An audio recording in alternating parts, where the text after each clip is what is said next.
about the government's proposed programs and projects within the different sectors.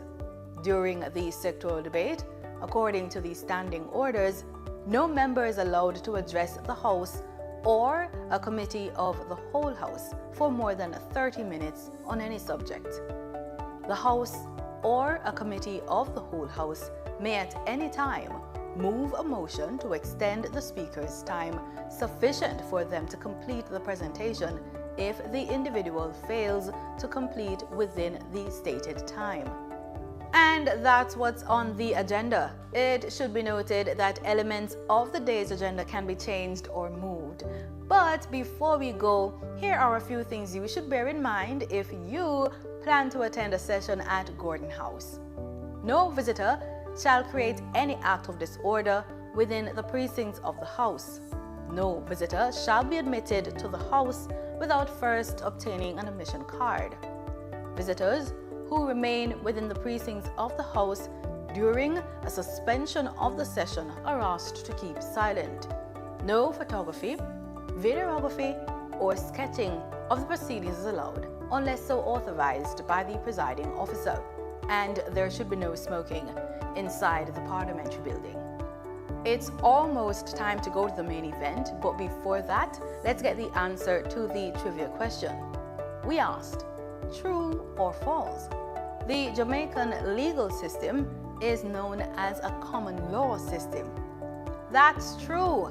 The common law system is one of the world's 3 main legal systems, alongside civil law, which is based on legal codes, and religious law, which is based on religious texts. Common law was developed through customs, legislation, and judicial decisions interpreting the law. A key feature of the system is the doctrine of stare decisis. I hope I pronounced that correctly, but it means let the decision stand, which requires courts to follow legal precedents established in earlier cases with similar facts and issues. In Jamaica, decisions of higher courts are binding on lower courts, while decisions of lower courts are not binding on higher courts, but may serve as persuasive authority. Now over to the proceedings.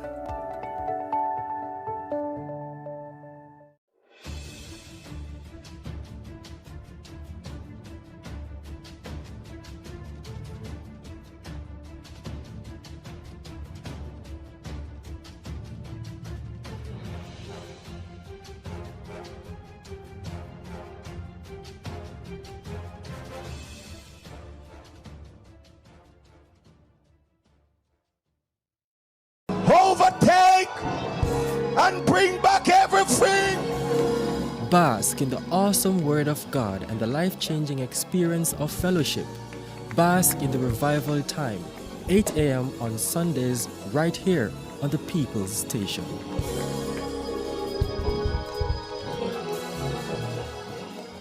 What can a little germs do?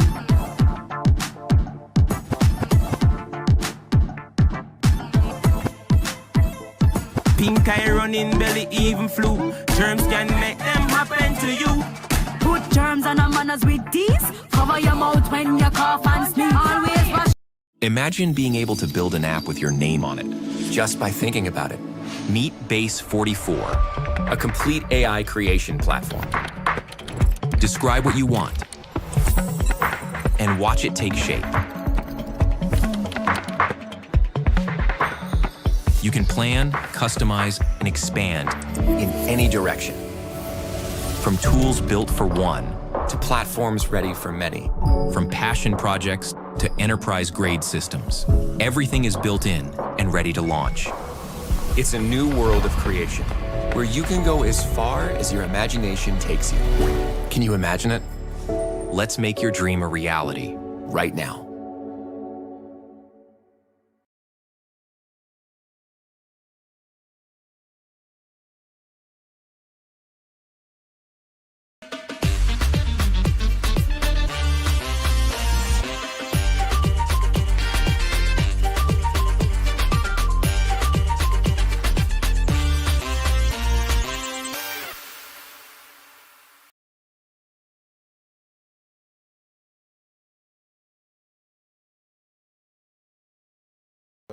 Build integrity. One law for all. A message from NIA.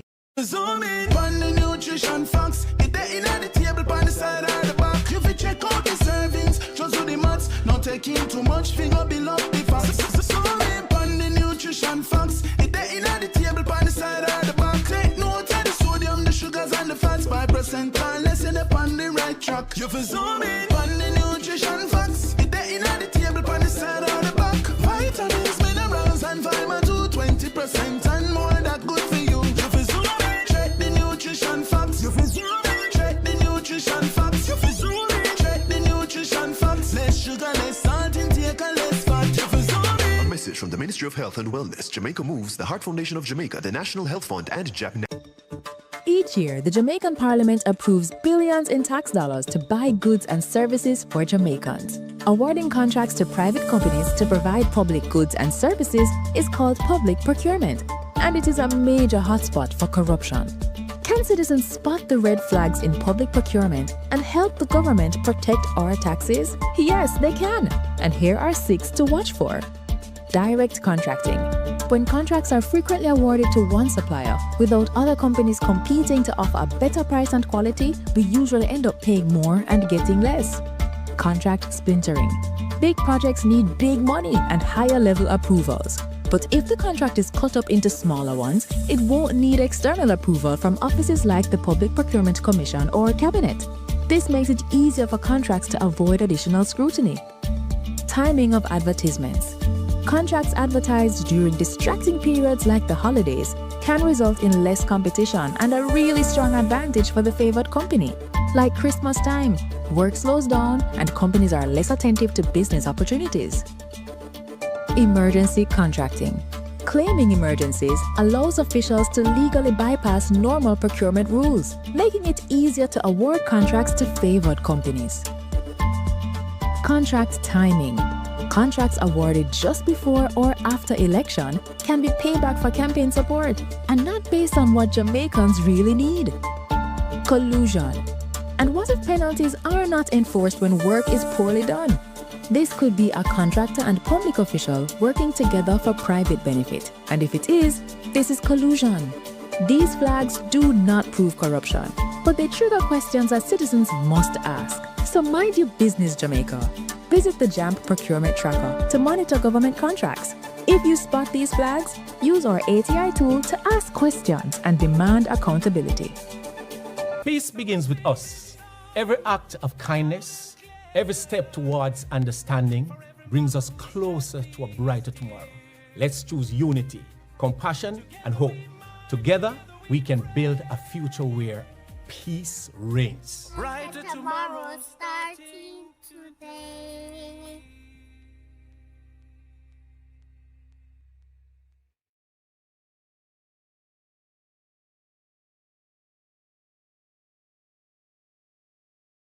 Motorists, certificates of fitness are now digital. Here's how it works. First, make your payment at TAJ inline or online.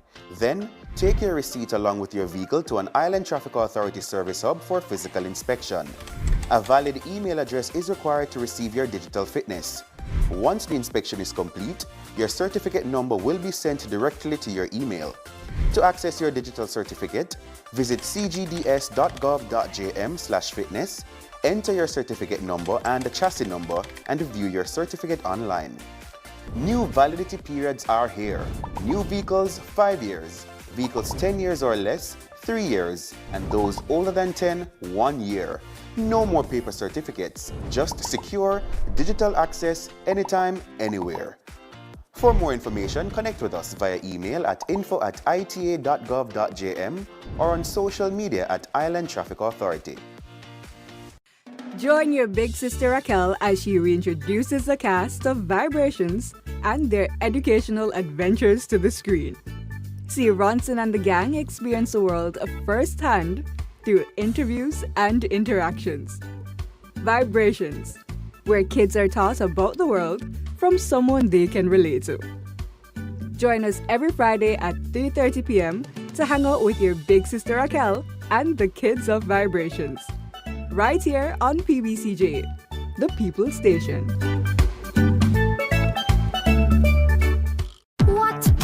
battle germs do.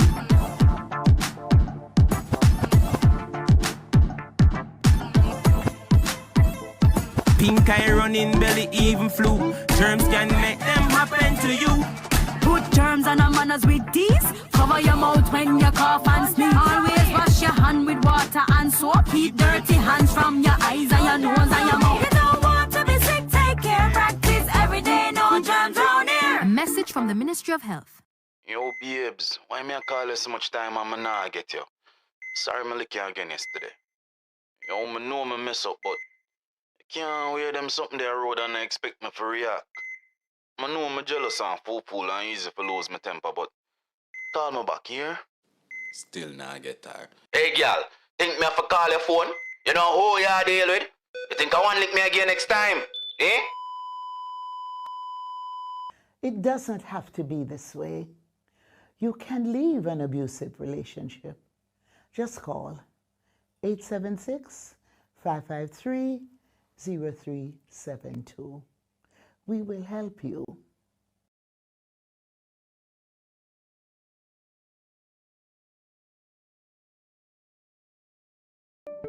Do you wish there were a way your community could get funding to improve a school, health center, sports program, and more? There is. It's the Constituency Development Fund. Here are a few things you probably didn't know about the CDF and how you can make it work better for you. The CDF policy promotes citizen participation in community development and protection of taxpayers' funds. It outlines that MPs are to meet with citizens at least once every 2 years to agree on the projects needed. You know, it used to be once a year. We should really go back to that. Projects developed without community consultation are not to be approved by the bipartisan CDF Parliamentary Committee. There are 26 government agencies that implement projects, usually for a small fee. Funds are provided directly from the Office of the Prime Minister to the implementing agency, not through the Member of Parliament. The CDF unit monitors project costs and implementation, so if you have questions about how the CDF are run in your community, contact them. To ensure no one project or community gets all the funds, there are 6 project categories with spending limits for each. There must be no less than 5 and no more than 20 projects each year. To learn more, visit jampja.org to view your MP's CDF info and tell them how this fund has impacted you. If you don't see your MP's CDF reports, then put them under little pressure, man. Call, tweet, email. Ask them when they'll submit it and when is the next CDF meeting. Change is possible. It's already happening. What we need is you. A message from the Jamaica Accountability Meter Portal, funded by the European Union and the Inter-American Development Bank in partnership with the Private Sector Organization of Jamaica. Overtake and bring back everything. Bask in the awesome Word of God and the life-changing experience of fellowship. Bask in the revival time, 8 a.m. on Sundays, right here on the People's Station.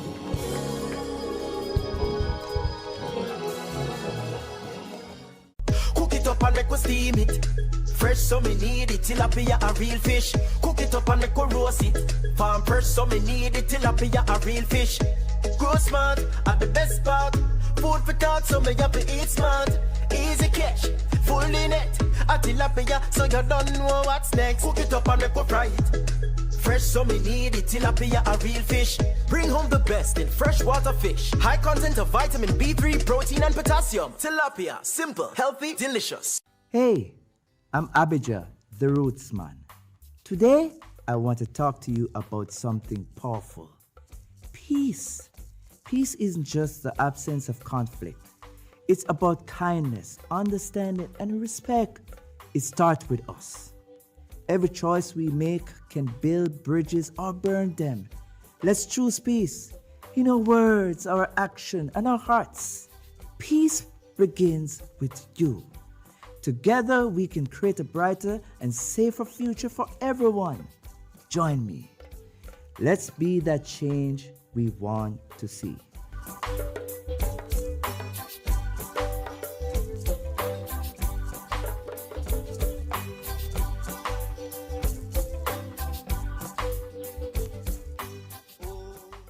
Hi everyone, here are 5 benefits of being a beneficiary of the Students' Loan Bureau. 1. Benefit from our 99% approval rate. 2. Benefit from our low interest rate, so less burden when you need to repay. 3. Benefit from the fact that we require no collateral when applying. 4. We're giving you more time to focus on your studies while we focus on the financing. No need to worry about repaying while in school. Number 5. Receive a 14 months grace period after your graduation date before you enter repayment. Don't forget to follow us on all SLB platforms for more SLB info. Hey, just a reminder, your mental health is just as important as your physical health. If you're feeling overwhelmed, try talking to a trusted friend or family member. You don't have to go through it alone. Sometimes sharing your feelings can make a big difference. If you need more support, don't hesitate to reach out to the Health and Wellness Ministry's Suicide Prevention Helpline at 888 New Life. That's 888-639-5433. Remember, it's okay to ask for help.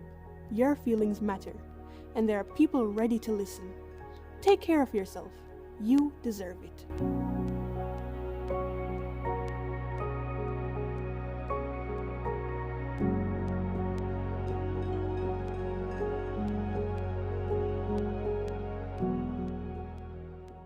Most Jamaicans will tell you corruption in politics is deep-rooted, and I just saw it set, and nothing can do about that. But actually, there is, and another 152 countries are doing it. It's called asset declaration, and it works best where citizens themselves understand it and help to ensure the law is enforced.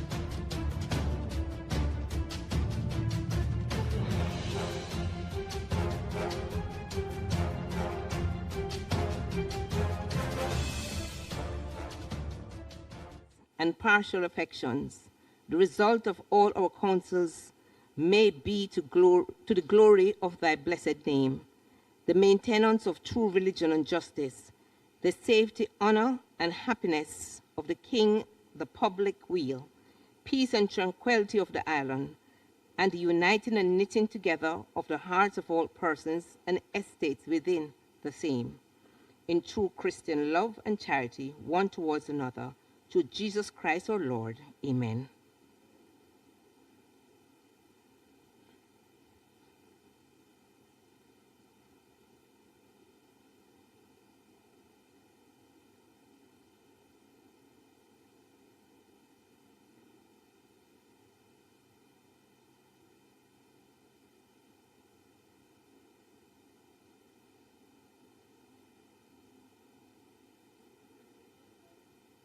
You may be seated.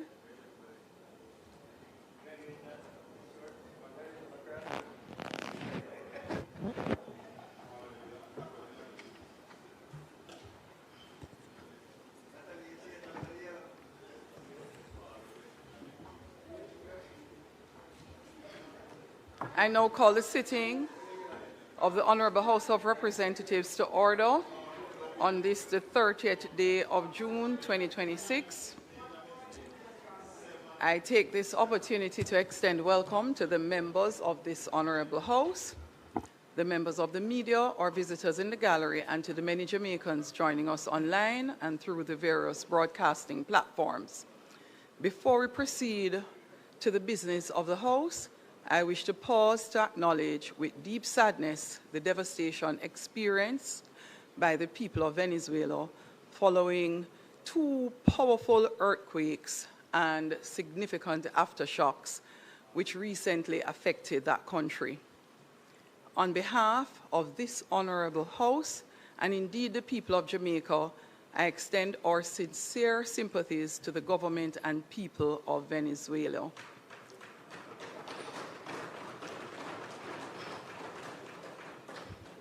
I extend our sympathies especially to the families who have lost loved ones, those who have been injured, displaced, and otherwise affected, and for many who are still lost under debris. We extend our sympathies to all those as they continue to endure the painful consequences of this tragedy. At moments such as these, we are reminded of our shared humanity and of the importance of regional and international solidarity in times of crisis. We therefore keep the people of Venezuela in our thoughts and prayers as they mourn, recover, and begin the difficult process of rebuilding. I now invite the honorable members and all persons present to stand and observe a moment of silence in honor of those who have suffered great loss.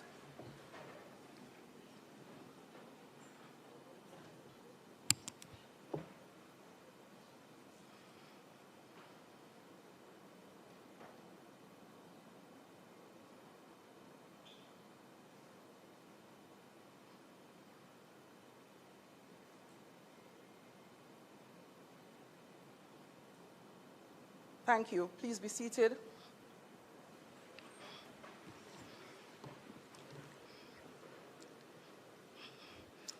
As we are on the matter of earthquakes, I'm going to remind members of the House, and the Marshal will go over. In the event we're having a session of Parliament, the House is in session, the Marshal will provide guidance, but if we ever need to evacuate this building, it is straight down the corridor that we would have walked, myself, the Marshal, and the person who does the prayer.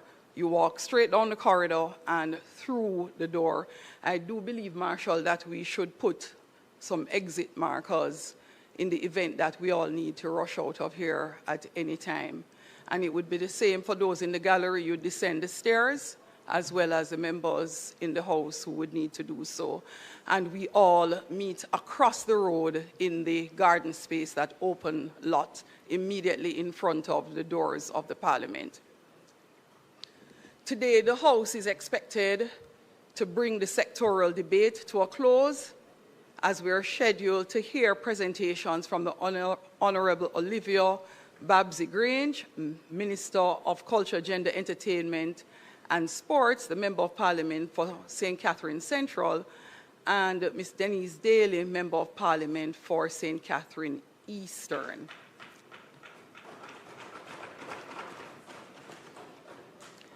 And to end, we will have the Honourable Dr.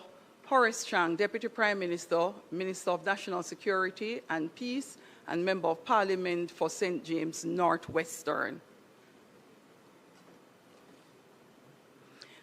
As we continue this important debate, I wish to extend warm welcome to the constituents who have joined in the gallery today for the members who will be making their presentation.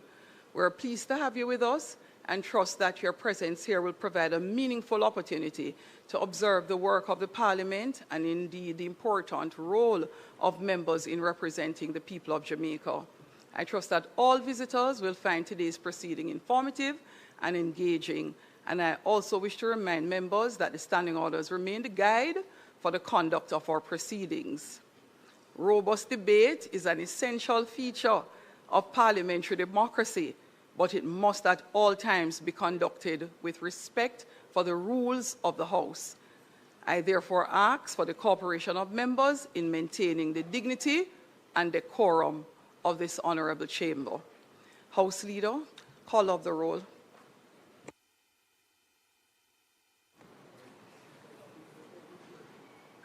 Mr. Clark, Mr. Green, Dr. Holness, Dr. Chang, Mrs. Williams, Mr. Bartlett. GoDaddy has the perfect hosting plan for any website. From low-cost shared hosting to your own virtual server. Every plan comes with a 99.9% uptime guarantee along with a free domain name and award-winning support. No wonder we're the world's #1 web host. Unlock your online potential today with GoDaddy.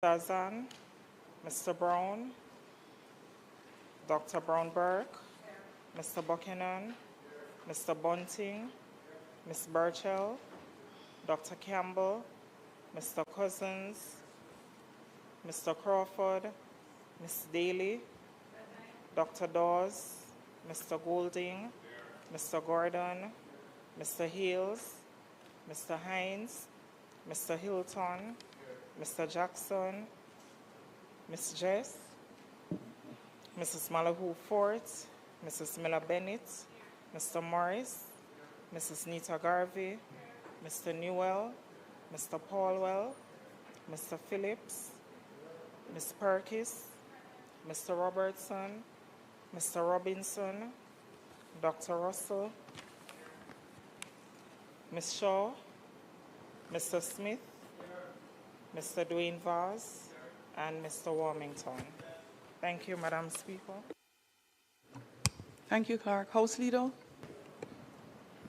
Thank you, Madam Speaker. I want to welcome everyone to the House today, including those in the gallery. Madam Speaker, we wish to suspend all the items up to public business so we can continue and conclude the sectoral debates. I ask that you put that to the House. Thanks, House Leader. The question is that we suspend the items on the agenda and move directly to public business for the sectoral debate. Conclusion, those in favor? Those in favor? Those against? The ayes have it. Madam Speaker, today we have 3 presentations. The first from the Minister of Culture, Gender, Entertainment and Sport and Member of Parliament for St. Catherine Central, the Honourable Olivia Grange. We'll also have from Member of Parliament for St. Catherine Eastern, Ms. Joyce Denise Daly, and at the end, Deputy Prime Minister and Minister of National Security and Peace and Member of Parliament for St. James Northwestern, Honourable Dr. Horace Chang, will conclude the sectoral debates. Madam Speaker, I now call on the Minister of Culture, Gender, Entertainment and Sport and Member of Parliament for St. Catherine Central, Honourable Olivia Grange, to begin her presentation.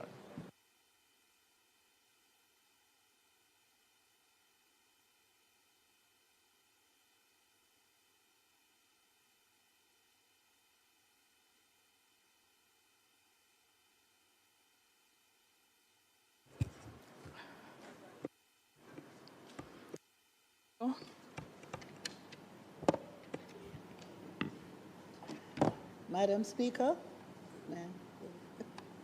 I ask for permission to speak from a seat other than my own. Permission granted, Minister.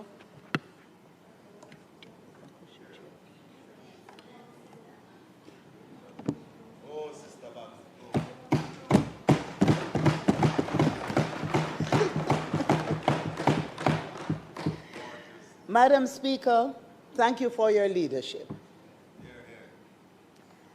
And I also want to thank Prime Minister Dr. the Most Honorable Andrew Holness for allowing me to serve as the Minister of Culture, Gender, Entertainment and Sport.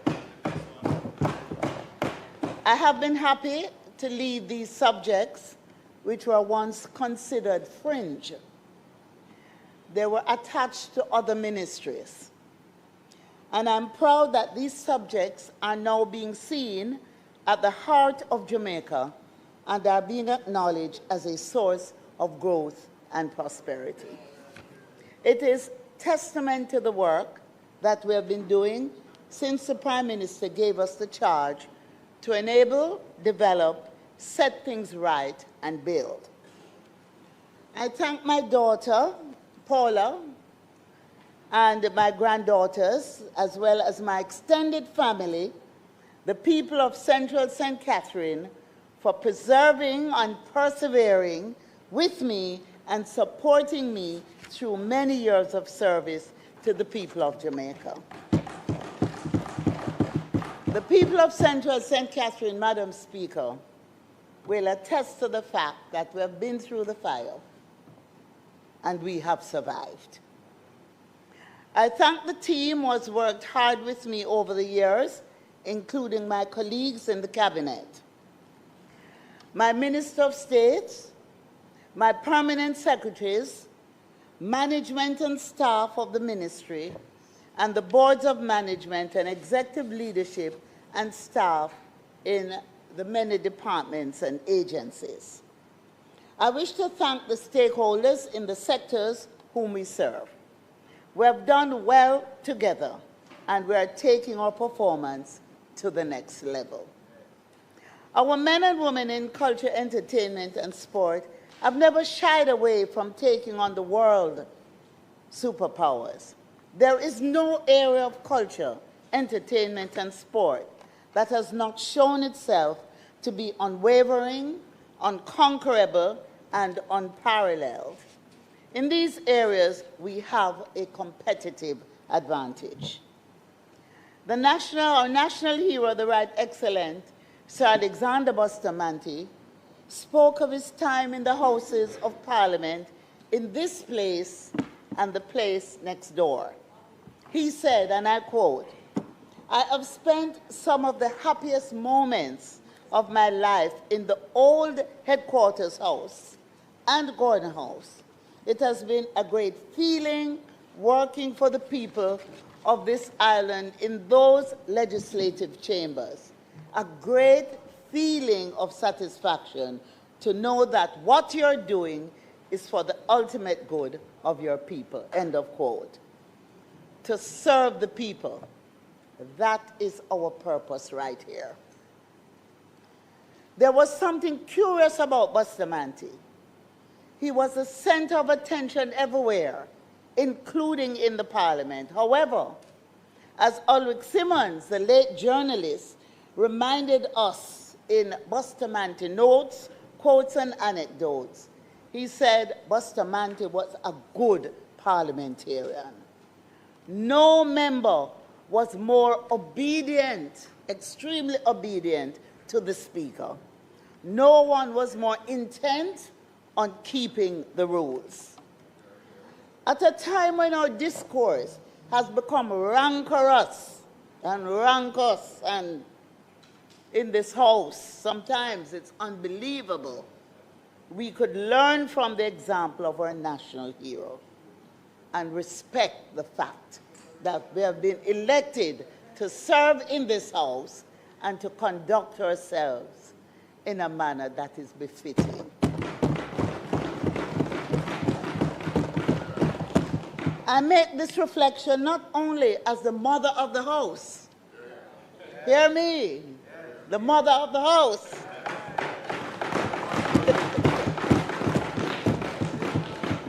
But because, Madam Speaker, I've lived through a very challenging time in our politics. A time when political opponents, including myself, were detained, and in my case, exiled from Jamaica in June 1976. We cannot go back there. Signed blank detention orders. We cannot go back there. And we will not go back there. So I urge us all to turn down the temperature and remember always that we are all here to serve the people. And we must respect the Speaker.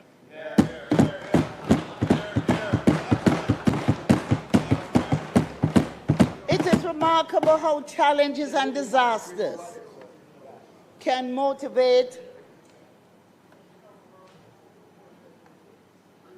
It is remarkable how challenges and disasters can motivate us to do extraordinarily good things. Through that period of my incarceration and exile, I was motivated to take steps to fulfill my purpose of a lifetime of service to this country, the country I love. And so I didn't stay at foreign. I came back home to serve. It was through the challenges that affected our communities that we have been able to transform Central St. Catherine, which is now a model constituency, and living evidence of what we can achieve when we work together. Yes. Central St. Catherine and Spanish Town, which everyone was afraid of. Men ran from it.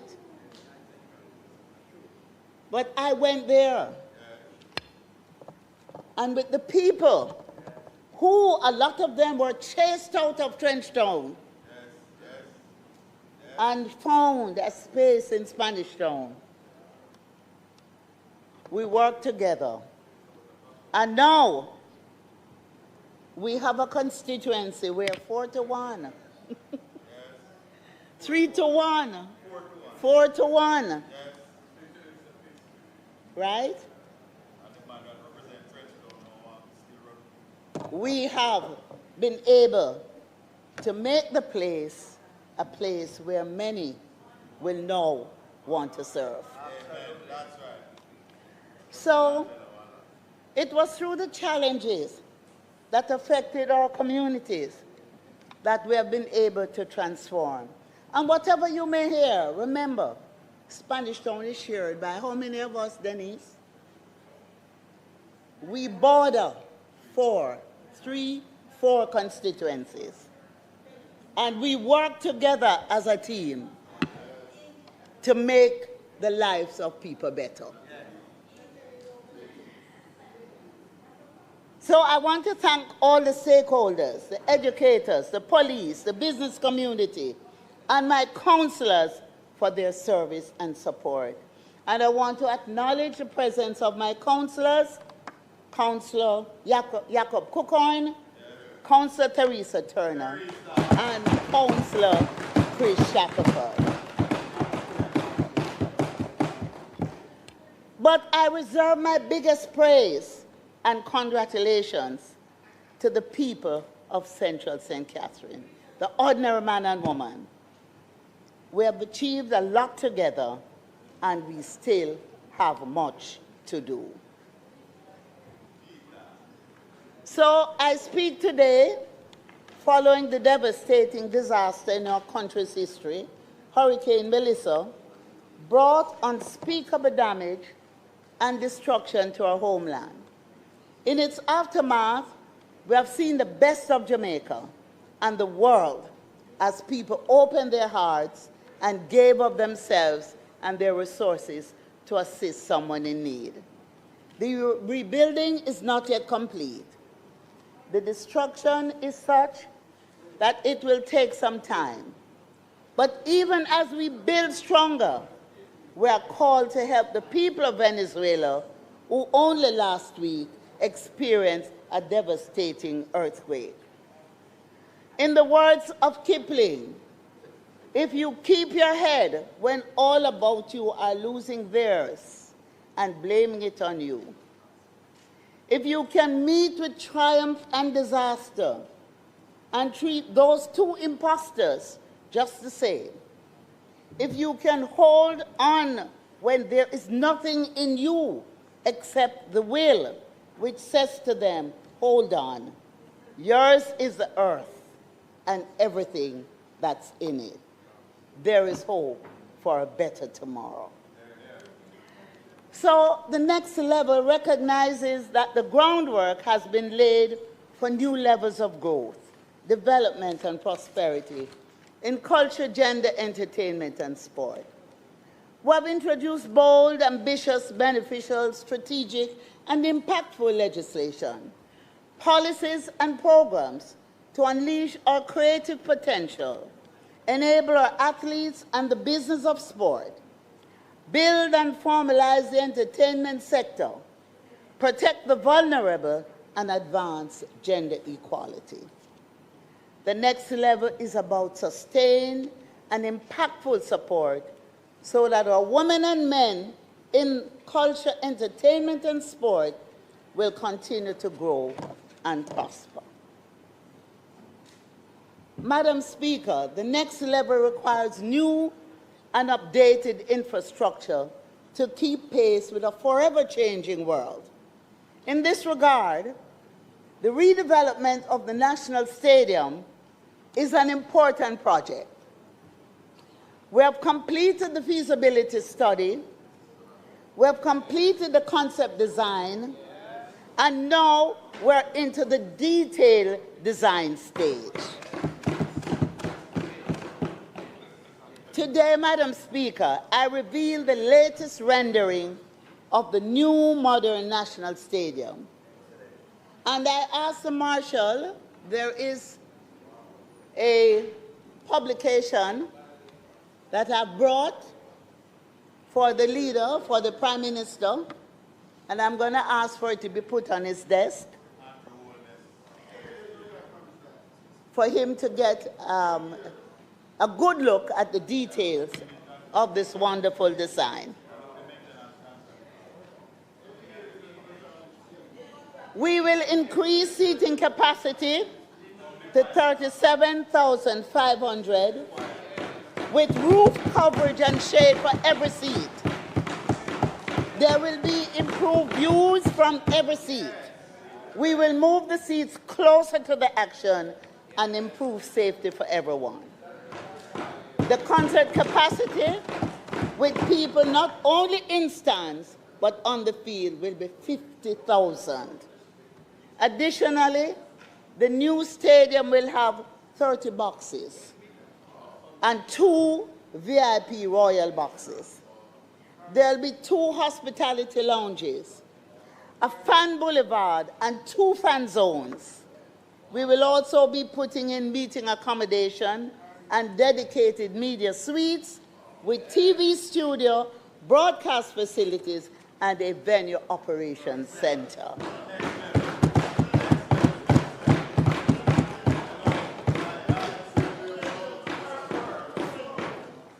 This is a once-in-a-lifetime redevelopment. And so I've taken the chance to do as much as we can to move to the next level. I'm pleased today to announce that we will also construct 2 well-needed facilities during this redevelopment. The first is a new sports hall, which will be a flexible multi-sport, multi-use, naturally ventilated facility for training and also competition. We're also constructing a throws area which will facilitate training in shot put, discus, hammer, and javelin. The throws area will incorporate shelters for when athletes are resting and will provide easy access to the sports hall, gym, and changing facilities.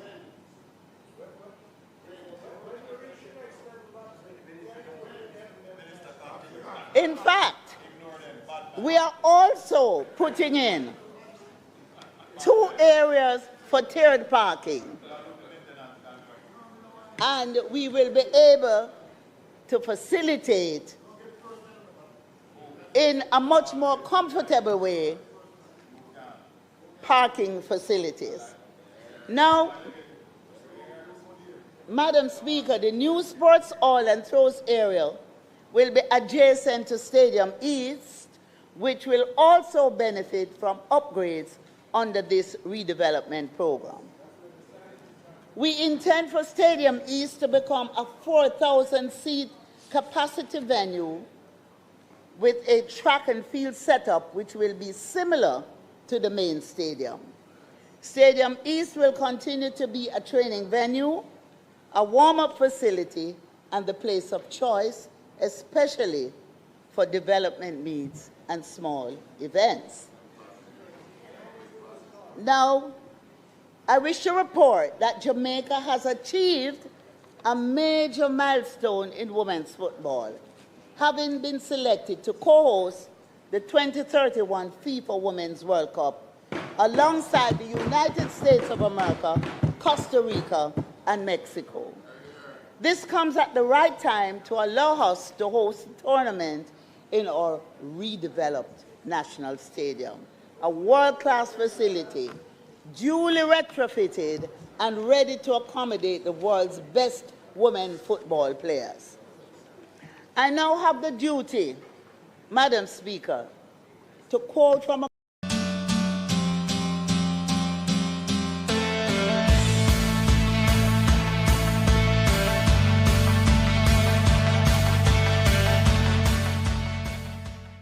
when we did the new track.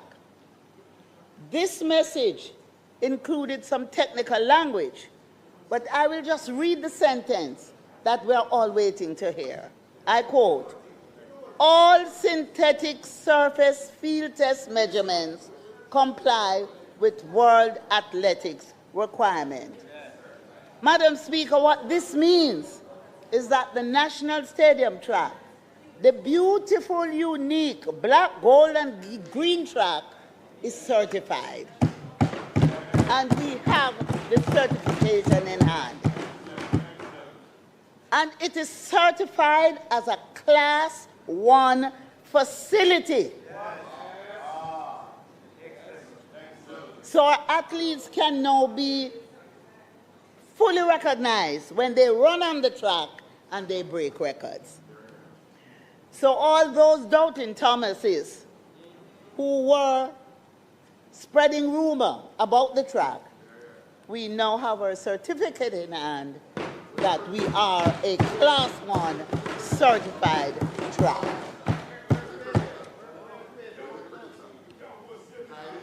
Now, as part of my commitment to sports transformation in the West, we advance in discussions around a partnership to redevelop and reimagine the Trelawney Stadium through the investment of a $550 million into the expansion and redesign of the facilities.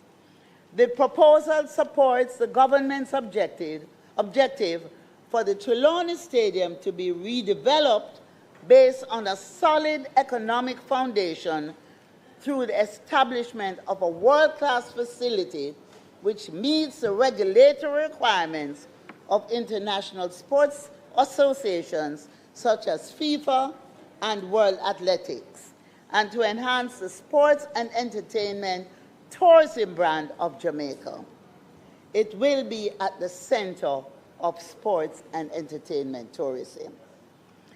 We have also improved the infrastructure at Sabina Park with modern new lighting and scoreboard to facilitate the return of international cricket to Jamaica with the support of the Jamaica Defense Force and many volunteers. We were able to build up and fix facilities at Sabina Park on Labor Day ahead of the recent West Indies series against Sri Lanka and the upcoming Caribbean Premier League. The stakeholders of Sabina Park, including JCA, KCC, and the government of Jamaica, have already met and are in discussions about the new governance model for Sabina Park going forward, treating this mecca of cricket as a hub for the development of grassroots cricket in Jamaica. I'm saying this in the recent aftermath of a comprehensive victory by the West Indies men's cricket team over Sri Lanka in the T20 series and their recent comprehensive innings and 217 runs victory in the first test match. You have to clap them. Congratulations are also in order to our women's cricket team who have qualified for the semi-finals of the ICC Women's T20 World Cup. The transformation in cricket is at the heart of the next level performance of this government. We have returned the CPL to Jamaica. Our country will host the opening match of the 2026 tournament on August 7, the first of 5 or 6 matches involving 6 or 7 teams, with the teams arriving within the first week of August and continuing for 3 weeks thereafter. We are satisfied that the return of the CPL to Jamaica will result in significant investment in the country, well beyond visitor arrival, to include capital investment, infrastructure development, and the building of long-term and sustainable business relationships. The US-based Kingsmen Group, with strong ties to the Premier Super League in Pakistan, has committed to assisting us in taking our game to the next level through significant investment in Jamaica's cricket development. We propose to build cricket at the community and junior levels through infrastructure development and the sponsorship of competitions island-wide. The Kingsmen's Group investment at $2.75 million annually to operate a men's CPL franchise and $500,000 to establish a women's CPL franchise provides support for grassroots cricket development through collaboration with government and the corporate stakeholders to deliver measurable economic benefits to Jamaica. Embedded in the agreement for the Sabina Park upgrades and the Caribbean Premier League is a commitment from the Kingsmen to support the development of cricket here in Jamaica. Government of Jamaica will use this partnership to embark on a 3-year program to push the development of the sport at the primary school level. And there are 6 main objectives. 1, increase in the number of teams participating in primary schools cricket. 2, facilitate the availability of sufficient, proficient coaches to guide schools in need. 3, foster renewed interest in the game of cricket by returning passion to the sport, which will see young girls and boys enjoying the sport. 4, providing greater access to gear and equipment for making them both available and affordable for schools and parents. 5, promoting excellence and resilience through improvements in technique, awareness, and the mental fortitude of players on and off the field. And 6, create strategic pathways through early identification of potential players for entry to an enhanced development program. Now, some of the specific targets for the next 3 years will see 300 schools, 300 new coaches trained and certified, acquisition of transferable, transportable cricket pitches to allow access for training and matches, 300 kit bags for schools equipped with bats, pads, gloves, and safety gear, and at least 15 players identified each year to be placed in the Enhanced Pathway Program, the first step towards an academy to allow for better and more structured development. So this is how we move to the next level in cricket. By going back to the grassroots, equipping our children, training our coaches, putting pitches in schoolyards, and building a pipeline from the classroom to Sabina Park, to the West Indies, and to the world. So I'm pleased to announce the establishment of the National Sports Advisory Council to perform the following functions: provide advice to the Minister on policy and harmonization of the sports industry, promote sport development actions, conduct impact assessment and analyses of government's policy directives, provide ongoing development of proposals for national policy in relation to sport, advise on strategies to create synergies among sport federations through capacity building, streamlining funding, and infrastructure development. Monitoring the transformation plan for sports, ensuring timely and effective implementation. I'm also pleased to announce the establishment of the National Sports Commission, which will oversee the streamlining of the agencies serving the sports sector, thus moving the sector to the next level as part of our transformation plan that the entities will be resourced to benefit from innovation, take advantage of opportunities for economies of scale, and expand their services to the sports sector. The Sports Development Foundation, Madam Speaker, spent $236 million on sports infrastructure across constituencies in the last financial year. The projects included the construction of multi-purpose courts, as well as the rehabilitation and fencing of playfields and improvements to national facilities. The SDF also supported National Sports Federation to the tune of $197 million for their development programs as we seek to lift sports performance to the next level through tangible support. Now, Madam Speaker, at the same time, the ministry supported the entertainment sector through grants, tour support, and sponsorship in the sum of $148.6 million. Working together with the entertainment sector, the ministry raised funds to support hurricane relief efforts through the I Love Jamaica concert series. And I'm happy to announce that we were able to raise $1 million, which was our target. So I use this opportunity to express thanks to our entertainers who never let us down in a time of crisis, and to the peoples of the world for their help. The next level calls for sustained focus on human development, on unearthing, nurturing, unleashing, and promoting talent and creativity. That is the aim of our National Festival of the Arts program of the Jamaica Cultural Development Commission.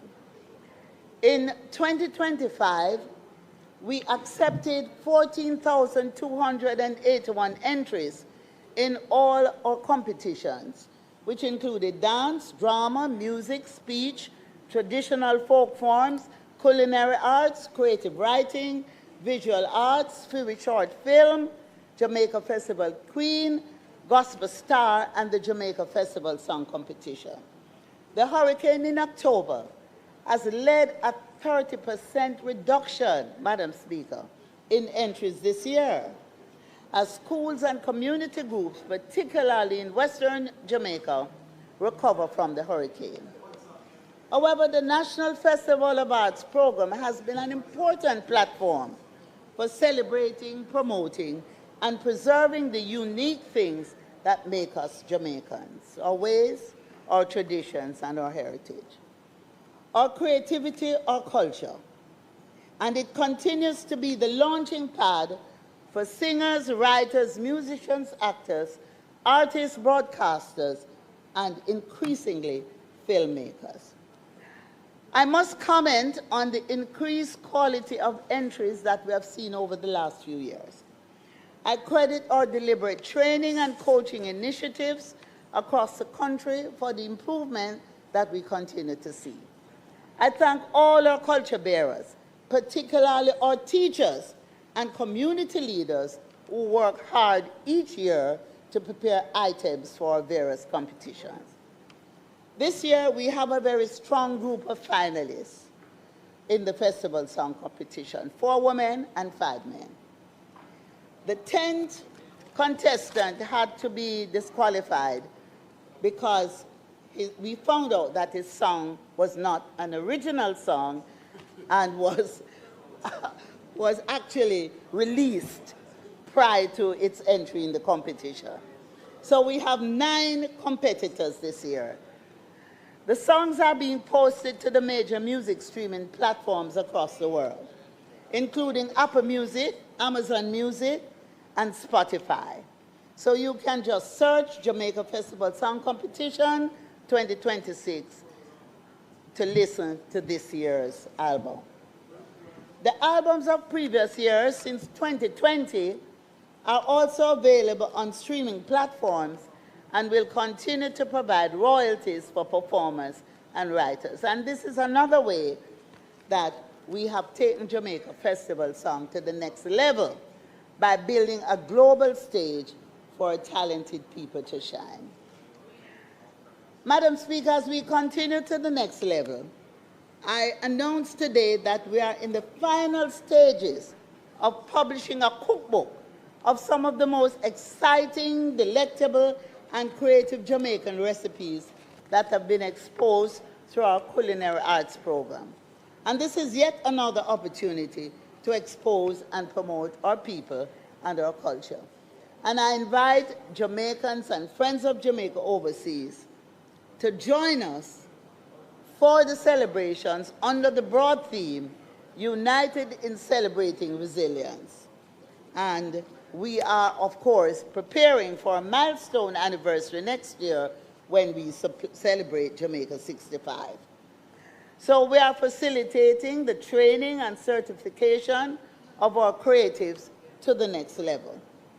Madam Speaker, last year I spoke about our new creative school, formerly the Institute for Cultural Practitioners, Innovators, Entertainers, and Creatives. This Center of Innovation and Excellence will offer flexible, cutting-edge education and professional development across the full spectrum of creative disciplines. Through the Institute, we will equip our creatives with technical expertise and business acumen. We will offer micro-credentialing so that practitioners can upskill without interrupting their careers. The Institute, Madam Speaker, will become the hub, and we will partner and work along with other institutions that are training creatives. Madam Speaker, this year, I was pleased with the performances at the National Primary Schools Track and Field Championship hosted by the Institute of Sports, where future stars broke 13 records and gave us a taste of what the future holds. So we must continue to hone their talent and to help them to the next level. We continue to support the training of our coaches as we lift sports from the grassroots to the high performance level. Madam Speaker, Jamaica's athletes set a world record twice in 24 hours in the mixed 4x100 meter at the World Athletics Relay in Botswana earlier this year. So we must send congratulations to Akeem Blake, Tina Clayton, Hadrian Goldson, and Tia Clayton, who first ran 39.99 seconds in the qualifying heats before lowering the record to 39.62 seconds in the finals. Their record-setting gold medal helped Jamaica to top the medals table at the championships, and we send congratulations to the entire team, including Elaine Thompson-Hero, who made a triumphant return to the track. I just built a budgeting app. What? How? Base 44. Look, it pulls all our expenses into one place and breaks down spending by team. Interesting. Can it generate reports? It can now. Nice. That's actually pretty good. If you're going for generic. How about now? Oh, that's much better. What about all of our files? It's already connected to our drive and our mail and Slack. You gotta send this to finance. Interesting. But it needs editing permission by department. Sure. Anything else? Can this thing process invoices? Can it show cost growth by category? Is it password protected? Can it track spending trends? Only could auto-flag overspending. Done. Nice.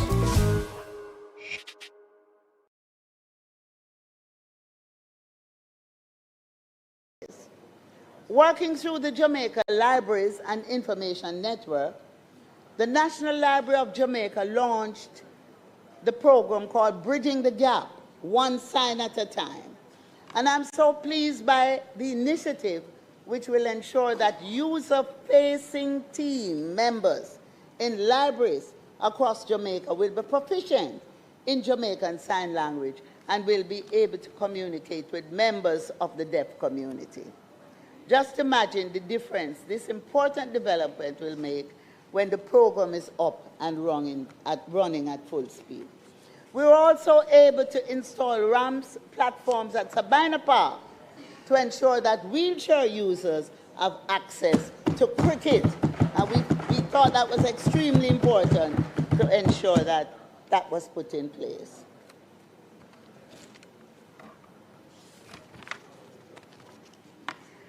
Among our proudest legislative achievements, Madam Speaker, has been the enactment and implementation of the Sexual Harassment Protection and Prevention Act, which will lead culture change in how we engage with each other in the workplace, how we engage with each other in institutions and in the accommodation sector. The Sexual Harassment Tribunal, established by the law, is fully functional and has been hearing cases. Between July and March, 21 complaints have been received, with 62% resolved and closed. And I use this opportunity to again remind workplaces of the need under the law to develop policies for the prevention of sexual harassment and to ensure that the policies are brought to the attention of workers. The Bureau of Gender Affairs is standing by to provide assistance. We're developing a mobile app, Madam Speaker, to enable people in domestic violence situations to call for help. The app will integrate the National 24-hour Domestic Violence Hotline and will provide a discreet, secure, and accessible platform to respond to and support those who need help and prevent gender-based violence. The app will enable us to offer the next level services as part of our continuum of care for survivors of gender-based violence. And the app is coming, but the hotline is open.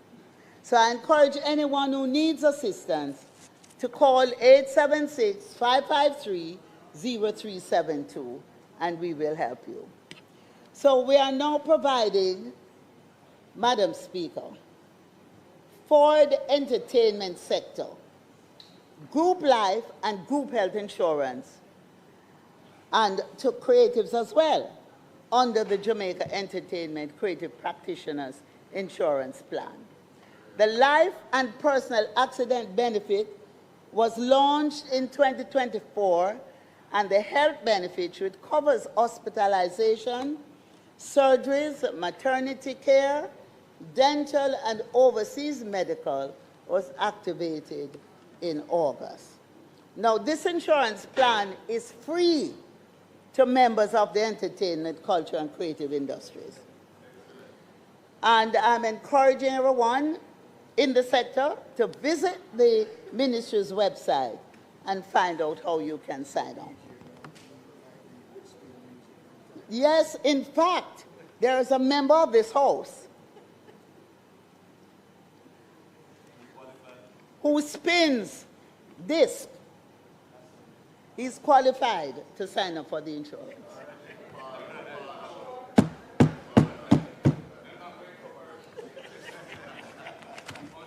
We're not going to discriminate. Once you're in the sector, you're entitled, right?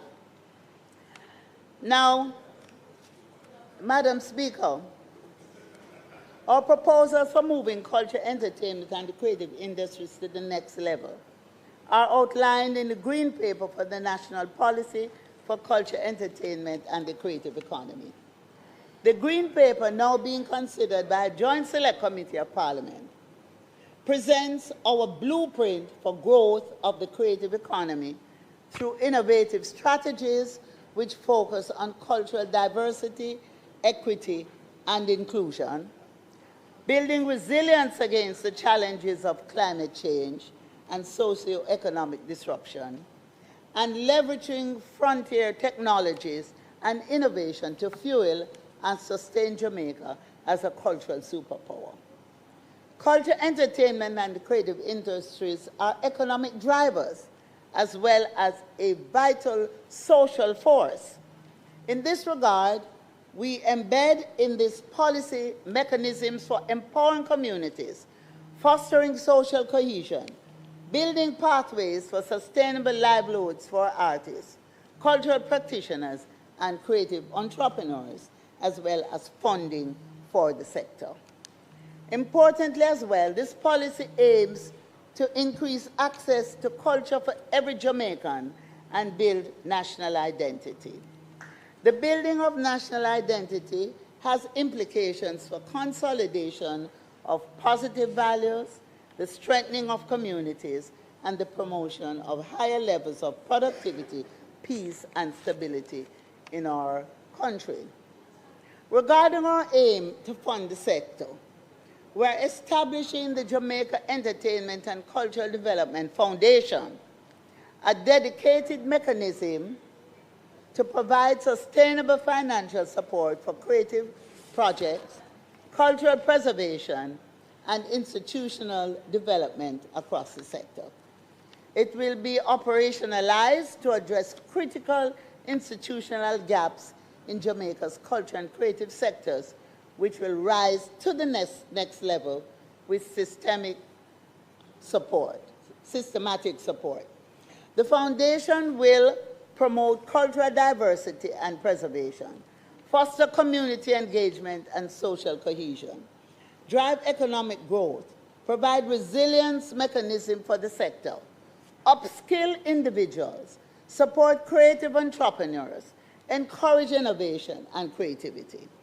It is intended to support the development of the entertainment, cultural, and creative industries by providing a structure for investment, for funding and strategic support to creators and practitioners.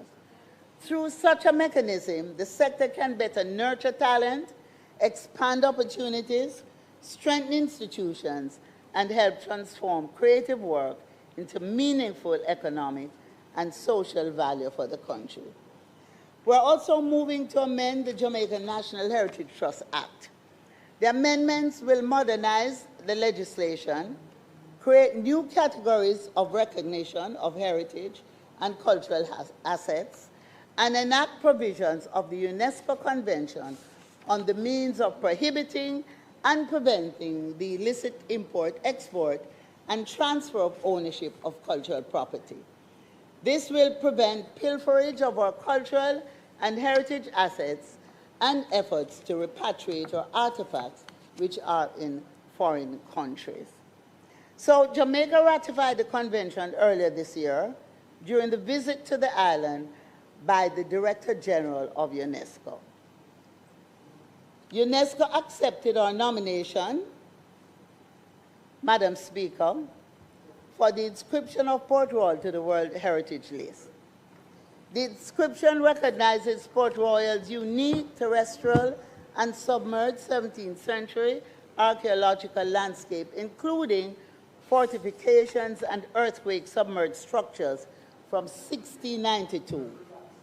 Port Royal joins the Blue and John Crow Mountains as Jamaican properties on the World Heritage List. The Heritage List recognizes and preserves monuments, buildings, and other sites that are considered to be of outstanding universal value. We are currently developing a case, Madam Speaker, and you will find this of interest. Please continue, Minister. You can sip your water before I start the clock. Yeah. Give me 5 minutes. 10 minutes. Yes, Madam Speaker. So what we are now doing is building a case to add John Connor to the urgent safeguarding list as part of our efforts to revive and protect the waning cultural practice. An inscription will provide access to funding through UNESCO's Intangible Cultural Heritage Fund for programs aimed at revitalizing John Canoe, because most of you would remember John Canoe when you were youngsters. Now, Madam Speaker, today we take our mission for reparatory justice to the next level with the launch of a campaign to petition His Majesty King Charles III. We intend to petition King Charles on September the 6th, an historic day. On this date in 1781, the Zong slave ship departed West Africa for Jamaica with 442 enslaved Africans. Throughout the journey, the ship ran into trouble, and the captain kept throwing enslaved Africans overboard in order to claim insurance for loss of cargo. 140 enslaved Africans were killed. The ship finally arrived in Black River on December the 21st, 1781. We erected a monument to the murdered Africans in Black River where the ship docked. Interestingly, when Hurricane Melissa devastated the town, it was the only monument standing, as if to remind us of our duty to seek reparatory justice. So our petition to the King will request that he refers to the Privy Council, the final appellate court of Jamaica, 3 questions related to the criminal nature of the transatlantic trafficking and racialized chattel enslavement of Africans in Jamaica. And the 3 questions relate to A, whether the forced transportation of African people from their homelands to Jamaica and their subsequent enslavement in Jamaica were lawful because such unauthorized removal and enslavement was contrary to the fundamental principles of the common law. B, whether the forced transportation and subsequent enslavement of people of African descent up until 1838 constituted crimes against humanity under international law for which the UK bears responsibility. C, in the light of the said actions, illegalities, whether the UK is under an obligation to provide a remedy to the Jamaican people for the unlawful transportation and enslavement of African people in Jamaica under British rule up until 1838 and for the continuing consequences of the same. This request is made to His Majesty the King in his capacity as head of state of Jamaica and from whom we expect protection. And we have the full support of CARICOM in the execution of this action. The enslavement of our ancestors lasted over 300 years before their own sustained effort they were able to remove the shackles of enslavement. By their own sustained effort, they were able to remove the shackles of enslavement. When the ancestors achieved their emancipation in 1834, the planters were compensated for loss of property. Let us remember that the government of England calculated the cost to the planters of losing their so-called property at $47 million. The government of England was only able to finance up to £20 million in compensation through a loan that was finally settled in 2015. They decided to impose a period of apprenticeship to offset the additional cost of £27,000. And this apprenticeship system meant that the newly emancipated Africans were forced to provide years of additional free labor to the planters, thereby literally paying their enslavers for their freedom. On March 25th this year, Madam Speaker, the International Day of Remembrance of the Victims of Slavery and the Slave Trade, the government of Ghana secured in the United Nations the passing of a resolution declaring the trafficking of enslaved Africans and racialized enslavement of Africans as the gravest crime against humanity. And Jamaica, with the rest of CARICOM, supported the declaration. So, Madam Speaker, in an effort to improve public awareness on the matters of reparations, my ministry will, in short, publish a document titled 100 Discussion Points on Reparations, contributed by 3 members of the National Council on Reparations, Dr. Jelani Nair, Professor Clinton Houghton, and Dr. Michael Barnett, and the aim is to fill the gap of knowledge and guide our deliberations at this strategic time.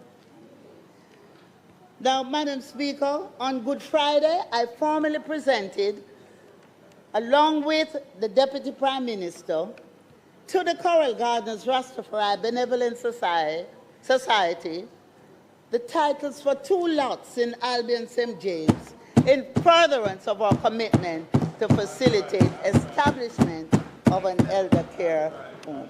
So we are treating with reparations at home. We are setting the example. Madam Speaker, as I close, much has been achieved of which we can be and have been truly proud.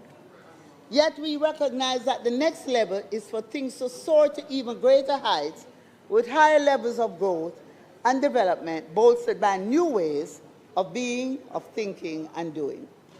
It is about raising the proverbial bar even higher than we have done so far by re-envisioning culture, gender, entertainment, and sport, and ensuring that we continue to take bold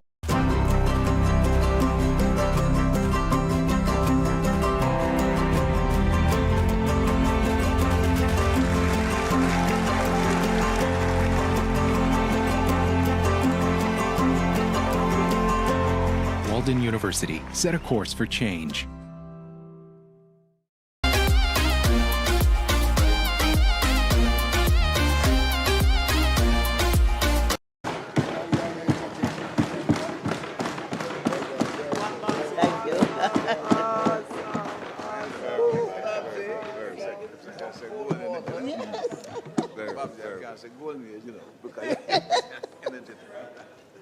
Come, Mama.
House Leader.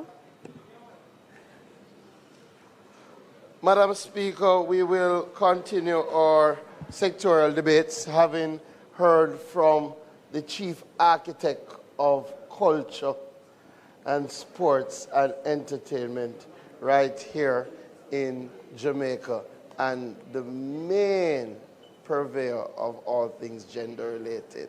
our minister, in a wonderful presentation. We will now have the Member of Parliament for St. Catherine Eastern, who will make her presentation.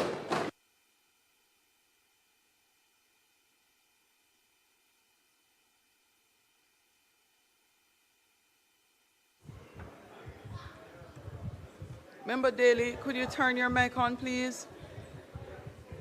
Member Daly, could you turn your mic on, please?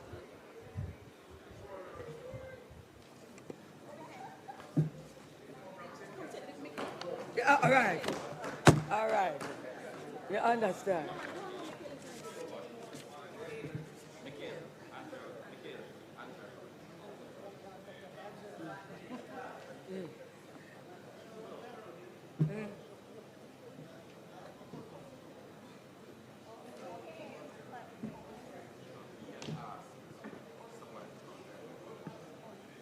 Madam Speaker,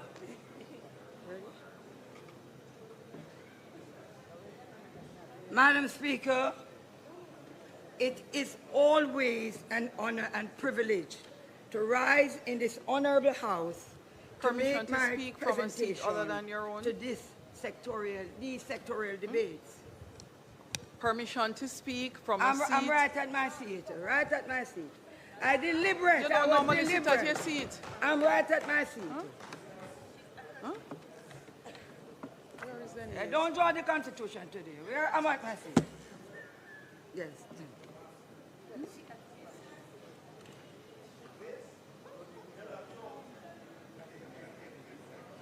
Madam Speaker, can I continue? Do we have a fire hazard right there? Do we have a fire hazard? Because I am seeing 1, 2, 3, 4, 5, 6 persons.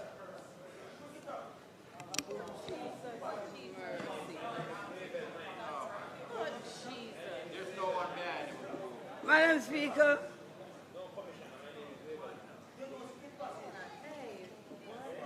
Madam Speaker. No, Member Daly, hold on, please. I don't want to lose any of your time. Thank you very much, Madam Speaker. Today, I do no, so... Member Daly, hold on. I want to hear your presentation, Member Daly.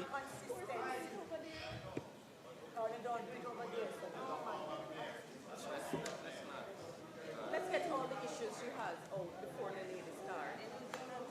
Any other issues? Thank you. Are we okay now, Madam Speaker? Madam Speaker, can I proceed? Or are you going to give me back the time? No, I'm going to start the clock again, so that's why I Okay. don't want you to lose any of your time. So members, please once again make welcome the member from St. Catherine Eastern, who will make her presentation. Thank you very much, Madam Speaker.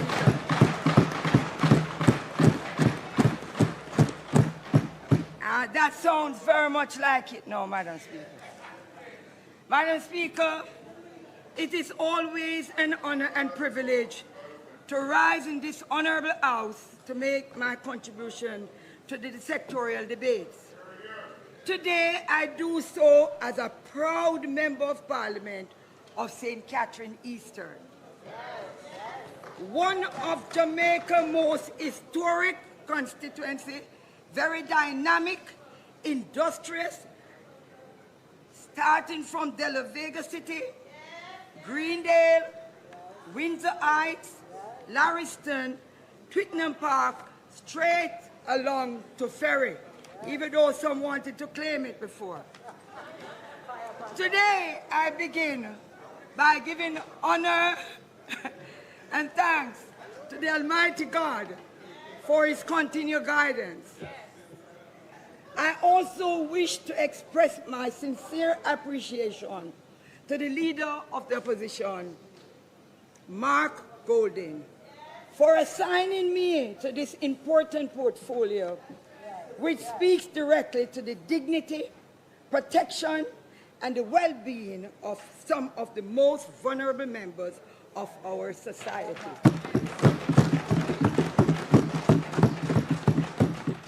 To my family I thank you. And, Madam Speaker, I believe we have created history today because my brother, who don't come nowhere near this kind of politics or parliament, he's my only brother in Jamaica, and he's in the gallery with me here today. Mr. Hilton Daly. Madam Speaker, I also have, because I heard a member saying that I don't have anybody up there, but all the people were mine, you know. They didn't know that, so I trick you. Madam Speaker, I have the Spanish Town Primary and Junior High. Spanish Town Primary, Madam Speaker, one of the greatest primary schools, and the minister would agree with me that they won the Central Championship and the National Championship in terms of athletics, and they are here with me today.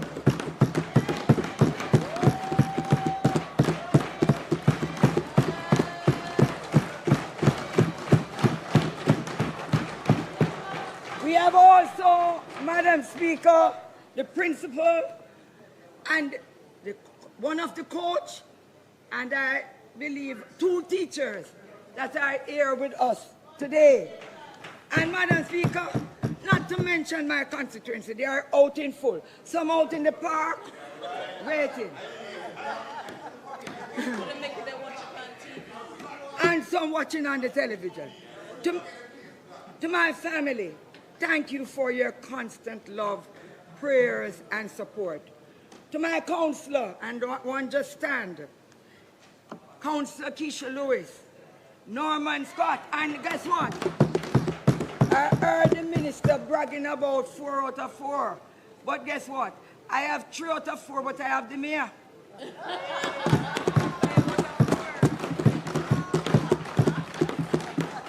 Enos Lawrence from the powerful De La Vega City, and he's inside here with me today. And Donovan Guy, who sent me an apology that he would not be here today. Miss Audrey Hudson, my secretary, my CDF officers, Miss Prendergast, Mr. Walker and Mr. Tennant, my CPO, my driver, Dave, and the hard-working staff of my task force. I thank you for your commitment and dedication. Madam Speaker, it is my firm belief that the true measure of a nation is not found in the height of its buildings or the size of the economy. It is found in how we treat those who depend for protection from us. Today, I rise to speak on behalf of women and men, girls and boys, our senior citizens, and persons with disabilities. Even though their circumstances may differ, they are united by one common expectation: that their government should protect their rights, uphold their dignity, and create opportunities for them to live safe, productive, and fulfilling. Madam Speaker, I now turn to the portfolio of gender. Too often we hear the words gender affairs. Our minds immediately turn to women. While women continue to face significant challenges that demand urgent attention, gender affairs is not simply about women. It is about women and men. It is about boys and girls.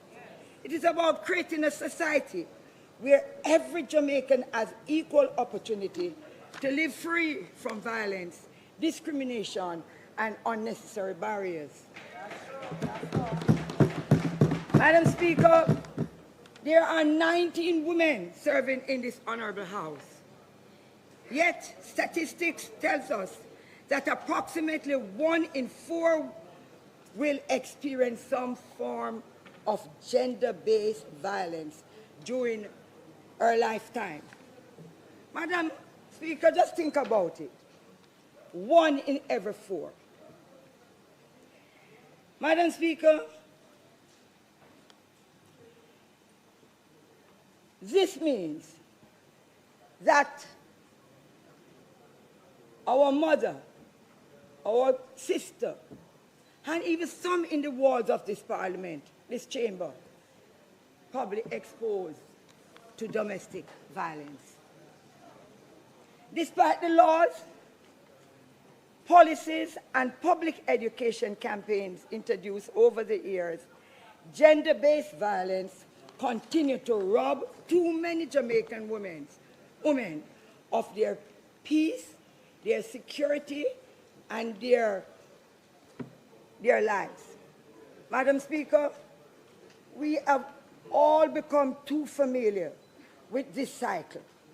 A woman is killed, the nation mourns, we block roads, we burn tires, we have news, we have headlines. Then, like clockwork, we hear those heartbreaking words. She had reported him before. She was trying to leave. The warning signs were there, yet the intervention came too late. Madam Speaker, prevention must begin long before another funeral. It is also important that we understand the distinction between homicide and femicide. Homicide refers to the unlawful killing of a person. Femicide, however, refers specifically to the killing of women and girls. Most often following a pattern of domestic abuse, manipulation, violence. This distinction matters, Madam Speaker, because the required solution differs.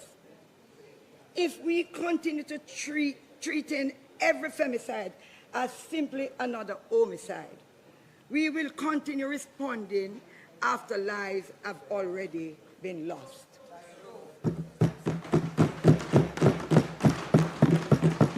Instead of identifying the warning signs that would prevent these tragedies, the UNFPA described Jamaica, Madam Speaker, as the second highest rate of femicide globally. Every woman lost leaves behind grieving families, communities that have forever changed. Madam Speaker, this is why I believe it is time for Jamaica to establish a national femicide registry. Such a registry would allow us to collect, analyze critical information, including previous reports of domestic violence, restraining orders, police interventions, and other indicators of escalating abuse. It would enable policymakers, social workers, and law enforcement to identify patterns, improve interventions, and ultimately preserve and save lives. Madam Speaker, while we must confront violence in our home and communities, we must also acknowledge that violence has evolved. Today, abuse no longer ends when someone leaves the house. It follows them onto their devices and social media. Cyberbullying has become one of the most significant threats facing our young people. We have seen lives damaged by online harassment, the non-consensual sharing of intimate images, cyber stalking, and public humiliation carried out behind anonymous screens. Words typed in seconds can leave emotional scars that last for years.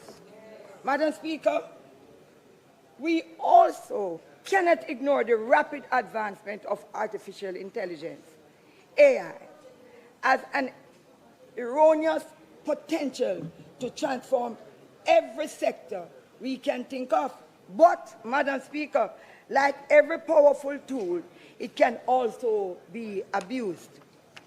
Today, women and girls have become targets through creation of deep fake images and digitally manipulated content intended to humiliate, exploit, and intimidate them. Young men are also increasingly exposed to cyber fraud and harmful digital influences that shape unhealthy attitude towards women and relationships. Madam Speaker, technology must never outpace our values. We must begin developing legislative safeguards, public education campaigns, and digital literacy programs that equip our citizens, especially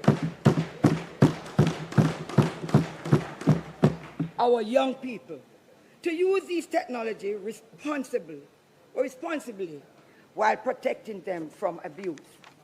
Our schools must also become a part of this conversation. Cyberbullying, digital footprints, and the responsible use of AI should form part of the broader discussion about healthy relationships and responsible behavior. Also, Madam Speaker, as we conclude today as Mental Health Month for men, Mental Health Month. Today is the 30th. And as we conclude the month, we must also confront another silent crisis unfolding across our country. Too many of our men are suffering quietly. Too many continue, and I think some are over there to suffering quietly.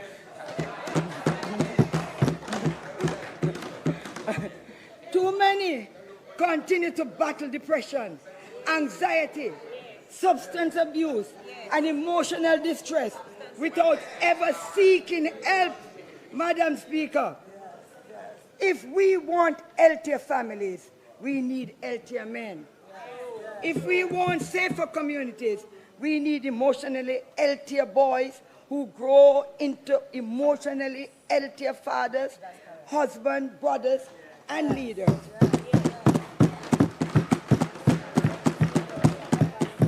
That is why we must expand access to mental health services, strengthen community-based counseling, encourage mentorship programs, and continue breaking the stigma around mental health. Madam Speaker, supporting our boys does not lessen our commitment to girls. A truly equal society leaves no one behind. So, Madam Speaker, that is why the gender-responsive budgeting remains so important. Public resources should reflect the different realities experienced by everyone. Investment in mental health, violence prevention, educational support, parenting initiative, public awareness campaign, and services for survivors should not be viewed as expensive. They are investment in now.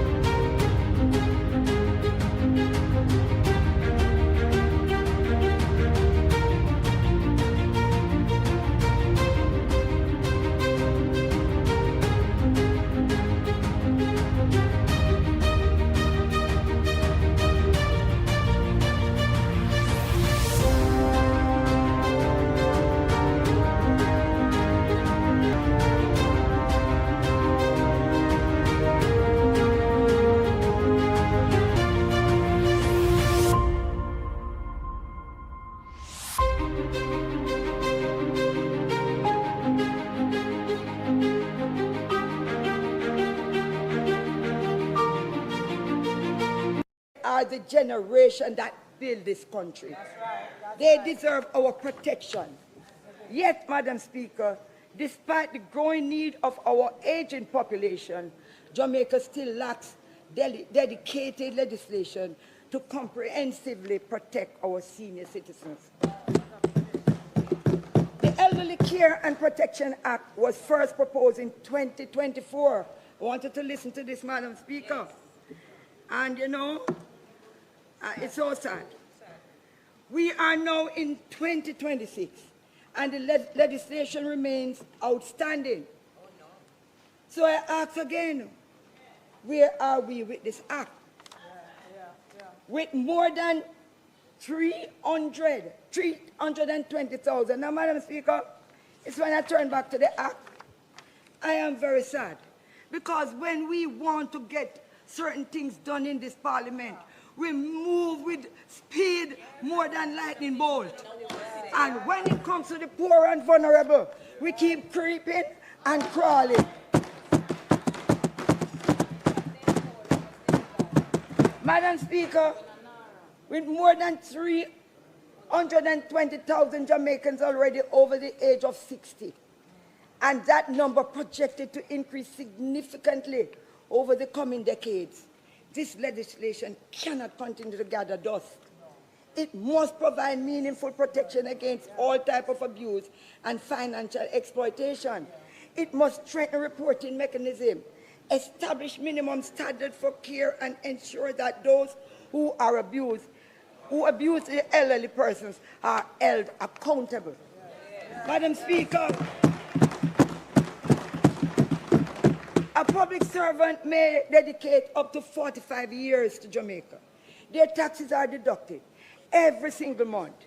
Their statutory contributions are processed automatically. Yet, when retirement comes, the system suddenly stops or slows down or crawls. Months and even years pass.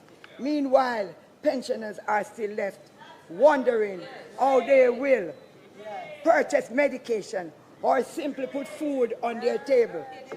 Madam Speaker, that is unacceptable. Retirement should not be. Madam Speaker, retirement should not become a period of financial uncertainty after a lifetime of faithful service. The opposition, therefore, is recommending that pension files begin verification process at least 1 year before retirement. Every document should be reviewed, every discrepancy resolved, and every approval completed before the employees leave the public service or the private institution. Pension payment should commence immediately upon retirement, not months and years after. While speaking, Madam Speaker, while we modernize the system, let us not forget those already trapped within it. There are pensioners who have waited far too long for what they have already earned. Any reform must include a plan to eliminate the existing backlog so that those currently affected are not forgotten. While new retirees benefit from an improved system. Madam Speaker, another issue deserving urgent attention is the impact of inflation on our pensioners. As the cost of living continues to rise, many fixed-income pensioners find that the value of their pension steadily diminished. A pension that once provided security can gradually become insufficient to meet even the most basic needs. Madam Speaker, since these people live to become pension age, why do we want to kill them now quickly? Because they cannot afford basic food.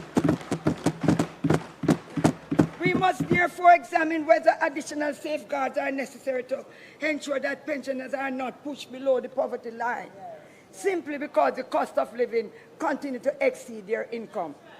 Madam Speaker, another issue receiving far too little attention is the growing digital divide. Technology undoubtedly brings efficiency. However, efficiency should never come at the expense of accessibility. Many senior citizens do not even own a phone, much less smartphone. They don't think they're near where no internet is, Madam Speaker. Many have never even received a formal digital literacy training. And all you can hear about now, they must go online, go up and up, go up and stop, and all kinds of things. As a result, they often find themselves standing outside cashless banking facilities, confused and frustrated, trying to access their own money that belongs to them. Some are forced to hand their card to even some thief, criminal, reveal their PIN. They want some relatives, they give their relatives their PIN, they don't get back any more money in there.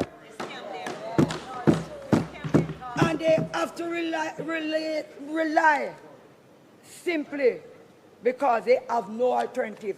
It's either you hand over the PIN and lose some money and get some food, or you don't hand over the PIN and you starve. Madam Speaker, no Jamaican should have to compromise their financial security simply to access their own money. Cashless banking must never become people-less banking, nor should it become defenseless banking.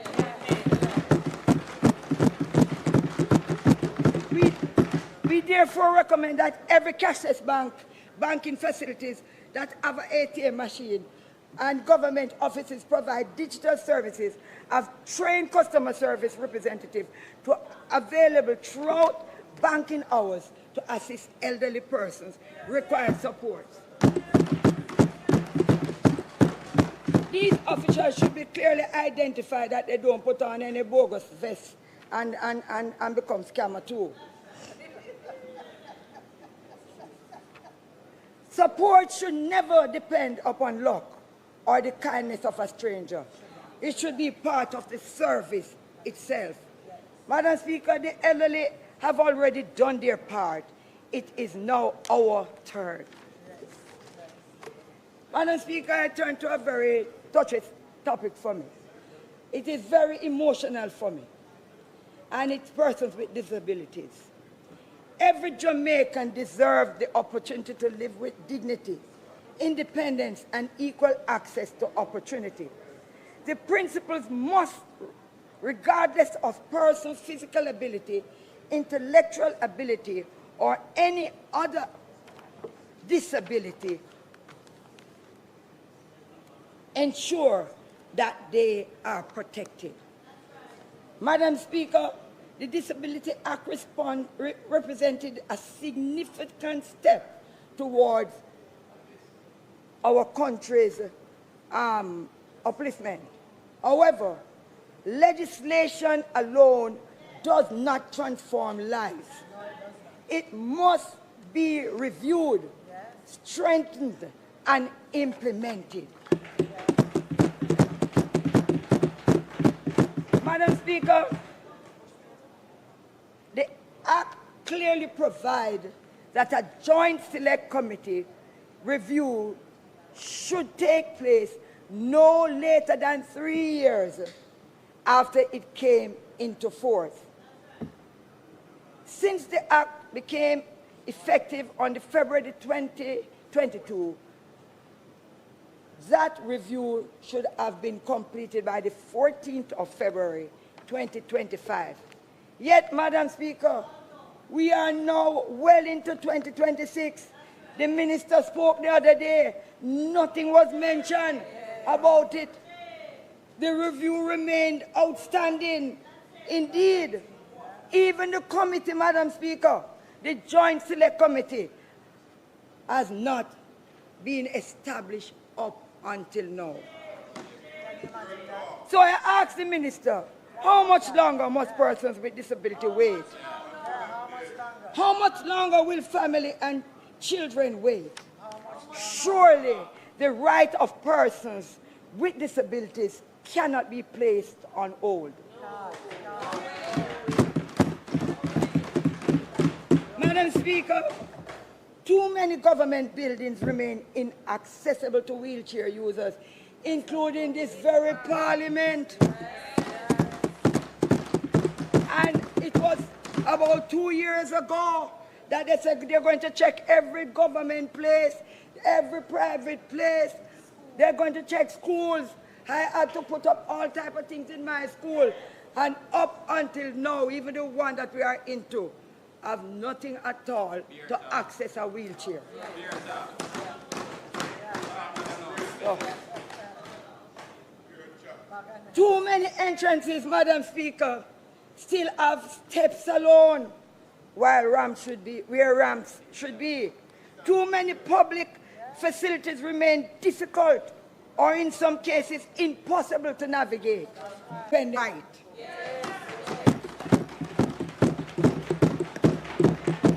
The opposition therefore proposed that the Jamaica Council for Persons with Disabilities undertake comprehensive accessibility audit of every government facility with clear timeline for corrective actions by the start of the next financial year.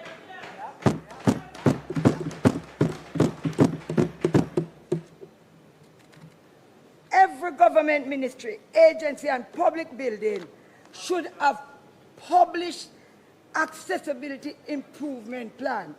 Madam Speaker, one of the issues that touched me the most while preparing this presentation was hearing from a mother whose child is still waiting to be assessed for disability. Madam Speaker, this child should now be preparing for secondary school. Instead, valuable years have been lost while the family waits for an assessment. Madam Speaker, no child should lose their years of learning because the system moves too slowly.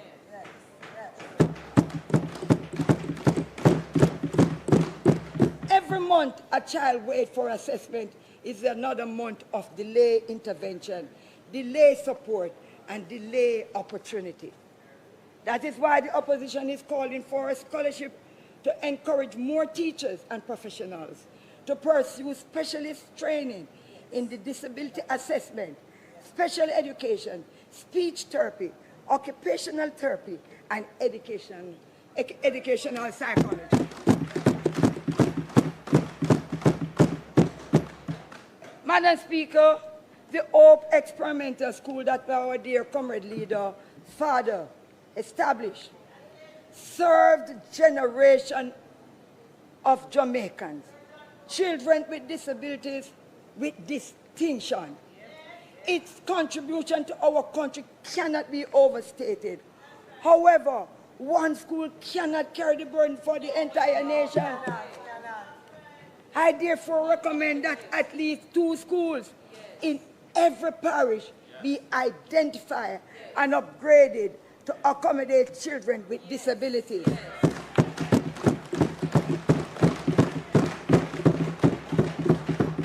Madam Speaker, it doesn't even need the entire school.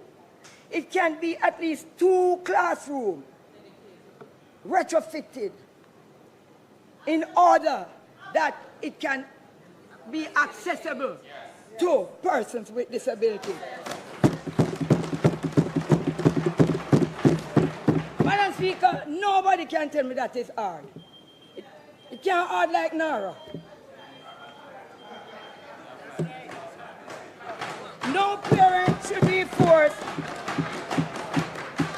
No parent should be forced to travel across parish boundaries simply because suitable educational facilities do not exist. Madam Speaker, before I take my seat, permit me, and I'm asking you to permit me. I ran very fast because I don't want any mic turn off on me.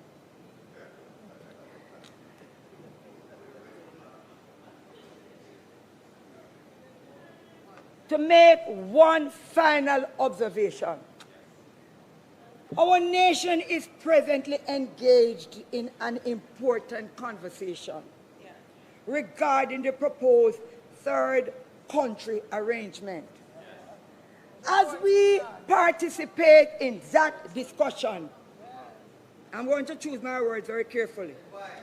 No, because I know why. Because I don't want you to twist me up.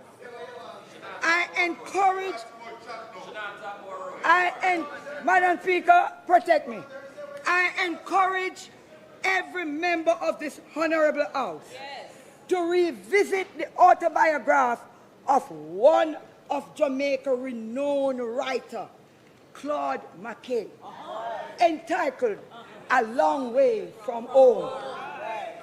Although it speaks of his personal journey across nations and continents, it is a story about identity, belonging, displacement, and the universal search for dignity.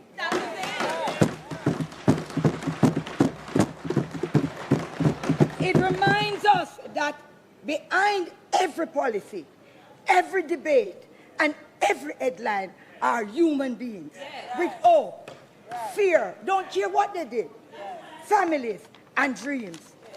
As legislator, Madam Speaker, may we never become so consumed by policy that we lose sight of the people whom those policies affect. Our decision must always be guided by justice, compassion, and respect for human dignity. Madam Speaker, that is the Jamaica we should all strive to build. I thank you.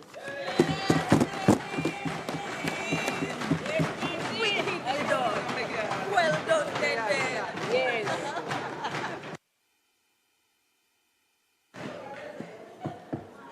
House Leader. Madam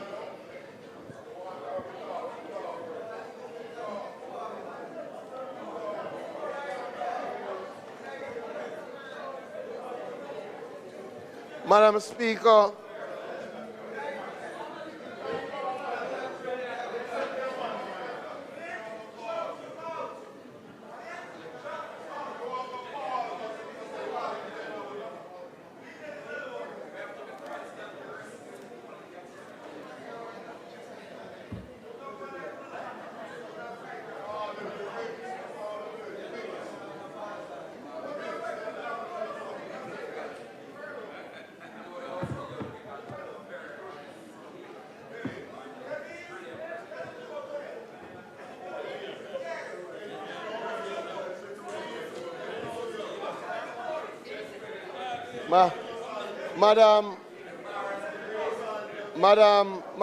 Madam Speaker, allow me to thank the member from St. Catherine Eastern. I will say that definitely on the opposition side, that is by far the best presentation. It is. It is. It is. It is. It is. It is. It is. It is.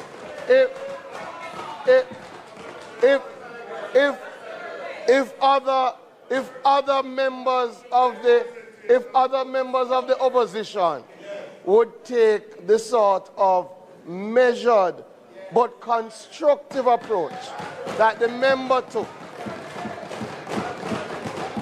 we would have a better debate. And I must tell you, your intervention in relation to pensions, I think, rings with everybody, about people getting their pensions at time. I don't know why her colleagues are upset that she did the best. The best is the best. The best is the best. Don't be. Come on. Anyway, Madam Speaker, we are now going to have the closing presentation by the Deputy Prime Minister, the Minister of National Security and Peace, Dr. Horace Chan. Thanks, House Leader.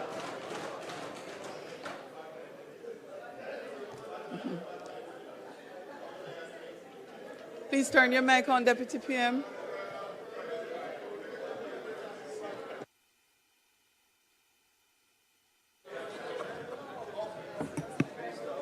Thank you. Buy 2 big soy fresh or 3 small today. Snap your receipt and send it right away. WhatsApp now, don't delay.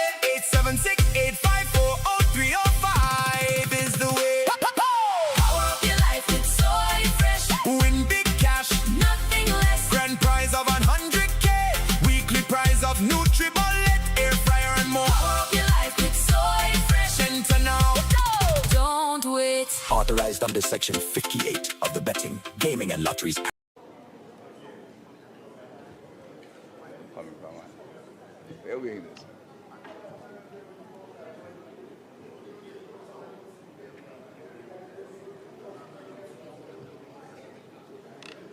That look. Both in your car. Bright yellow.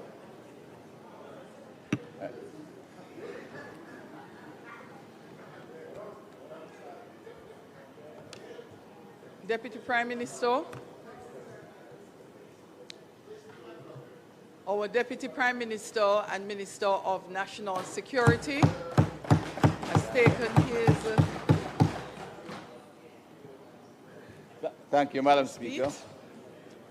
Coming Proceed. after the two ladies, but Madam Speaker, over the past several weeks, the Honourable House has once again been the stage for one of the most important exercises in our democratic tradition. We have heard proposals that advance arguments tested, and competing visions for Jamaica placed before the country. On the side, the government has set out its record, its priorities and its plans. On the other side, the opposition has offered its critique and its alternatives. In that process, the Jamaican people have had the opportunity to assess both, because in our democracy, the ultimate verdict belongs to this, not to this House, but to the people of Jamaica.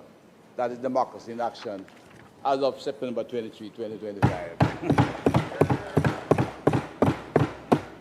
The fact that these discussions take place openly, vigorously, and under public scrutiny is itself evidence of a healthy and functioning democracy. We will not always agree, nor should we. Democracy is not built on unanimity. It is strengthened by robust debate, accountability, and the willingness to subject ideas, policy, and performance to public examination. In that spirit, we welcome the newest members of this House, the freshman class of 2025 on the opposition benches, along with those members who have returned after an enforced sabbatical. They have come back with a little bit more energy. Come. They went on sabbatical, you know who they are. You sent them on sabbatical, you know. I think they have acquitted themselves well and contributed meaningful to the debate. Madam Speaker, renewal is healthy for every democracy. It brings with it fresh perspective and new voices. But this debate has also reminded us that governing a country, particularly through difficult and uncertain times, demands experience, competence, steady leadership. Those are the qualities. Those are the qualities the Jamaican people recognized when they renewed the confidence in this administration and entrusted the most honorable Prime Minister with a third consecutive term and the fourth term to come first. I want to place on record my appreciation to all the members of this honorable House and both the government and opposition benches for the seriousness and discipline they brought to this year's sectoral debate. I commend you, Madam Speaker.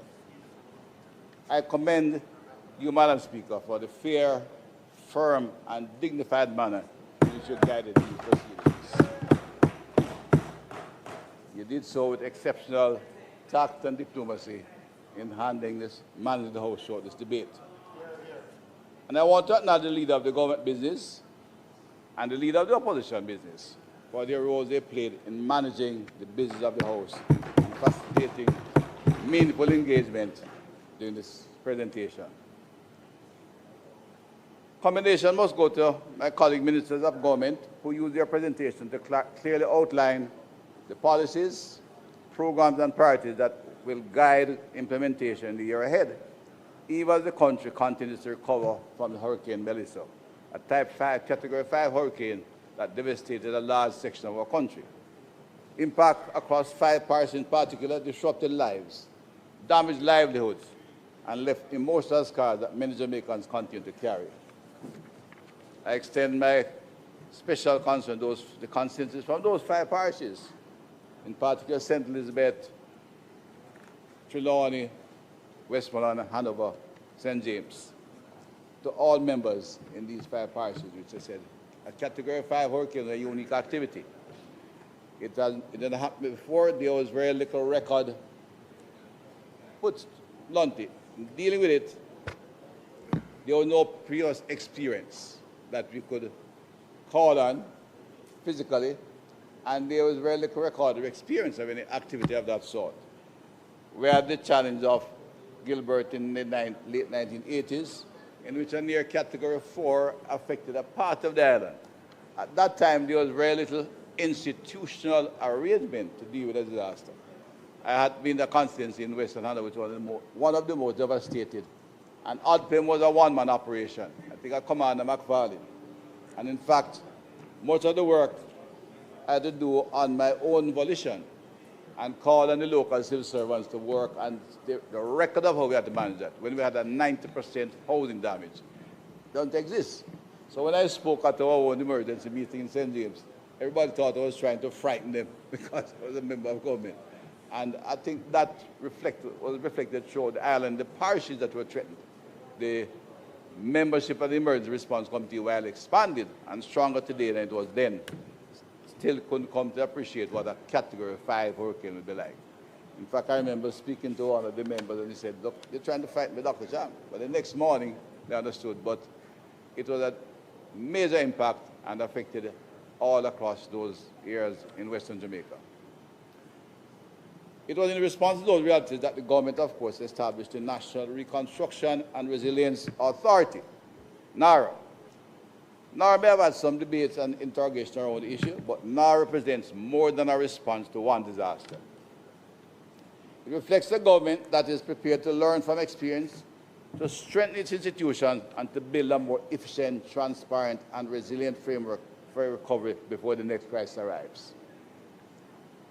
Madam Speaker, throughout the sectoral debate, a clear and consistent purpose was emerged, and that is to strengthen fiscal responsibility, improve productivity, and build national resilience.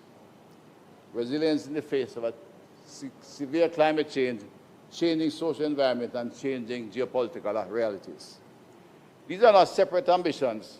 They are interconnected pillars at the same national project, securing Jamaica's future. Sound fiscal management creates the space to invest in the priorities that matter most to our people. Greater productivity means a more skilled workforce, a more competitive economy, stronger opportunities for individuals, families, and businesses to thrive and increase prosperity for all. Resilience, in turn, ensures that the progress we make today can endure the shocks of tomorrow. Hurricane Melissa reminds us that resilience is not built in the middle of a crisis. It is indeed built long before the storm arrives. It is seen in hospitals that remain operational under pressure, in roads and bridges that can withstand extreme weather events, in the food systems that continue to function, and institutions that are able to respond quickly, effectively, and compassionately when citizens need them most. So some were destroyed beyond functioning, but the country responded well, and indeed the people of Jamaica responded exceptionally. As exemplified in the Jamaica Conservative Force, the Jamaica Fire Brigade, the Municipal Corporation, National Works Agency, Jamaica Defense Force, and the Office of Disaster Preparedness and Emergency Management, all first-time responders that were able to carry us through the first 48 hours despite of the damage and the challenge that was laid out there.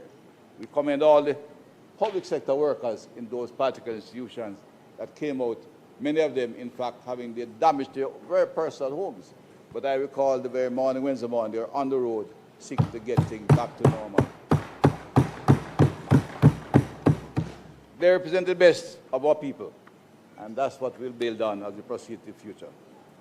Madam Speaker, the story that has emerged from this debate is that of a government focused not only on managing the demands of the present, but on laying the foundation for a stronger, safer, more productive, and more resilient Jamaica for generations to come. That's why I need extra time. Let me turn to a couple of the substantive line ministries, Madam Speaker. To the old ministry which I have the privilege to oversee, and I had the privilege of opening the debate, I had told this honorable House that Jamaica was making historic progress in the fight against crime and violence. One of the pillars of any prosperous country and on which we can grow is public order, security, and of course, good fiscal management. They are the two pillars and foundations which we can build a strong, prosperous country. Today I rise to report that those gains have not only held, but they have deepened. The downward trajectory has continued, confirming that Jamaica is not witnessing a temporary decline, but a sustained transformation in public safety. At the close of 2025, Jamaica recorded 674 murders, the first time in more than 32 years. That annual total fell below 700. Our national homicide rate dropped from 40 per 100,000 residents in 2024 to 24 per 100,000, and indeed over 60% from its peak. A decline of 41% in 2025. That is not a marginal improvement, it's a dramatic turning point in public safety in our country. Madam Speaker, we are not pausing to admire the numbers. We are pressing forward to even better numbers and to continued peace and safety in our community. The data for 2026 already highlights a downward trend. As of yesterday, June 29, homicides were down a further 23% compared with the corresponding period of last year. This has placed Jamaica on course to record one of the safest years in its modern history.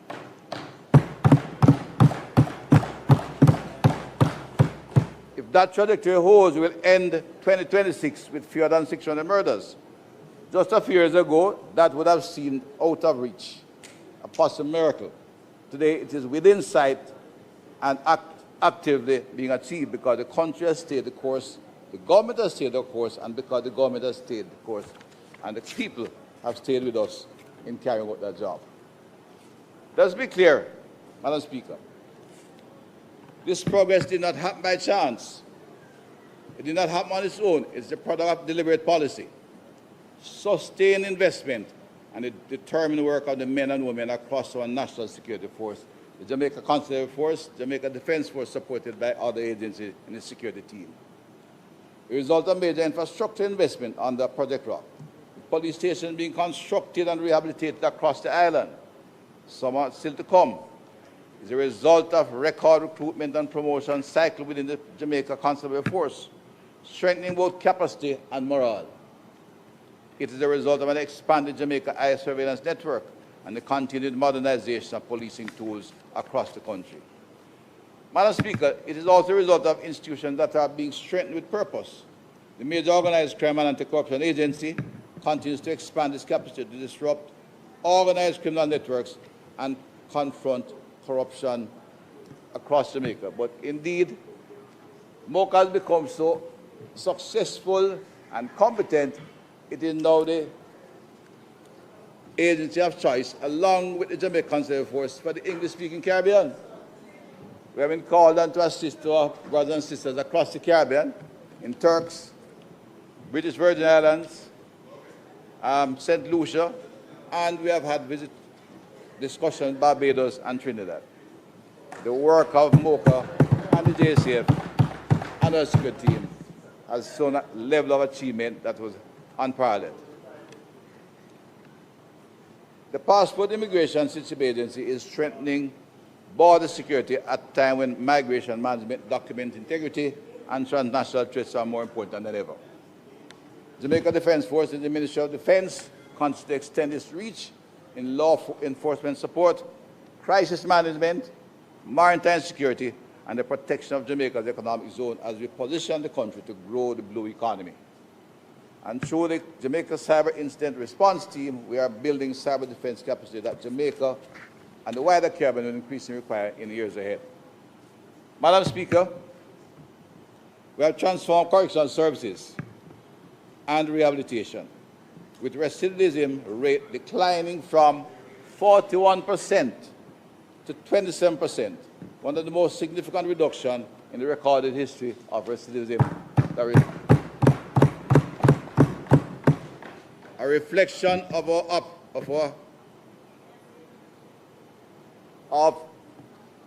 the work we have done to bring the correction service in the 21st century and to commend the men and women of that section for the work they're doing, and to thank the ministers within my ministry who have worked there, starting with my colleague to right now responsible for water and environment, who was there before and prior to him, and of course my current minister, Minister Juliet Cuthbert-Finn, hard-working individual who brings integrity, consistency, and commitment to her work. She worked with sincerity, and it has been transmitted to the workers in the correctional service, and we can see the results that we are beginning to have the kind of response we're getting out here that will ensure those who have gone into correctional service come out to continue to return to a productive life and not a life of crime.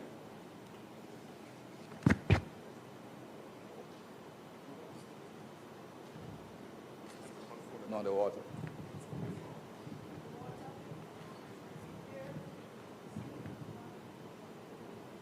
Roll out. I could do the glass. None of this would matter without the cooperation of the Jamaican people. And I repeat, Madam Speaker, none of this would matter without, none would matter without the cooperation of the Jamaican people. It would not be possible without the dedication of the professionals on the front lines or the commitment of those who work tirelessly behind the scenes. They shape the legislation, assist to develop the policies, prepare the concept notes, and craft speeches that guide this national effort. The progress Jamaica has made belongs to all of them. It belongs to every mother and father, to every aunt and uncle, to every brother and sister, cousin and neighbor. It belongs to every Jamaican who continues to believe in this country, who stands for law and order, and who refuses to give up on the promise of a safer, stronger Jamaica.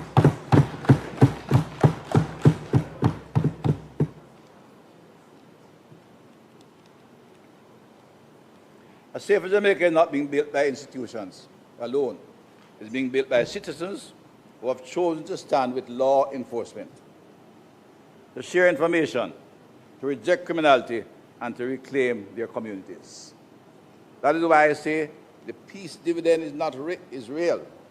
It is visible in the communities that are seeing fewer murders, fewer shootings, fewer acts of violence, and are active in their communities. Whether the grandmother going to church, prayer meeting on Wednesday night now without fear, or the young men playing football until late, or the men playing dominoes on the street light or on the shop plaza at all hours without fear of being shot by marauding criminals. It is visible in families who can breathe a little easier, in business that can operate with greater confidence, and in young people who can begin to imagine a future not defined by fear.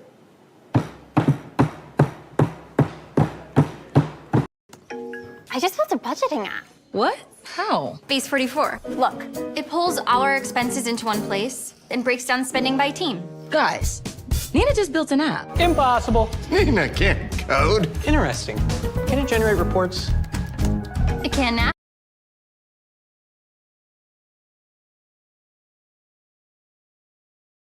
Absolutely no criminal or those associated with them will be safe or comfortable to operate in Jamaica. If I digress a little bit, Madam Speaker, there are some who are perpetuating a little myth about a particular agreement, which I'm not going to debate or raise today in any way. But to consider that I would bring criminals into Jamaica from anywhere of any kind, after doing all we have done, spending all we have done to reduce crime and violence, it's ridiculous, Madam Speaker. I know social media has the capacity to make these things go viral and get them across after repeated things. But it's just absolutely ridiculous for us to think that I'd bring further criminals in here. The reality is that no criminal will find a safe haven anywhere in Jamaica while this government is here, while I'm sitting in the seat. None of any color or creed anywhere from where they are from. Those who are Jamaican citizens have a pride in Jamaica. They come back and understand there's a new order in place in Jamaica. We welcome them as our brothers and sisters, but they'll have to remain within the order and behave themselves. Let us stop distorting the facts, and that side has, Mr. Speaker. Some of that comment, of course, comes from another minister. It is signed and in the files in my office, where it should be. Right? Jamaicans work too hard to make our country safer. We'll protect those gains, secure our borders, and keep criminals out of the country, and remove those who are here. we are committed to.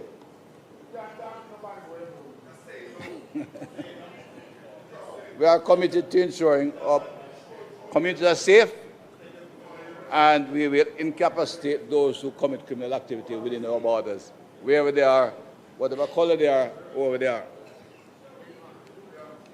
I now turn to our colleagues across, my colleagues in the cabinet who spoke, and look at a few of the line ministries. Their contributions have reinforced a central message of this debate. This is a government that governs its purpose. It coordinates across portfolios. It confronts Jamaica's long-term challenges with seriousness, discipline, and resolve, like crime and fiscal management. It's a government focused on results, not disruption, solutions, not noise, and on leadership, not theatrics.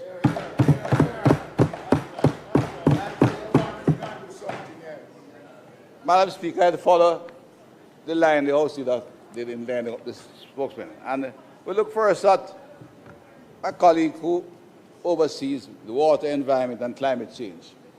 Relatively, as an independent ministry, relatively fresh and new.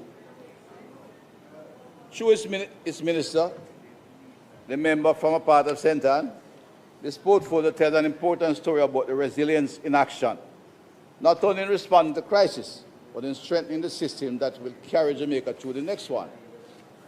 In the aftermath of Hurricane Melissa, the ministry and its agencies restored critical water services at a commendable rate, even where there was no power. They found ways and means of getting water to various corners of Jamaica. I recall very distinctly in my own constituency. They came in there and we were out of power for a long time, as well as broken mains.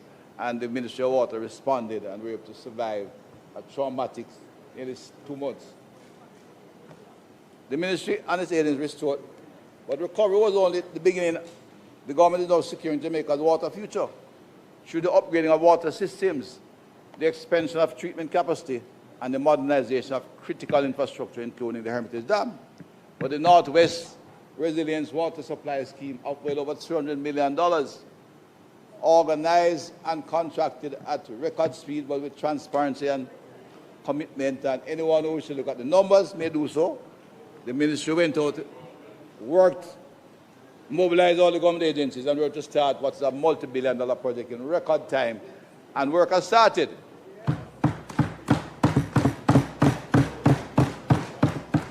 Not in the pipeline.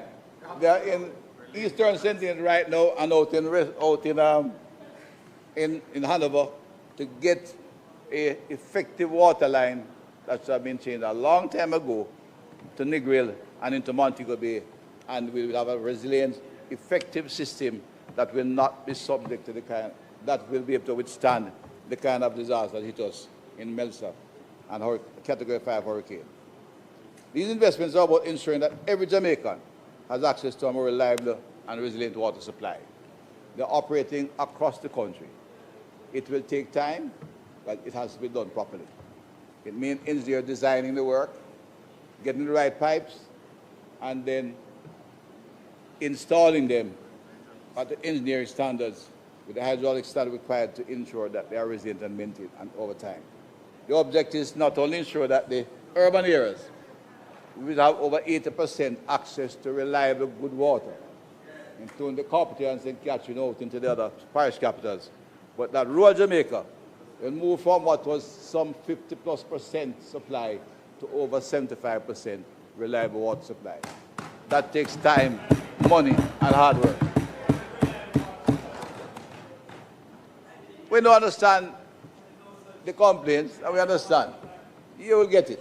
But like everything else, we have to do it right. If you don't do it right, then it will not be reliable.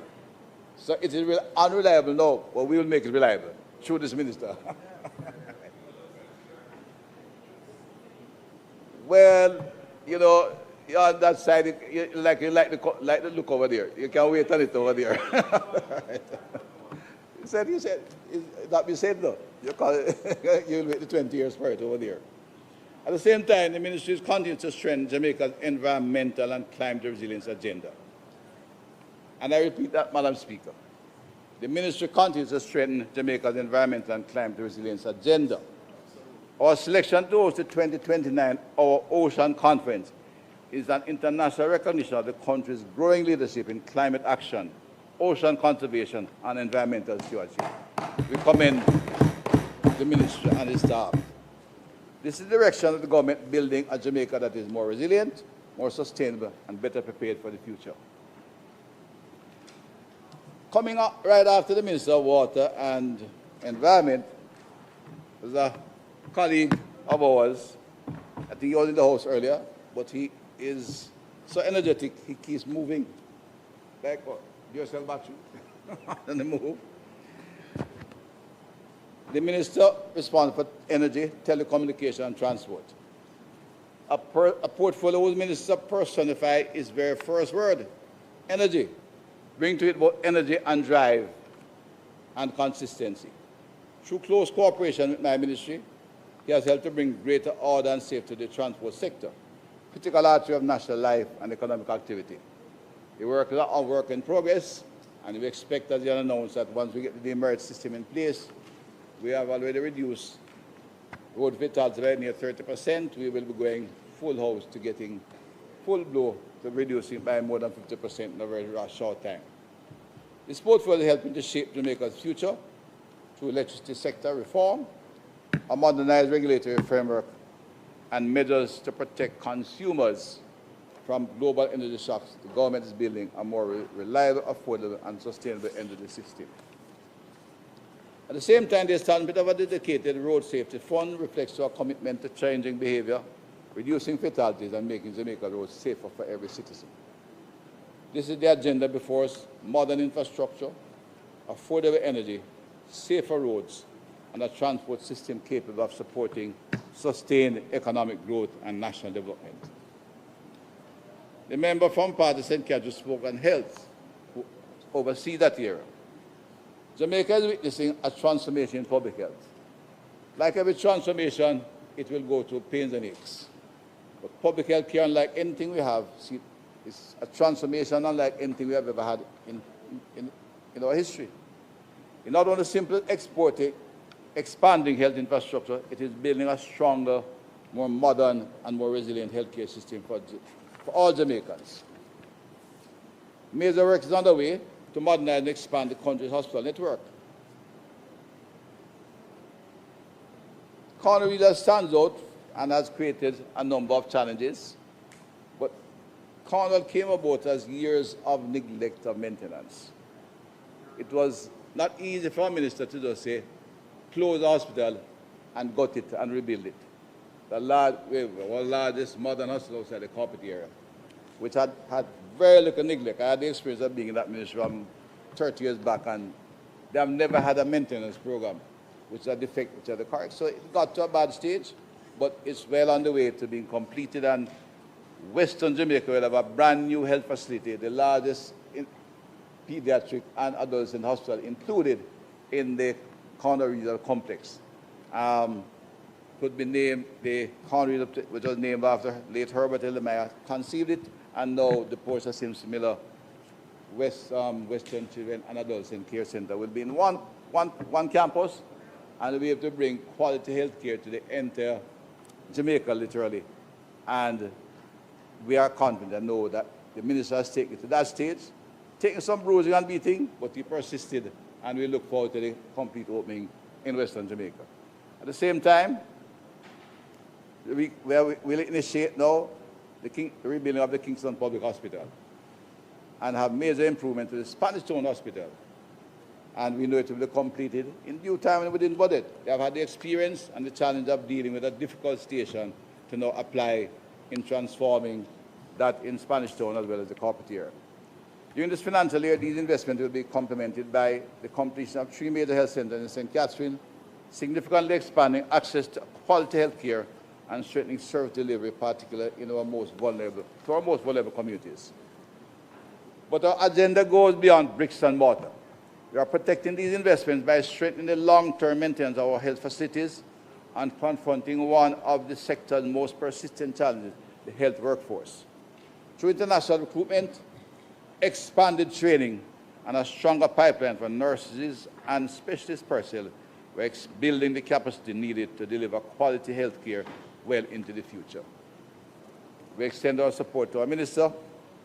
That is the direction of the government, investing not only in hospitals, but in healthier people, stronger communities, and a healthcare system that every Jamaican can rely on with confidence.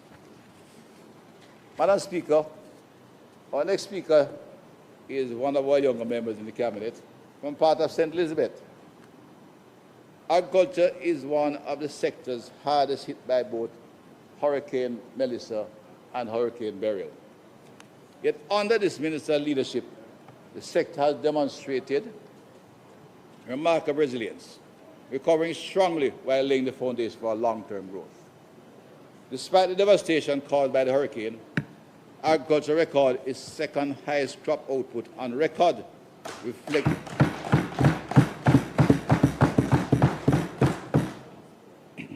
reflecting the determination of our farmers, the ministry's commitment to restoring good food, to restoring production and supporting rural communities. The ministry and his team did a remarkable job ensuring we could come out of these two natural disasters. Recovery remains a priority, but is no longer the only priority.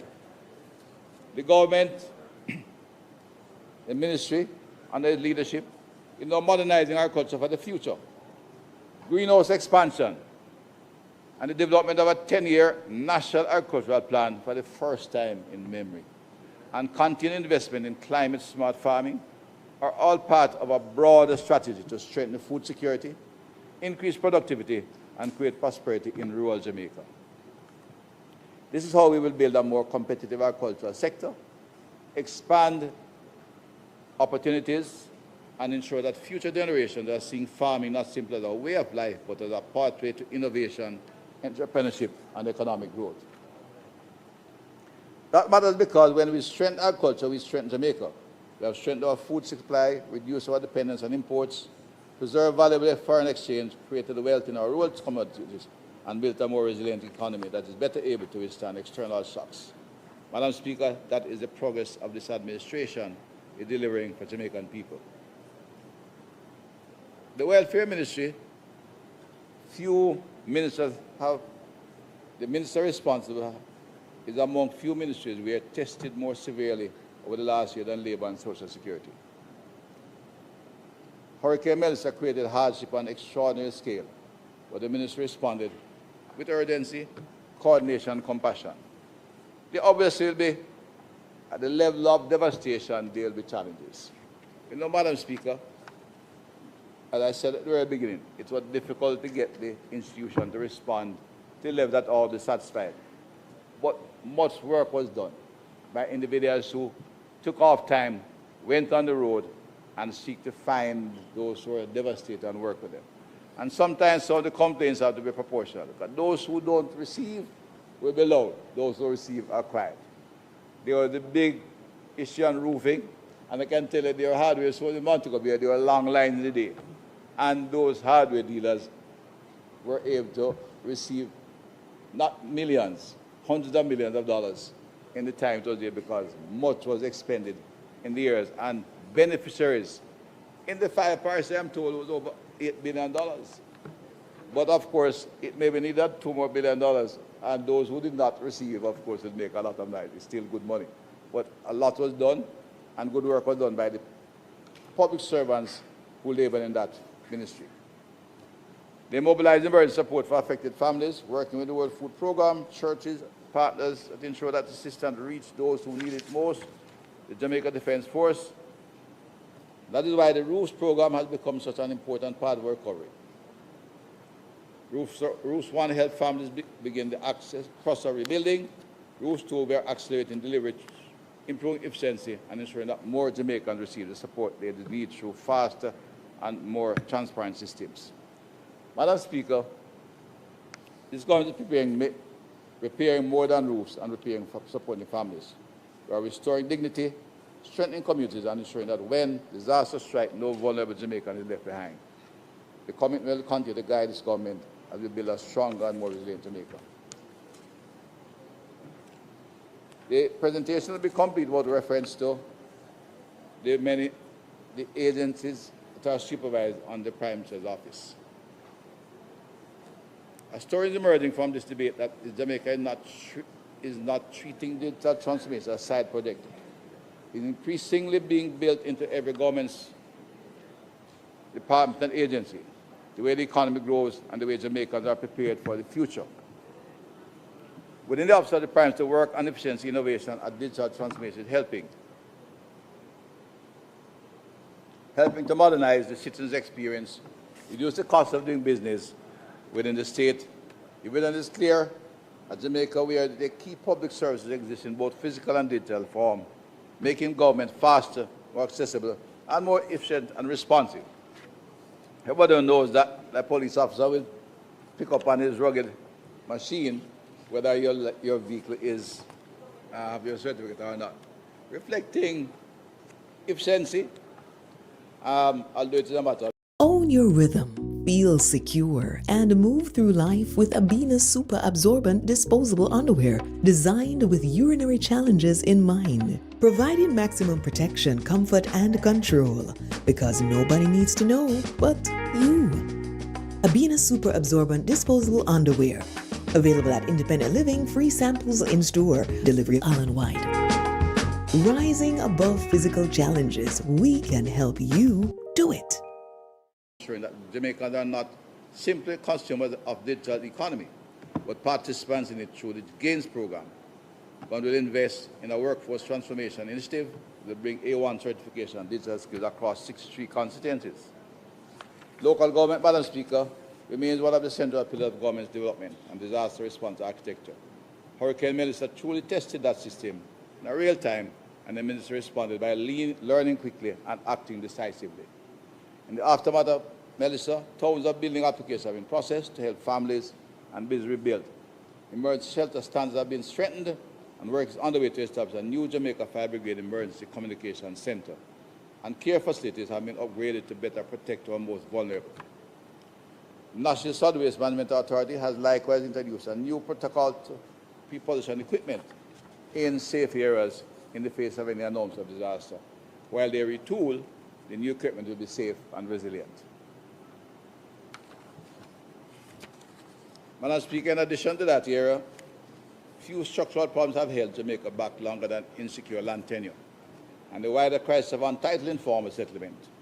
Too many Jamaican families will occupy land they cannot properly leverage, transfer, or use as a foundation for wealth creation, a matter that I am particularly familiar with in the wider informal settlements that surround Montego Bay. That's why the work no underway matters. The government is accelerating titling, expanding surveying capacity, distributing titles, and confronting the long-standing challenge of informal settlement and squatting through our active consultation reform. Over 1,000 titles have been delivered, and work and a current survey to bring up to date the data on informal settlement is starting. Should be completed very soon.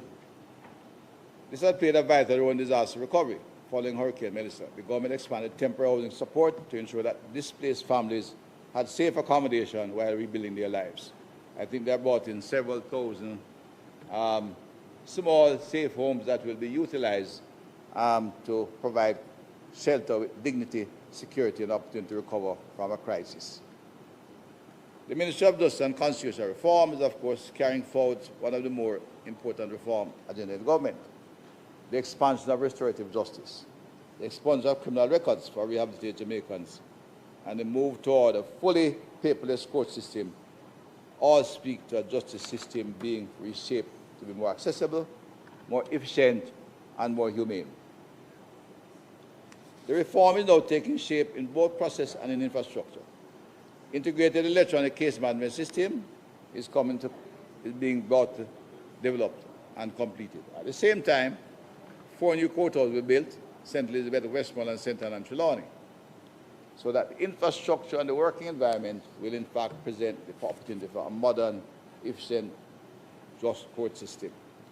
I must commend the Minister whose steady leadership has kept justice reform moving. When justice is timely, accessible, and fair, it strengthens confidence in the rule of law and reinforces every investment of the government.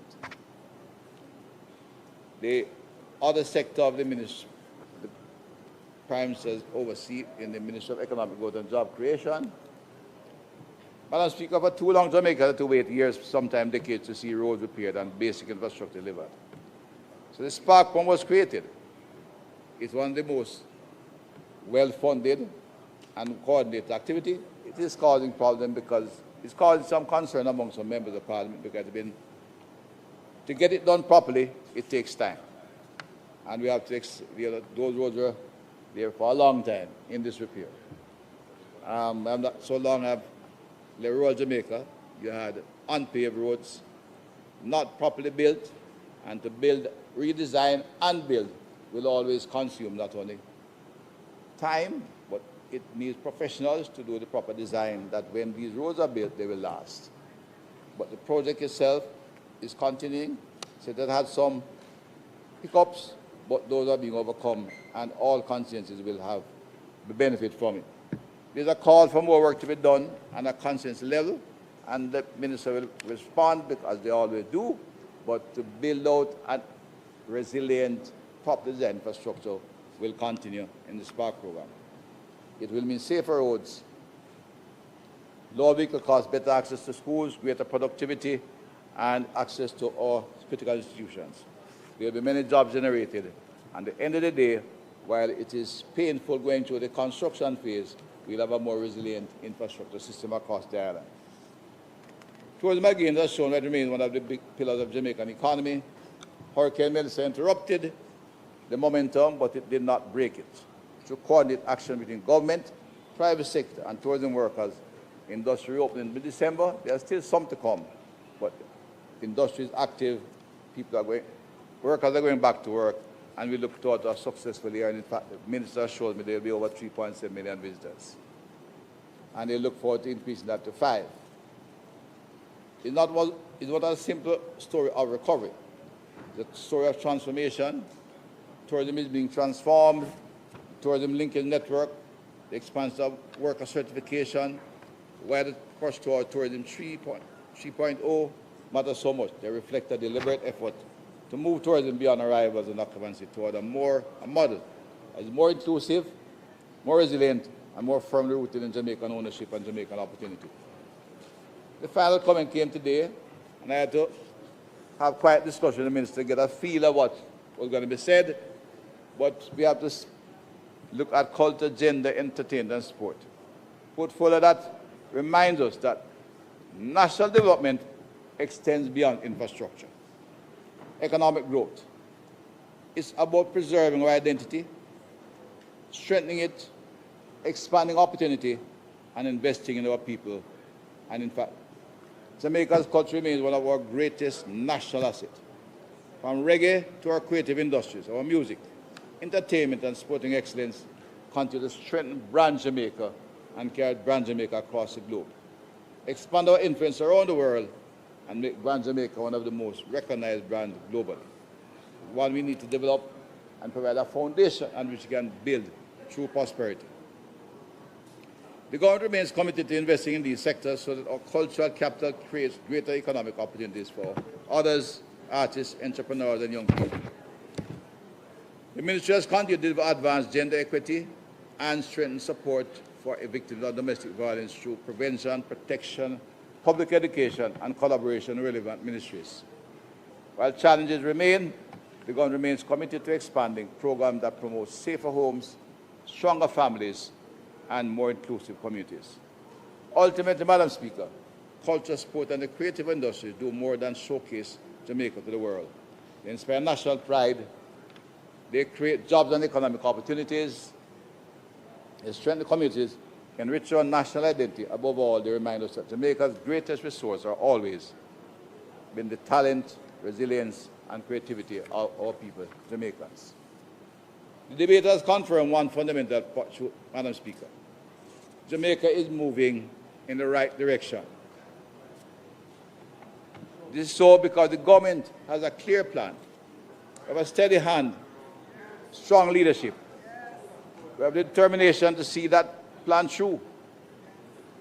That's why the people reaffirmed their commitment to us in September 3. Across these presentations, one story has emerged with unmistakable clarity. The government is not simply managing the present, it is building Jamaica's future.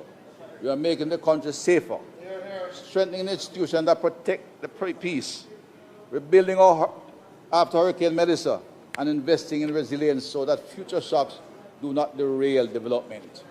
We are modernizing healthcare, expanding access to justice, regularizing land ownership, upgrading roads and infrastructure, strengthening food security, supporting tourism and agriculture, and preparing Jamaicans to thrive in a more digital and competitive economy.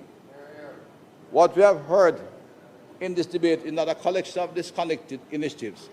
The government working across sectors to expand opportunity, protect the vulnerable, raise productivity, and improve the quality of life of all Jamaicans. And all of this, Madam Speaker, is being done within a framework of sound fiscal management that has restored confidence in Jamaica's economy, created a space to invest in our people. That is the largest story of this debate. Disciplined governance producing visible results in communities, institutions, and households across the country. No, none of this is to suggest that the work is finished. It is not. There is much to do, and the opposition has raised issues that deserve consideration and a look. But let no one leave this debate unclear about the central fact before the country. The government came to this House with progress to report, reforms to defend, and a serious vision for Jamaica's future.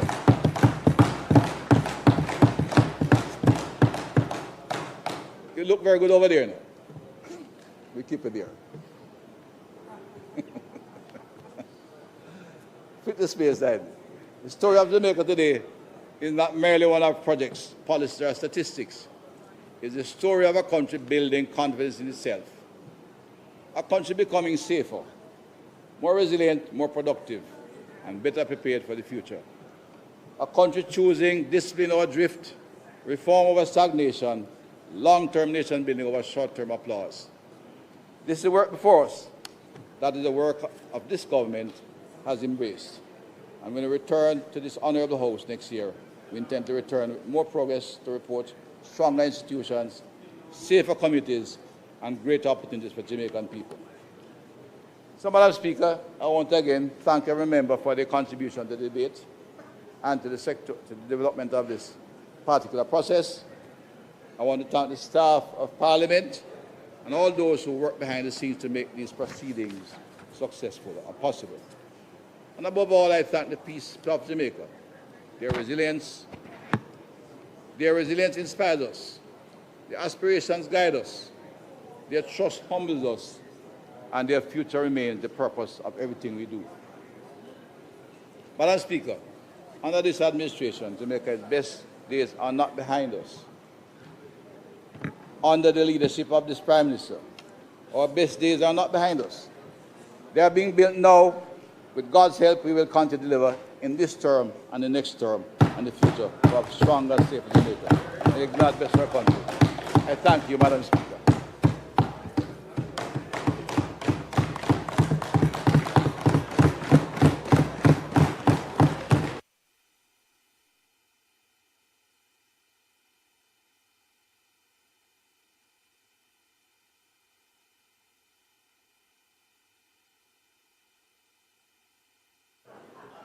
House Leader. Madam Speaker, I thank the Deputy Prime Minister for pulling together the various strands of the sectoral debate and showing that the government is continuing to move in the right direction. I now ask that the motion move on the 21st of April 2026 with respect to the plans and programs being pursued by the government in respect of ministries which were not included in the debate on the appropriations bill be approved. I put the question. Those in favour? Aye. Those against? The ayes have it. Madam Speaker, I now ask for the recommittal of the matters on the agenda.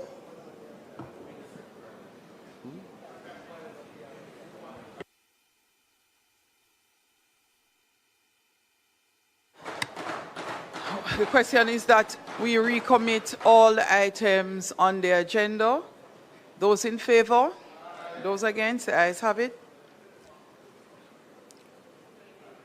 Statement by ministers.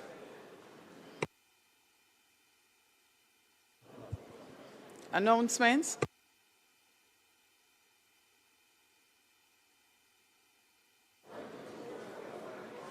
Laid on the table of the House are the following. Planning Institute of Jamaica's Economic and Social Survey, Jamaica 2025. Jamaica's 2026 Voluntary National Review Report on the 2030 Agenda and the Sustainable Development Goals dated June 2026. Jamaica's 2026 Voluntary National Review Report, 2030 Agenda and the Sustainable Development Goals Statistical Annex dated June 2026. Voluntary National Review Report on the 2030 Agenda and the Sustainable Development Goals Special Report enabling private sector engagement in national development in Jamaica dated June 2026. And finally, the report of the Regulations Committee of the House of Representatives on its deliberations on the Insurance Amendment of 20th Schedule, Number 2, Regulations 2026. Thanks. Bills brought from the Senate.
Bills brought by the Senate. Bills brought by the Senate. Bills brought by the Senate.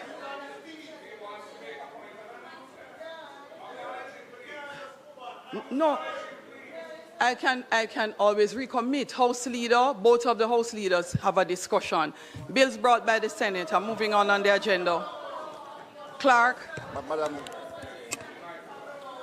The following Madam Speaker, is a message from Madam President Speaker, as my microphone Senate is on, there is a matter on... I don't have anything on announcement.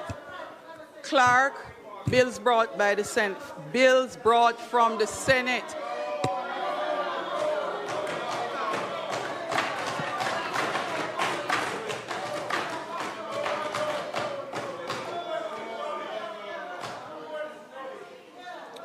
To the Honorable House of Representatives, I have the honor to advise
Members, the announcements on the agenda is for announcements to be made on the House.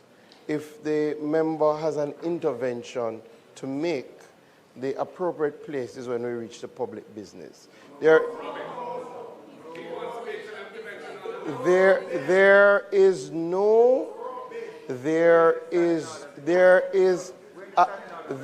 is anytime a member gets up to speak outside of public business, it is at the speaker's discretion.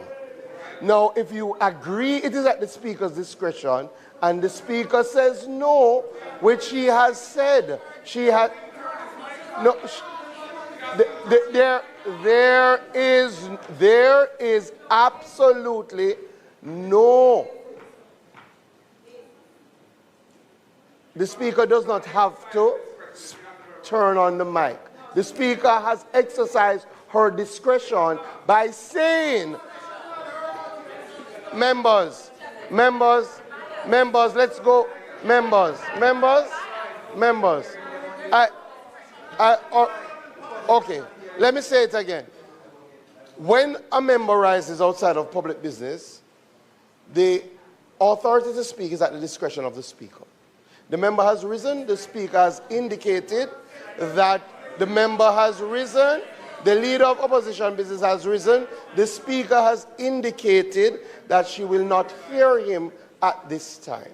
That is the ruling of the speaker, and we continue. That is how the House is organized.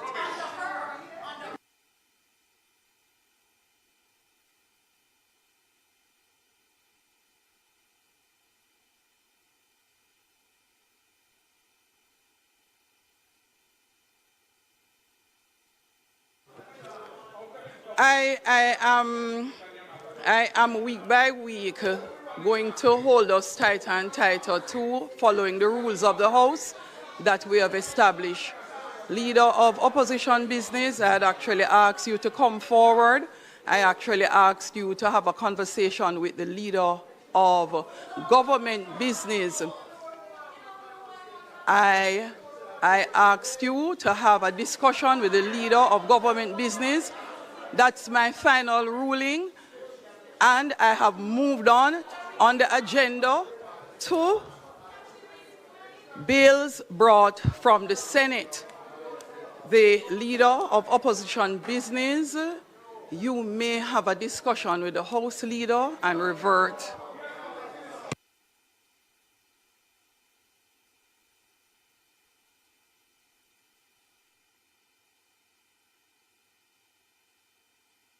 My ruling is final.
Deputy House Leader, Leader of Opposition Business, please take your seat, sir.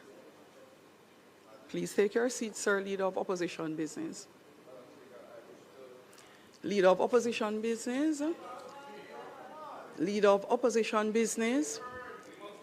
And no, it doesn't work like that. It doesn't work like that. Leader of Opposition Business. Announcements on the agenda is where we are. And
I am, for the final time, going to ask the Leader of Opposition Business to resume his seat.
So for the benefit of the House and the public, I will cite Standing Order 13.3 as it relates to the presentation of papers, which is what is on the announcement.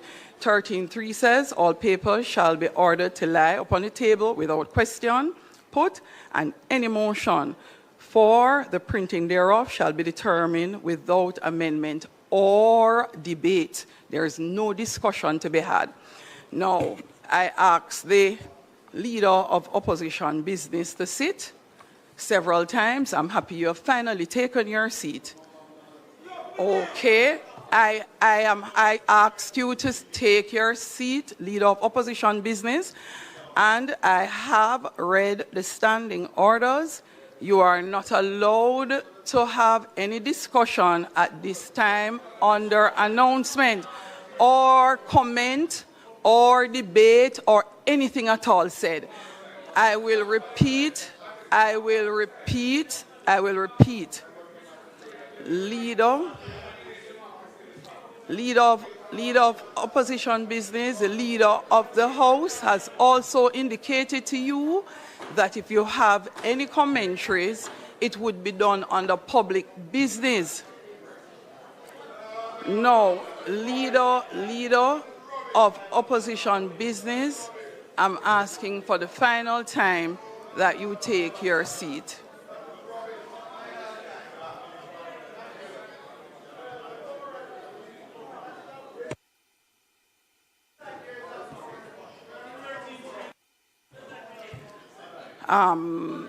Clerk, bills brought by the Senate. To the Honorable House of Representatives, I have the honor to advise the Honorable House of Representatives that on the 26th day of June 2026, an act Member to Russell, amend the Civil Aviation I am Act. actually, could you please pause, Clerk? So let me just read for all the members. Let me now read for you again, Standing Order 43. And as a matter of fact, you can take your books. So, Standing Order 43.4. If any of the members continue to disturb the proceedings of the House, I will be naming you. Clerk, continue. And that means banging the decks. To the Honorable House of Representatives, I have the honor to advise the Honorable House of Representatives that on the 26th day of June 2026, an act to amend the Civil Aviation Act was passed in the Honorable Senate without amendment. Honorable Thomas Tavares Finson, OJ, CD, KC, JP, President of the Senate. Thank you, Madam Speaker. Thank you, Madam Clerk. Petitions, papers, reports from committees. Frank Witter, Minister of State. Reports from committees.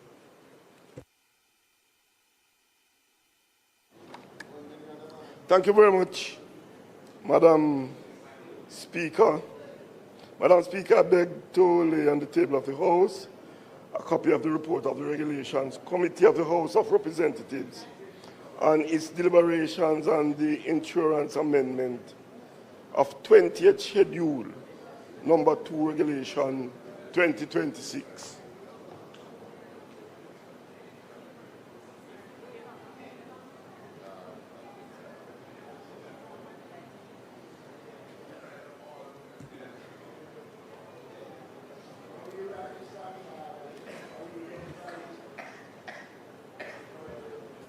Notices of motions given orally. Thank you, Madam Speaker. Madam Speaker, I beg to give notice that at the next meeting of the House, I will move for the following motions. Be it resolved that the report of the Regulations Committee of the House of Representatives and its deliberations on the Insurance Amendment 20th Schedule, number 2, Regulation 2026, which was laid on the table of the House of Representatives on the 30th day of June 2026, be adopted. Madam Speaker, I also further beg to give notice that at a later stage today, I will move for the suspension of the standing orders to enable me to take the motion, notice of which I gave earlier.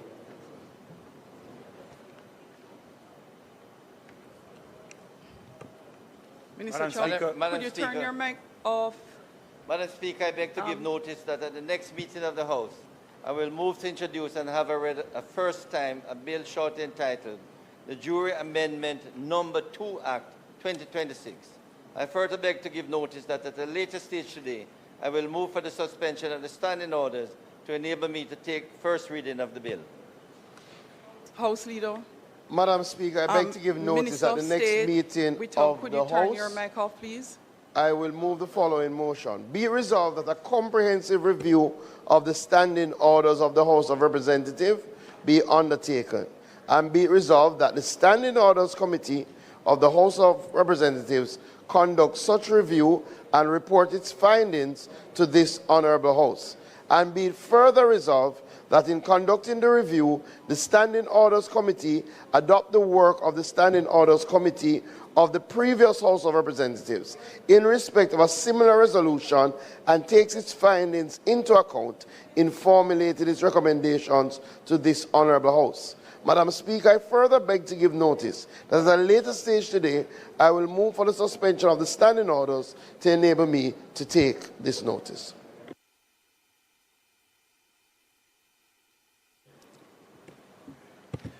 Madam Speaker, I beg to give notice that at the next meeting of the House, I will move the following motion. Whereas chattel slavery constituted one of the greatest crimes against humanity, involving the systematic capture, trafficking, enslavement, exploitation, dehumanization, and dispossession of millions of African men, women, and children, and whereas the wealth generated through slavery contributed significantly to the economic development and industrialization of Britain and other European powers, while simultaneously underdeveloping Africa and Caribbean societies, and establishing patterns of inequality, exclusion, and dependency that continue to affect formerly enslaved people and nations. And whereas the abolition of slavery did not result in justice for the formerly enslaved, and instead compensation was paid to slave owners, while those who had endured enslavement received neither restitution nor meaningful support for their social and economic advancement. And whereas the legacies of slavery remain evident in contemporary disparities relating to land ownership, wealth accumulation, educational opportunity, infrastructure, access to services, cultural development, and economic participation throughout the Caribbean region and within Jamaica. And whereas the Caribbean community, CARICOM, through its Reparations Commission, has developed a 10-point reparations plan which provides a comprehensive framework for addressing the enduring consequences of slavery, genocide, colonialism, and racial injustice. And whereas in 2026, the United Nations General Assembly adopted a resolution on the permanent remembrance of the victims of slavery and the transatlantic slave trade and the pursuit of reparatory justice, receiving the support of 123 member states, thereby demonstrating growing international recognition of the legitimacy of reparatory justice claims.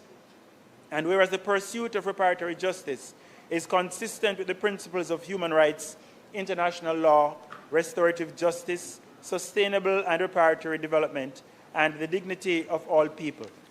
Be it resolved that this Honourable House affirms the institution of chattel slavery and its associated systems of colonial exploitation inflicted profound and lasting harm on the people of Jamaica, and that these harms continue to manifest across generations. Formally endorse the CARICOM 10-point reparations plan as the principal regional framework guiding Jamaica's pursuit of reparatory justice. 3, calls on the government of the United Kingdom to enter into meaningful and good faith negotiations with Caribbean member states, including Jamaica, towards the achievement of full and comprehensive reparations for the crimes and enduring consequences of slavery and colonial exploitation. 4, affirm that reparatory development shall serve as a principal mechanism through which reparatory justice may be pursued and achieved, recognizing that sustainable redress requires transformative investments that address historical and contemporary inequities. 5, calls on the government of Jamaica to develop and implement a national reparatory development strategy aligned with the CARICOM 10-point reparations plan and focused on addressing structural inequalities linked to slavery and colonialism. 6, calls on the government of Jamaica to consistently place the issue of reparatory justice on the agenda of the CARICOM, the Commonwealth Heads of Government meeting, Commonwealth institutions, and all appropriate international fora. 7, calls on the government of Jamaica to establish a structured program of engagement with institutions that benefited directly or indirectly from slavery and colonial exploitation, to seek their acknowledgement, partnership, and participation in initiatives that advance reparatory justice and development. Institutions will include, but not limited to, churches and religious institutions, universities and educational institutions, financial institutions, commercial enterprises and corporate entities, philanthropic foundations, cultural institutions, and any other entities which credible evidence demonstrate historically benefit from slavery and colonial system. Be it further resolved that the government of Jamaica will support the strengthening of Jamaica's institutional arrangements for reparations advocacy, research, public education, and international engagement. This should include the establishment of an appropriately staffed and resourced unit in the responsible ministry to coordinate, monitor, and support implementation of agreed actions and agreements in furtherance of reparatory justice and development. Be it further resolved that this Honourable House establish a joint select committee to receive submissions from members of the public, civil society group, faith-based organizations, academic institutions, private sector entities, and other stakeholders. 2, receive and examine historical, legal, economic, social, and developmental evidence relating to slavery, colonialism, and their enduring impacts. Consider the implications of the CARICOM 10-point reparation plan and relevant international developments concerning reparatory justice. 4, assess the role of governments, churches, universities, financial institutions, commercial enterprises, and other institutions that benefited directly or indirectly from slavery and colonialism. And 5, report its findings and recommendations to this Honourable House within 9 months of its establishment.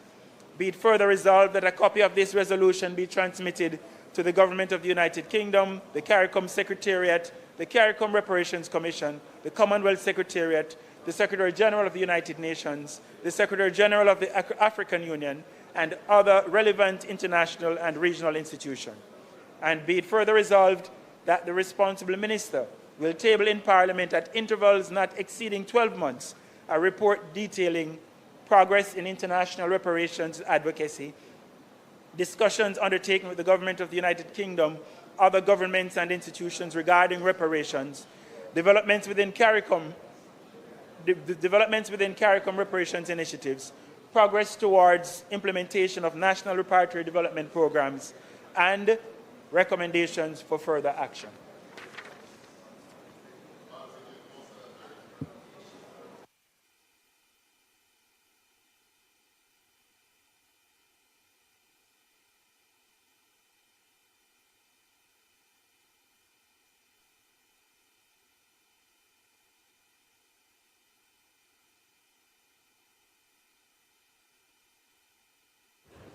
Look at 5, 6.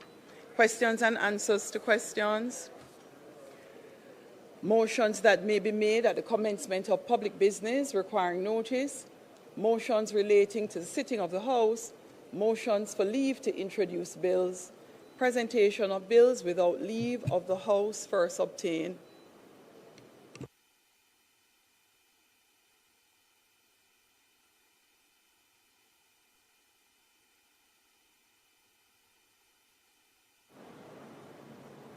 Madam Speaker, I now move for the suspension of the standing orders to enable me to take the first reading of a bill shortly entitled the Jury Amendment Number 2 Act 2026.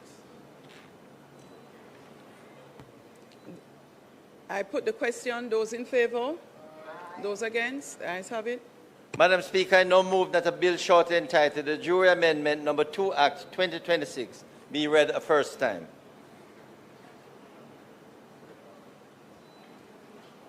The Jury Amendment Number 2 Act 2026 read a first time.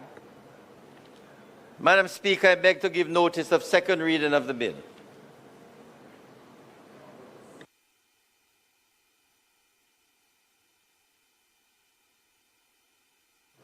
Public business.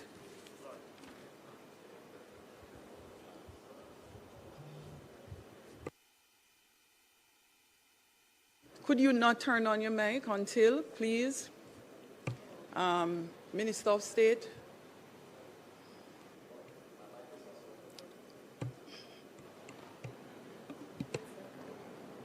Thank you very much, Madam Speaker. Madam Speaker, I now move for the suspension of the standing orders to enable me to take the motion, notice of which I gave earlier.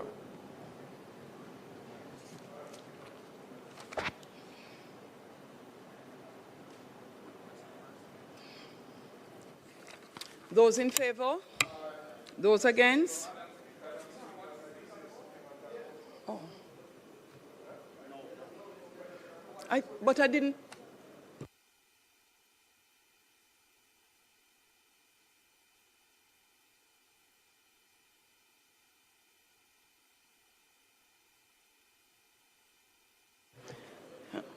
Those in favor? Those against? The ayes have it. Thank you, Madam Speaker. The motion moved by the member from Southwest St. Elizabeth. Southeast. No. Oh. The minister would speak on the motion first, member from St. Andrew Southeast, and then you would continue from there.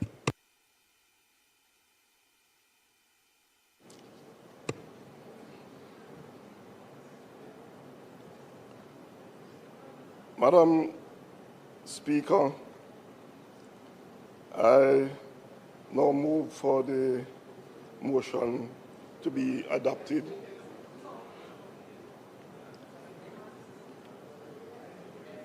So if you have nothing further to add in respect of the debate, then you're moving to allowing the member from St. Andrews Southeast.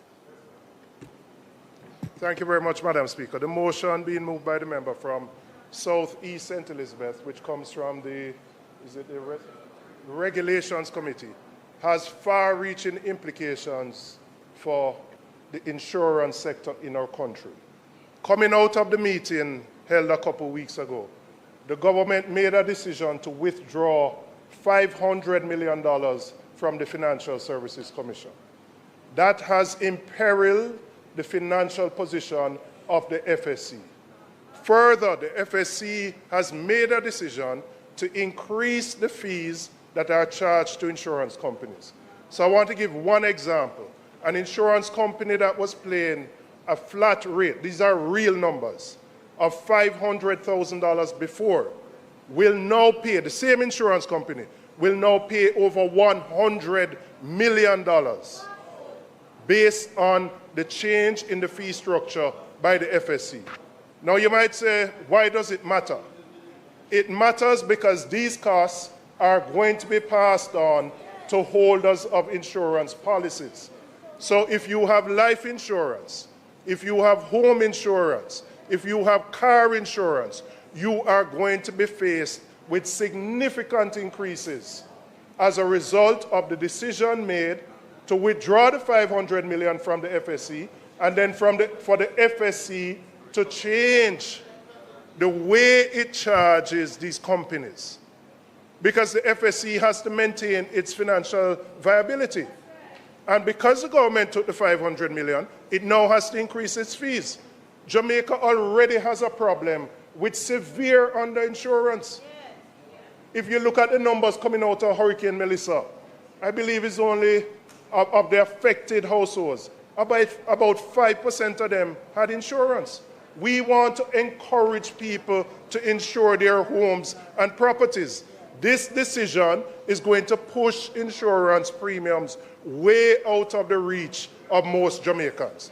It's a bad decision. It is a poor decision. It was not made with sufficient consultation with members of the industry. And all the players are going to do is simply to pass the cost on to people who are already burdened with increased gas price, increased food price, who have not recovered from Melissa. I am urging the government to rethink this, to consult with the players in the industry. The Insurance Agency of Jamaica has come out and asked for consultations. Withdraw it. You want more people to take out insurance, not less. And the government cannot continue to raid public institutions. We have 13.4 billion annually from the NHT. Heart Trust, 2 billion over the last 2 years. FSC, 500 million this year. You are raiding these agencies, imperiling their financial position, making it difficult for them to deliver on the mandate that they have. This one is one of the worst decisions. Rethink the decision, consult with the industry, find a way to ensure if you need to make increases, phase them in. But you can't have an insurance company, one of the largest, moving from paying an annual flat rate of 500,000 to paying over 100 million, and then you expect them to absorb that. They're not going to absorb it. They're going to pass the cost on. And then what going to happen? People who are supposed to insure them car are not going to insure them car. People insure their houses, cannot fully insure their houses. We live in a hurricane. We live in a situation where you are going to have natural disasters, and people are not going to have sufficient coverage based on this decision. It is a bad decision, and I'm calling on the government to withdraw it and to have consultation.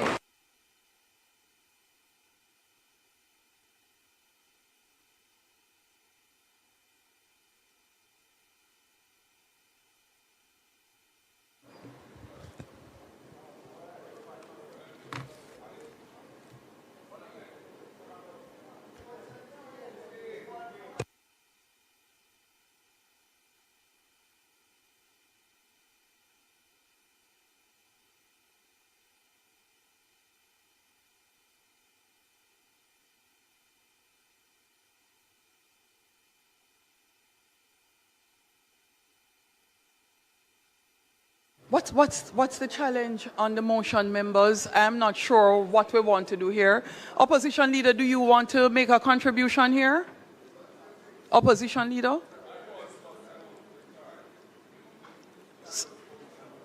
So we go back to Minister of State. Thank you very member much. From St. Elizabeth South East. Thank you very much, Madam Speaker. Madam Speaker, the response from the spokesperson on finance.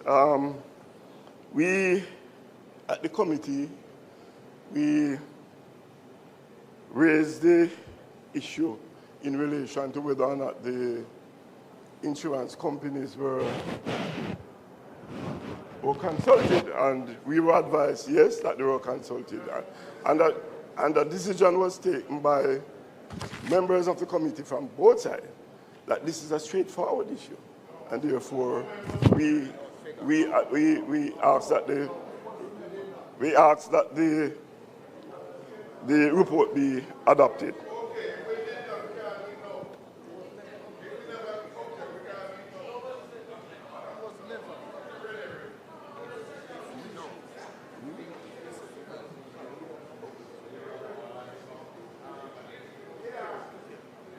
We ask that the motion be put. Those in favor?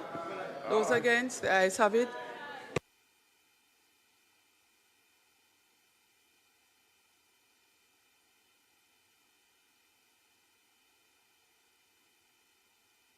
Madam Speaker, I now move for the suspension of the standing orders to enable me to take the motion, notice of which I gave earlier.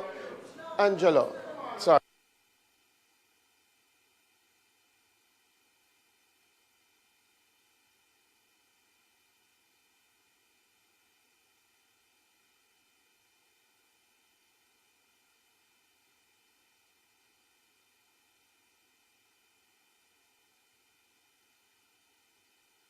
I move for the suspension of standing.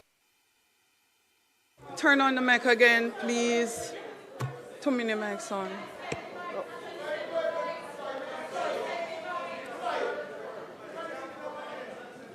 Madam Speaker, I now move for the suspension of standing orders to enable me to take the motion, notice of which I gave earlier. A motion was put to the House to approve this report. There was a debate on the report. There was a debate on the report. You have a point of order? All right, Madam Speaker, the leader of the opposition. Just sit down, sit down. Madam Speaker, guide me. The leader of the opposition indicated that he had no interest in speaking on the matter. How can the leader of the opposition be rising now to want to speak on the same matter that he indicated that he had no intention on speaking on, Madam Speaker? You can't have a double standard here, Madam Speaker.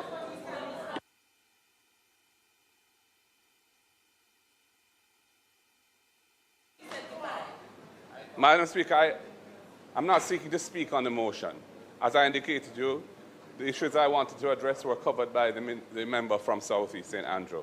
However, the motion was put and there were calls for a divide on it. We don't want to approve the report. And they were. And the leader of government is proceeding. Please allow the opposition leader to speak. The leader of government business is proceeding as if the divide wasn't called for.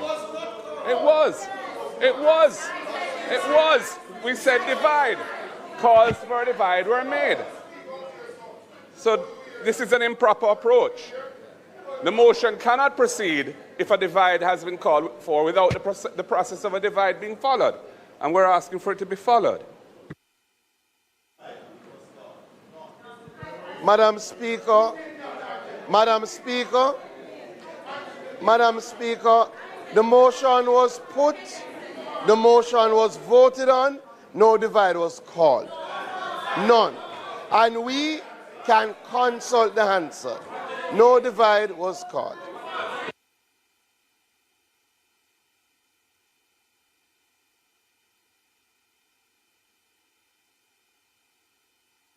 House Leader, Leader of Opposition, I called as I heard it. So I put the motion that the report be accepted. I just put the question. I heard ayes. I didn't hear nays. I did not, and I said the ayes had it, and I moved on. So I did not hear it. And Madam Speaker, we in this House are clear that if you are calling a divide, you have to get the attention of the Speaker. It has happened. Members, members, members, members, members, members, members, members. We are speaking about a report that has been signed by your membership that has indicated that there are no objections. No divide was called for. The Speaker did not hear a divide. The matter was put. There was no divide. Madam Speaker, once the matter has been put and is voted upon, that's the end of the matter.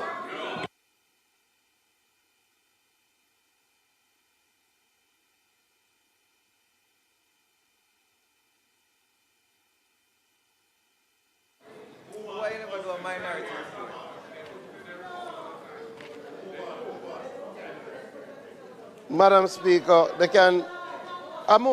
Madam Speaker, I now move for the suspension of standing orders to enable me to take the motion, notes of which I gave earlier. Can divide on that? On a point of order, it is improper to proceed in this manner. We on this side have called for a divide. The government, leader of government says he didn't hear opposition, it. We would like Hansard to indicate whether they have it in their record. Mr. Cowan, check Hansard, please. And in the interim, I have to operate based on what I have heard. When the leader of opposition had the opportunity to speak, at that point in time, even if he had no contribution to make, if it is that I'm not supporting the report, he could have said it. It would have helped me to. No, he spoke. He spoke. And the appropriate. No, so nothing is wrong with that, opposition leader. But what would be done is say it. I did not hear that. And so, no, members, I want you to, you don't listen, you know. You don't listen. You do not listen. You guys, you do not listen. If I do not hear something, members, and I've moved on the agenda, it cannot be that you consistently try to pull one back to what we passed.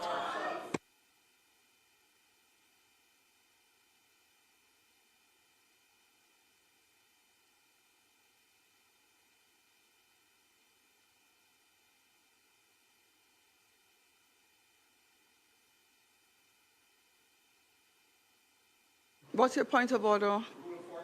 Madam Speaker. Rule 45, Madam Speaker, it says... Standing Order 45? Standing Order 45 says, at the conclusion of a debate, the question shall be put by the Speaker or Chairman, and the votes may be taken by the voices A and no, and the result shall be declared by the Speaker or Chairman, stating, I think the A's have it, or I think the nays have it, as the case may be. But any member may challenge the opinion of the Chair by claiming a division. What this says, Madam Speaker, is even after we can get up and we can challenge your opinion by claiming a division. That's Rule 45 of the Standing Orders of the House of Parliament. I like how you choose to interpret your standing orders as you choose. What I heard was the very standing order you're reading. I did not hear nays, nor did I hear divide. And members, I don't hear the mic as well as you do or the public, you know. So the mic being off is actually not an issue. I can hear you, even if the mic is not on. So I am not listening to hear through the mic.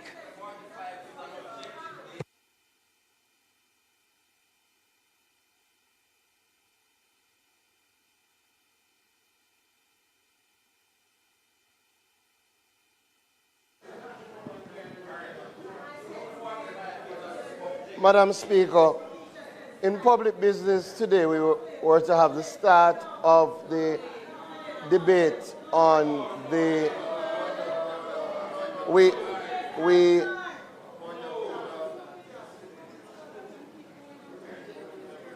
You've sent for the answer. You've sent for the answer. No, she said that. Remember? No, you heard. You heard me request answered. You heard me. Right, so House Leader, continue, because the Speaker's duty is to ensure that the House proceeds not just orderly, but efficiently. House Leader. Madam Speaker, we will now take the start of the debate on the Mediation Act. I think it's an appropriate bill to take at this time, Madam Speaker.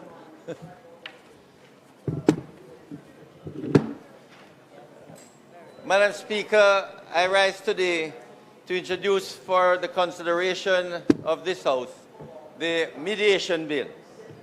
This legislation seeks to establish a regulatory framework governing the conduct of mediation in Jamaica, including community mediation, the registration of mediators, and the licensing and regulation of mediation service providers. Madam Speaker, Jamaica's mediation landscape is currently shaped by a patchwork of laws that address specific disputes, but fail to provide a unified, modern framework. This fragmentation forces practitioners and parties to navigate inconsistent rules and uncertain standards. By enacting a comprehensive mediation act, Madam Speaker, Jamaica can transform its dispute resolution system, creating clarity, consistency, and confidence in mediation as a reliable national mechanism. Madam Speaker, when we talk about resolving conflicts, it is easy to default to pictures of corporate boardrooms and multi-million-dollar contracts. But conflict is not just a line item on a balance sheet. It is deeply personal, emotional, and fundamentally human. Madam Speaker, if we look at our legal systems today, it is overwhelmed, not just by commercial giants, but by families, neighbors, and everyday citizens caught in a cycle of dispute. Traditional litigation operates like a scalpel. It cuts a case down to strict legal rights, ignoring the human relationships underneath. Madam Speaker, this is where the true power of mediation shines. Its utility extends far beyond corporate interests. It is a vital tool for repairing the fabric of our everyday lives. Madam Speaker, I want and intend for mediation to have a fundamental impact on and transform our people, engage and settle their differences. I invite you, Madam Speaker, to consider the profound impact of mediation across three critical areas: family and domestic relations. In custody disputes or divorces, a courtroom forces parents into a winner-take-all battle.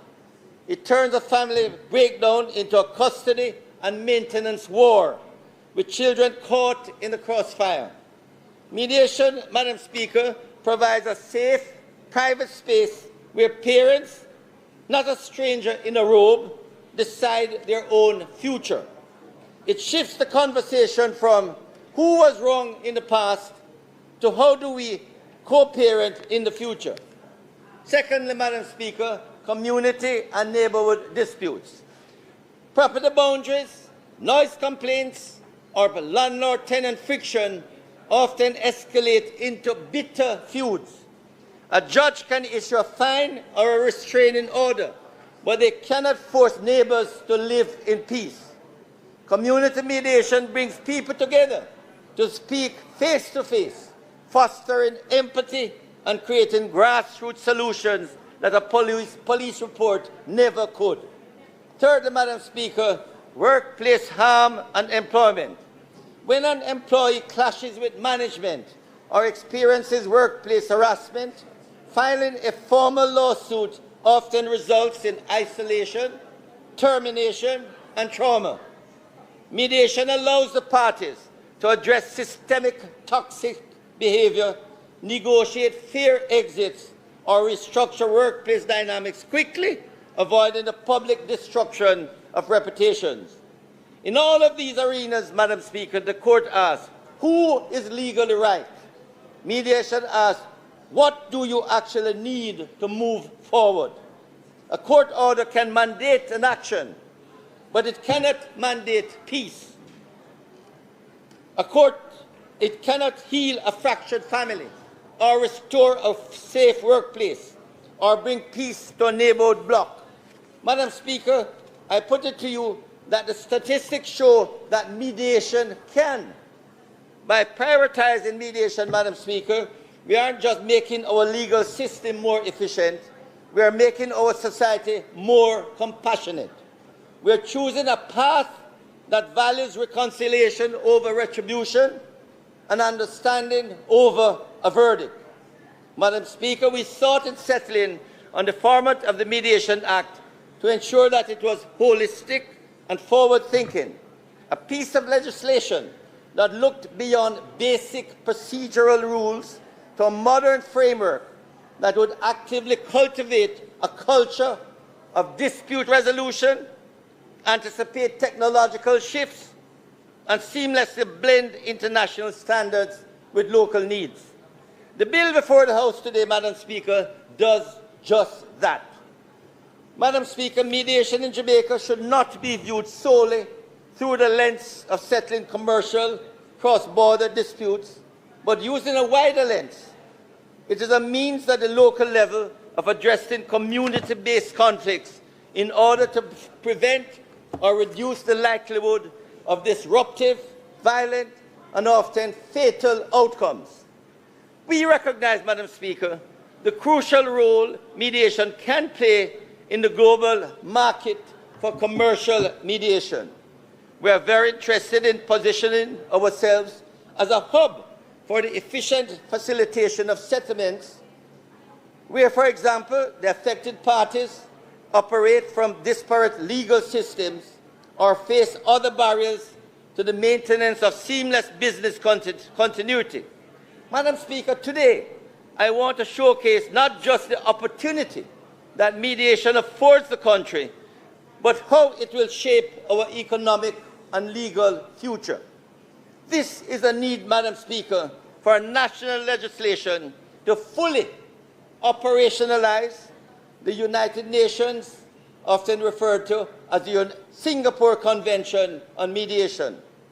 To understand why this matters, we must look at how global business works. When cross-border commercial disputes arise, companies traditionally face a brutal choice. They enter the bruising arena of litigation in foreign courts, or they can engage in international arbitration.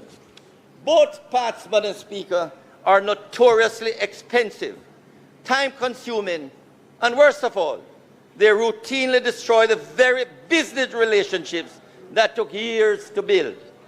There's a better way, Madam Speaker. International commercial mediation offers a faster, cheaper, and collaborative alternative. It allows parties to sit across the table, preserve their partnerships, and find mutually beneficial solutions. Until recently, Madam Speaker, mediation had a massive Achilles heel. Court judgments and arbitration awards are globally enforceable under treaties like the New York Convention, which means that you can seize assets across borders if the debtor refuses to pay. Mediation settlements, however, are just contracts. If breached, you must start over and sue in a foreign court. Madam Speaker, the Singapore Convention puts mediated settlements on par with court judgments and arbitral awards, making them directly enforceable across borders. But ratification of the Singapore Convention, Madam Speaker, is not enough, as the treaty is not self-executing. It requires domestic legislation to make it work in practice, which is why passing national enabling laws is essential. Madam Speaker, this Mediation Act will, among other things, 1, provide legal certainty, as international businesses will not rely on mediation if they are confused about how it works under our local laws. National legislation creates a clear, predictable pathway for companies to bring a foreign mediated settlement directly to our courts for enforcement. 2, establishes the rules of the game, as the Singapore Convention leaves procedural details to domestic courts. Our judges need explicit statutory guidance on the exact grounds for refusing enforcement, how to handle digital or electronic settlement agreements, and how to verify a mediator's credentials. Without local legislation, Madam Speaker, our courts face procedural chaos. Thirdly, Madam Speaker, mediation will boost foreign direct investment, FDI, as global investors look for jurisdictions that respect the rule of law and offer efficient dispute resolution. Fourth, Madam Speaker, by incorporating the Singapore Convention into our national fabric, we send a loud, clear signal to the world that Jamaica is safe, modern, and ready for investment and international business. Madam Speaker, we have seen how the New York Convention revolutionized international arbitration over the last 60 years. The Singapore Convention is poised to do the exact same for mediation in this century. We cannot, Madam Speaker, afford to sit on the sidelines, content with just having our name on the treaty. We must build a legal infrastructure at home to support it. Let us act swiftly to debate and pass this necessary national legislation to give the Jamaican public and business the tools they need to resolve conflicts constructively, save millions in legal fees, and position our nation as a forward-thinking hub for global commerce. Madam Speaker, while commercial mediation saves dollars, non-commercial mediation saves relationships, communities, and lives. It steps into places where rigid court judgment is too blunt an instrument to heal the underlying hurt. Madam Speaker, there are many countries, and I won't go through all of them, Japan, India, Ghana, that have had many similar legislation.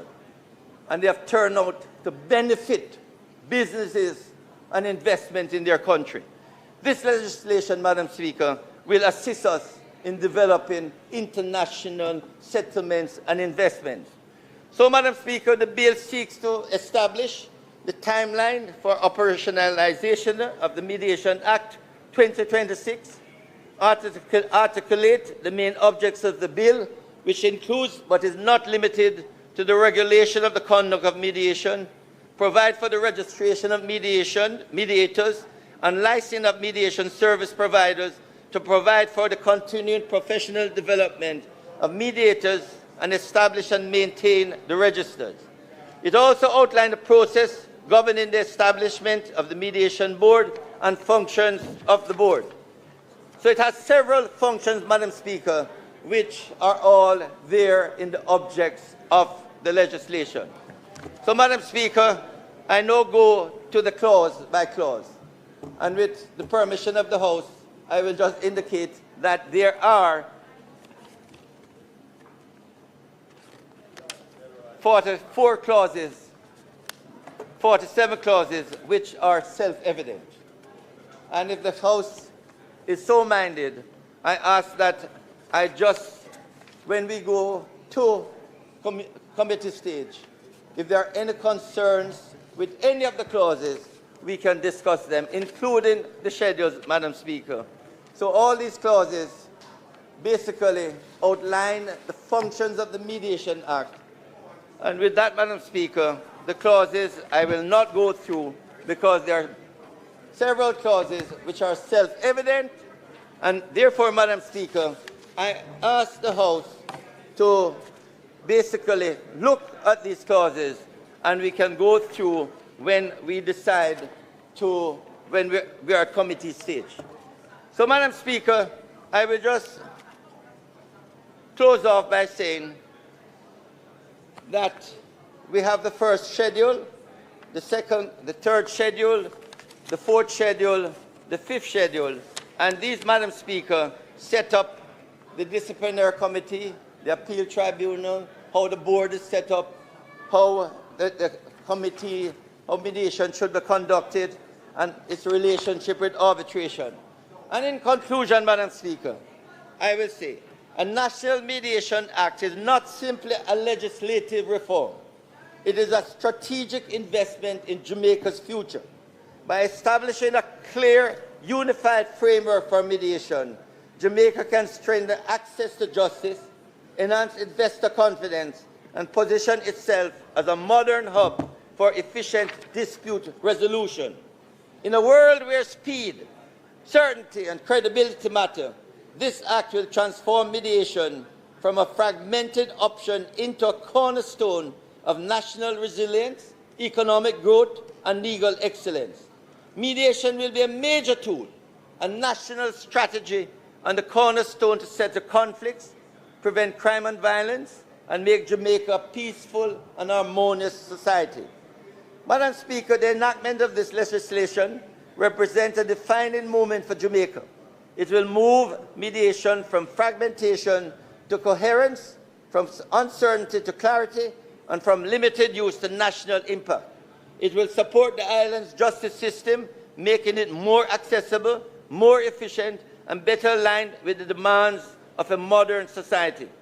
Madam Speaker, the full text, especially dealing with the specific clauses, will be circulated to members so they can see what each clause summarized has. But Madam Speaker, this is the opening of the mediation debate. I hope that many members will participate next week, and we hope to close by going through clause by clause. This, Madam Speaker, is a modern bill that I hope to get mediators across every nook and cranny of Jamaica. We are going to ensure that business places have mediators, government departments have mediators, and as I've indicated, we are going to train 20 mediators at the Administrator General Department so that they can deal with deadlift. And we ask that other business places, other institutions buy into mediation, because as a country, we don't settle disputes well. And that is where mediation can help to settle dispute, settle conflicts, and make Jamaica a more peaceful place. So I look forward to the contribution next week and hope we can close this debate and pass this act so that mediation can stretch right across Jamaica, which the Ministry of Justice and Constitutional Affairs will be promoting consistently right across Jamaica. Thank you, Madam Speaker. Madam Speaker, may I ask that we suspend debate on the bill to continue next week? If there are no other members ready to participate at this time, the Minister is asking that we suspend to continue later. Those in favor? Those against? The ayes have it. Madam Speaker, I now move for the suspension of the standing orders to enable me to take the motion, notice of which I gave earlier. Those in favor? Aye. Those against? The ayes have it.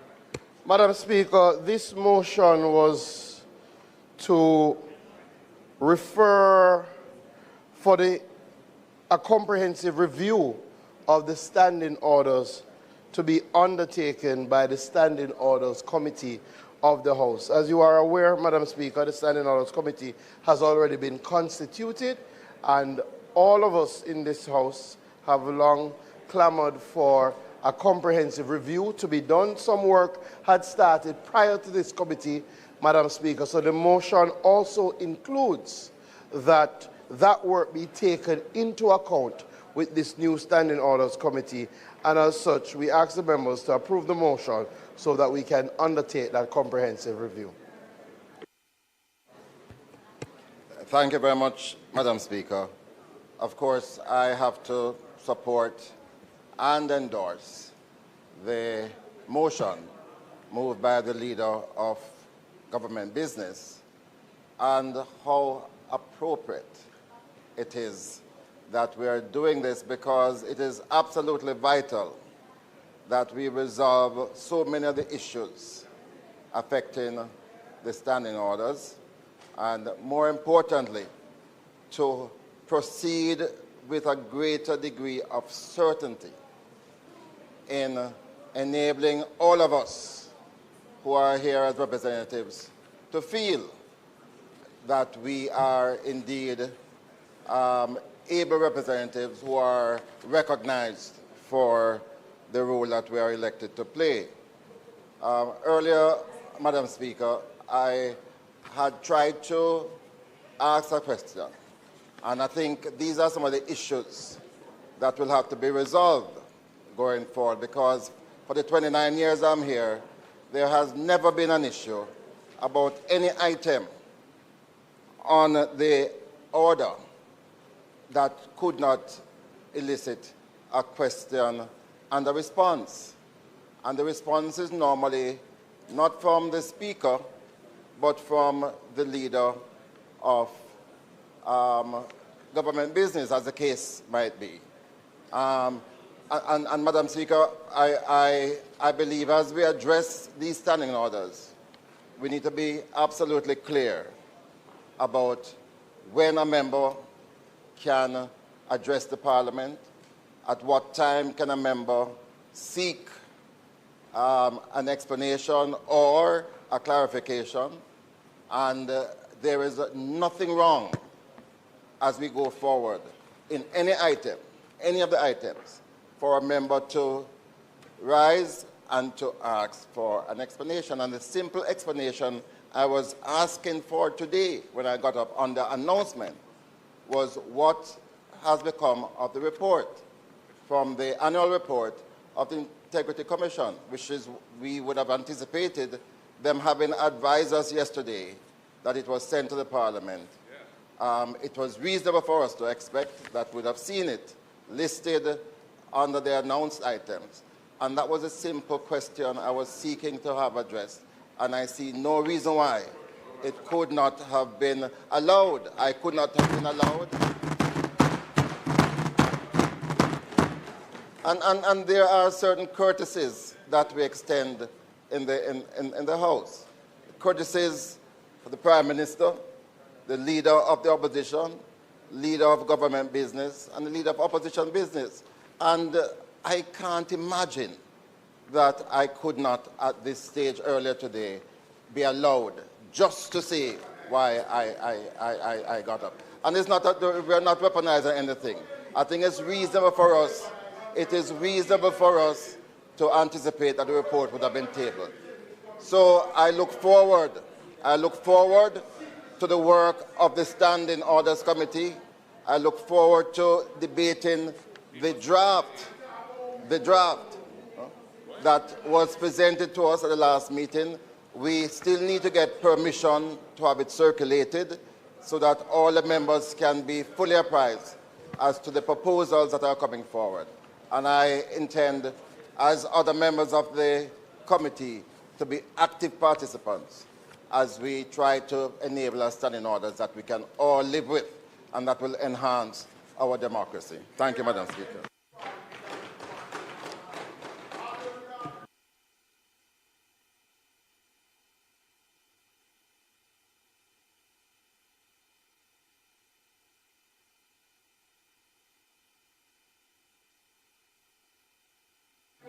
So some of the erroneous comments made by you a while ago, Leader of Opposition Business, I'm going to ask House Leader to respond because he was also in Standing Orders Committee, particularly because I chair that committee, number one.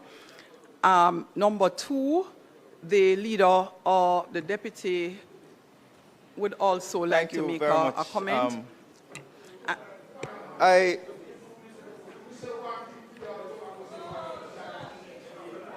Madam Speaker, I was listening to the Leader of Opposition Business. And I too am looking forward to changes to the standing orders. Because what manifested today, led by the Leader of Opposition Business, was a demonstration of why the standing orders need to be strengthened to ensure that your role as Speaker of the House is not compromised. The Leader of Opposition Business stood in a period that did not allow him to stand and ask questions in the period. The Speaker asked the Leader of Opposition Business to come towards her chair so she could ask what it is that you wish to speak about. He refused. His colleagues then proceeded to disrupt the functioning of the House with a chorus of desk beating. And I think the public should know what happened. So while the Leader of Opposition Business can stand and proclaim himself righteous in his actions, the realities of what he did today do not manifest righteousness. Madam Speaker, more than you, Madam Speaker, you ruled many months ago as to how reports are going to be handled in the House. The Leader of Opposition Business know about the ruling because this ruling was repeated on several occasions. But yet he stood here and put on record questions about the non-tabling of the report that he knows will not be tabled today. So this trend there's this trend, Madam Speaker, where they get up and they pretend like they don't know. They misread the standing orders for the public record. They lower the House in the eyes of the public, which is why I'm standing here, Madam Speaker, supporting the reform of the standing orders. Because the simple rule that the Speaker must be heard in silence has never been accepted and agreed to by the opposition. When the Speaker is speaking, the opposition is trying to cow down the Speaker. And then, member from St. Mary, they come and stand up and claim that they are being abused and disrespected and not being heard, when they are the abusers. And the last thing I want to say on this matter, Madam Speaker, you have been, there is clearly a concerted and planned attempt to, one, compromise the government agenda in the House through disruption. I think there is a concerted and planned attempt to make you look like the villain at every sitting. Yes, that is true. Where when you issue a ruling, within 5 minutes of your ruling, there's a video out on social media criticizing your ruling, telling lies. I want, Madam Speaker, this standing order review to contemplate. He doesn't understand how the standing orders work or how debates work, you know. He believes that he can talk and nobody responds. Madam Speaker, I want the standing order review to contemplate the actions that the opposition has been doing over the past several months that is disrespecting you and your office. Because, Madam Speaker, the undermining of the Parliament by them is not an undermining of us as individuals, it's an undermining of our democracy. And I am going to suggest to you, Madam Speaker, when you're up there and they're over there saying things off the mic, find a way to turn on the mic so the public can hear everything that they're saying, sotto voce, so the public can know that you're not the person who is cantankerous and bothersome. Because some of the comments that they are making off mic, if their family and friends should hear the type of language and comments they are using in the House, they would be ashamed. So, Madam Speaker, I welcome the modifications to the standing orders. And I hope that it will ensure that going forward we have a more orderly House, a House that is more respectful, and a House that facilitates dialogue and the proper functioning of the Parliament. Thank you, Madam Speaker.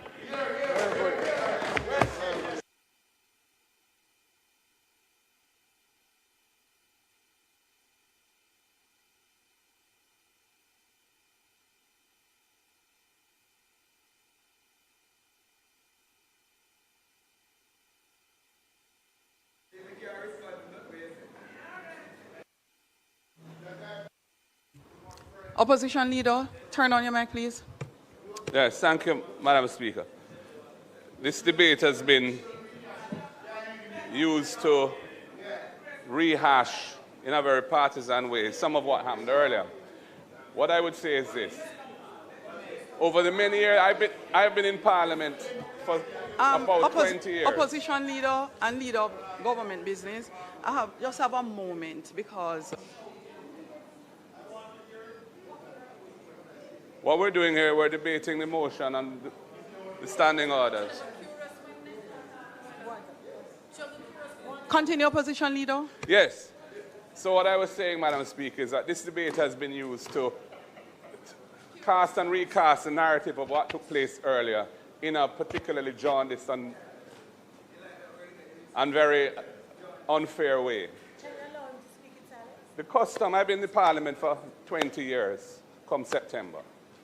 10 years in the Senate, 10 years in the House. When the leader of government business or the leader of the opposition business seek to speak on an issue, they are allowed to speak. At least they're allowed to be heard.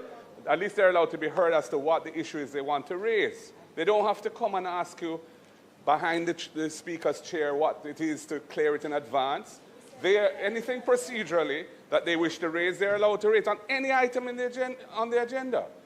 So the failure to allow the leader of opposition business to speak on the point he wanted to raise, which was to question why the Integrity Commission's annual report hasn't been tabled today, that was most improper in our view. And that is what elicited the behavior that you saw in protest to the way in which he was being muzzled by not being allowed to ask his question. But you're justifying the bad behavior, aren't you? And we would like those conventions to be restored, because the House will run much better if due respect is paid to the leader of the opposition business and leader of government business as they play their respective roles.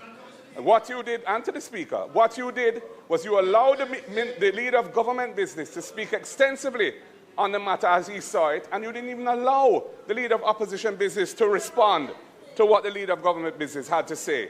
That is not in keeping with the traditions of this House. That was most improper as well. And as for the member from North Central, I think it is Clarendon, indicating that we're aware of some rule.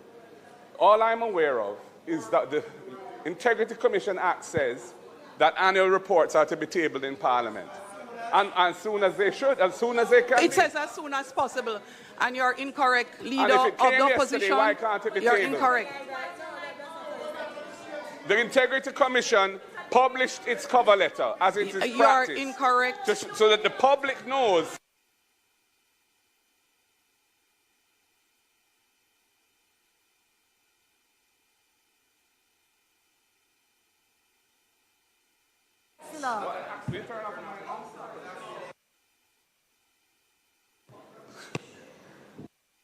Turn it off, Angelo. Yeah, it's true.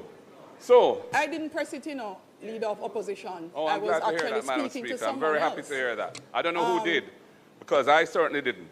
Madam Speaker, the Integrity Commission Act requires their reports to be tabled.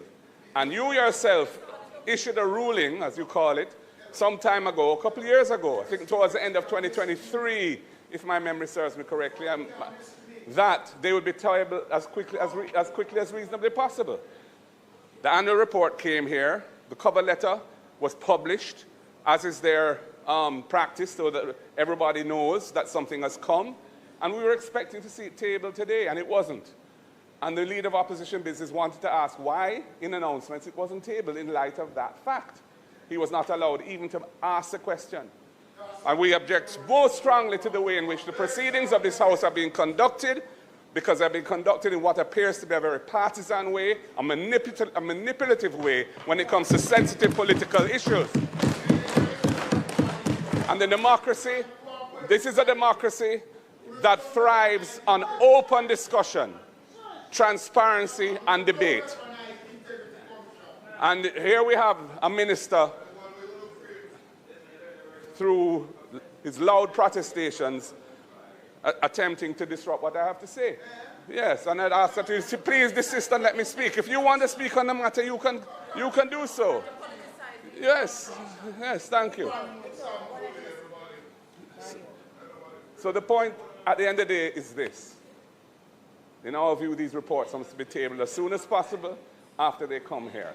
There's a strong public interest in that, because there's a strong public interest in the work of the Integrity Commission being facilitated to reduce corruption and other wrongs against the good governance of the country being perpetrated.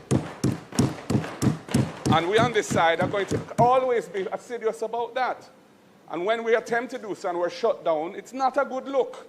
It appears to be an attempt to use up the Parliament in a way which is inimical to the interests of good governance and democracy.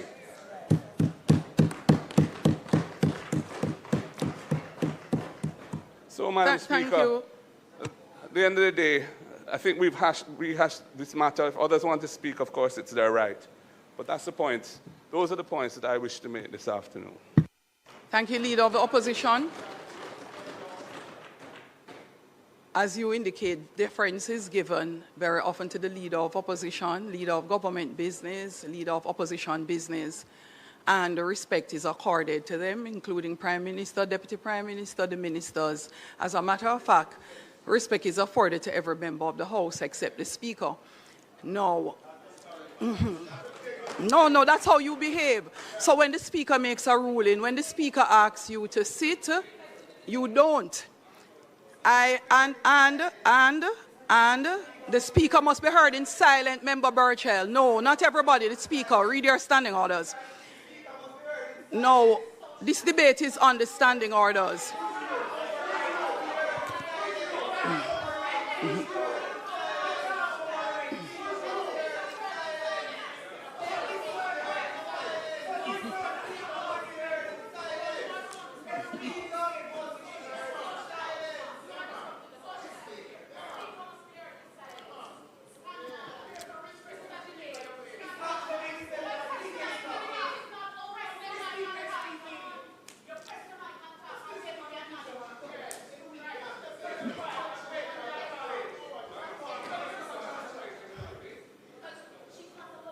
No,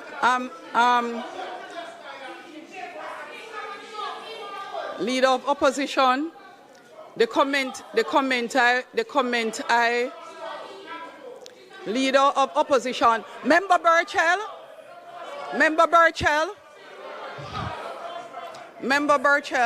huh?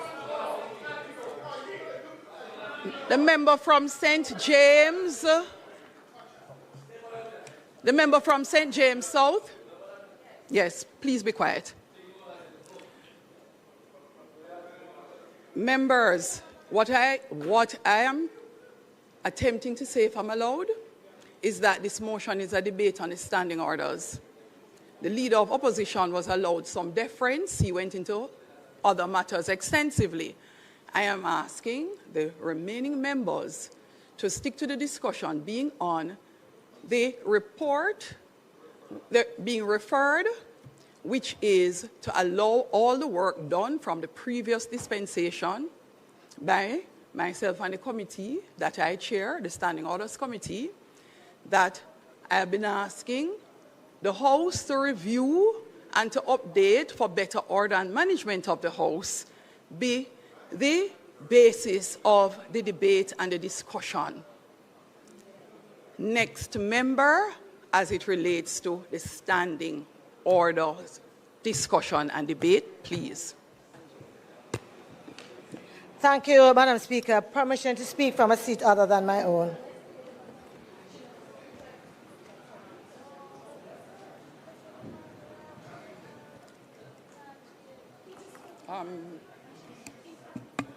Member from St. Andrew South? Southwest. Southwest, proceed. Thank you. Angela, in a different... Member from St. James South, please turn off your mic. Member from Trelawney, yes, thank you. Anybody else who has your mic on? Thank you. Thank you very much. Madam Speaker, I am very pleased to be able to have an input in the discussion on the motion that's before us in terms of the referral of the standing orders review. I do believe that it is timely, as others have said. In fact, I believe that there are a number of conventions that we have been seeing over the years that we almost have taken for granted. And I believe, although the Speaker has discretion, when the Speaker seeks to throw out the conventions without any other conversation or discussion with the leader of opposition business or others, that it can be problematic in terms of how we relate within the Parliament. And so it is important when we go to do the review for us to agree on what conventions are then made into standing orders or which ones we will throw out, so we are all operating on the same page. I believe that a big part of the issue that we have in making sure we stick to the standing orders has to do with a perception of bias, and therefore, and also, quite frankly, a lack of trust. And I believe that the discussion in the Standing Orders Review Committee could provide an opportunity for us to explore the various positions on the issues and have a better understanding of where members stand, so that that lack of trust that obviously exists can be put in the background while we focus on what the new standing orders would say. Every time I hear the speaker speak about the review for the Standing Orders Committee, I hear a reference to the work that has been done by the committee, by yourself and the committee, which is important, yes. I always want to make sure we add to that it is an opportunity for us to really review, which means that if individuals would want to make changes to what is there, that they are free to place it on the table. I do know I've said this before, and I do know you have agreed that that is so. But because every time it is mentioned, that part is left out, I am duty-bound to place it on record to make sure that that is clear. Madam Speaker, in the debate, it is extremely unfortunate that in this current debate, the member could stand and attribute to the comments that have been made on this side that there is willful disrespect. Disrespect can be discerned or felt, but I do not believe that there is anyone in this House that has the ability to come into our heads to determine whether or not it's willful disrespect. And so I am clear that, and which is what I also do, if there is an interchange and an exchange that seems disrespectful, I believe it is fitting for that to be drawn to the attention of whomever to say that this is received as disrespect. And that I have no problem with. I understand that. And I believe that the more we have the courage to do that and to stand on the same respect that we demand, the more it is that we will be able to get rid of anything that might seem like disrespect. Respect does not only go to the chair. It should come from the chair to every member that is sitting. Like the speaker, I have also felt coming from her actions and words that I find disrespectful. I am going to take, Madam Speaker, the same advice that I am giving today, which is that when that is felt, I will respectfully say that that is how it is received.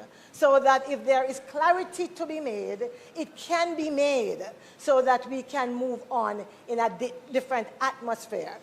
I believe it is important what we're doing with the standing orders and that we're all on the same page so that Jamaicans looking on us as we are having the discussion can understand what is happening.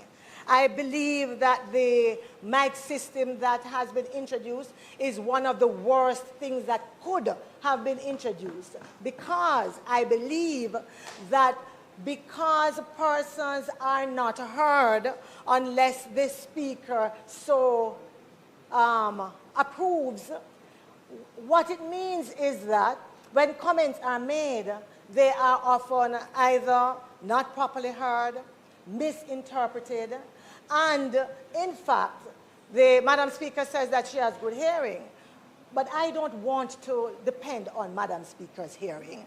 I want to make sure that whether it is PBCJ, whether it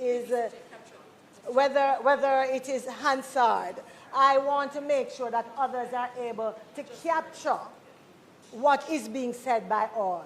Because I believe that also helps to take out of the discussion, yes, the animosity that is developing, or I should probably properly say has developed. So I just want to say that. I also want to make sure that as we go through the standing orders, we make a distinction between disagreement that is strongly and forcefully made and disrespect. Because those are two totally different concepts. Yeah? They are two totally different concepts. And at times it seems as if persons want all of us to be singing from the same Sankey. On this side, we don't sing Sankey. And so it's hard to get us to sing from the same Sankey, right? No, we are thinking beings, and we use that gray matter that has been given to us. Madam Speaker, I am hoping that in the review of the standing orders, the matter of seeking protection from the Speaker is something that will be clear.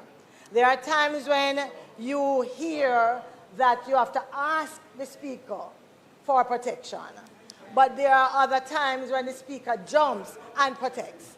And often, it is the same behavior from the Speaker towards both sides, meaning it is always to protect on that side and to require us to seek your protection.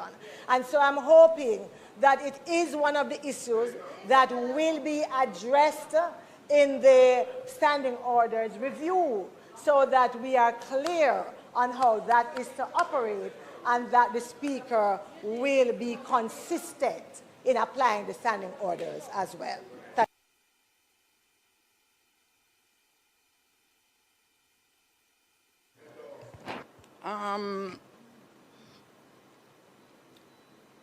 Could you please turn off your mics, all of you? I will now ask the member from Trelawney South. Thank you, Madam Speaker. I rise this The member evening. from St. Andrew West, please turn off your mic. Thank you. I rise this evening as a former Speaker of this House, and I had discussions with my senior minister, who is also a former Speaker of this House. And I have heard all the comments, and I have seen everything. And I really think we have reached a time in this Parliament where we must be absolutely honest with ourselves. And there are members on that side of the House that I have a lot of regard for. They oppose certain things, and they do it in a manner that is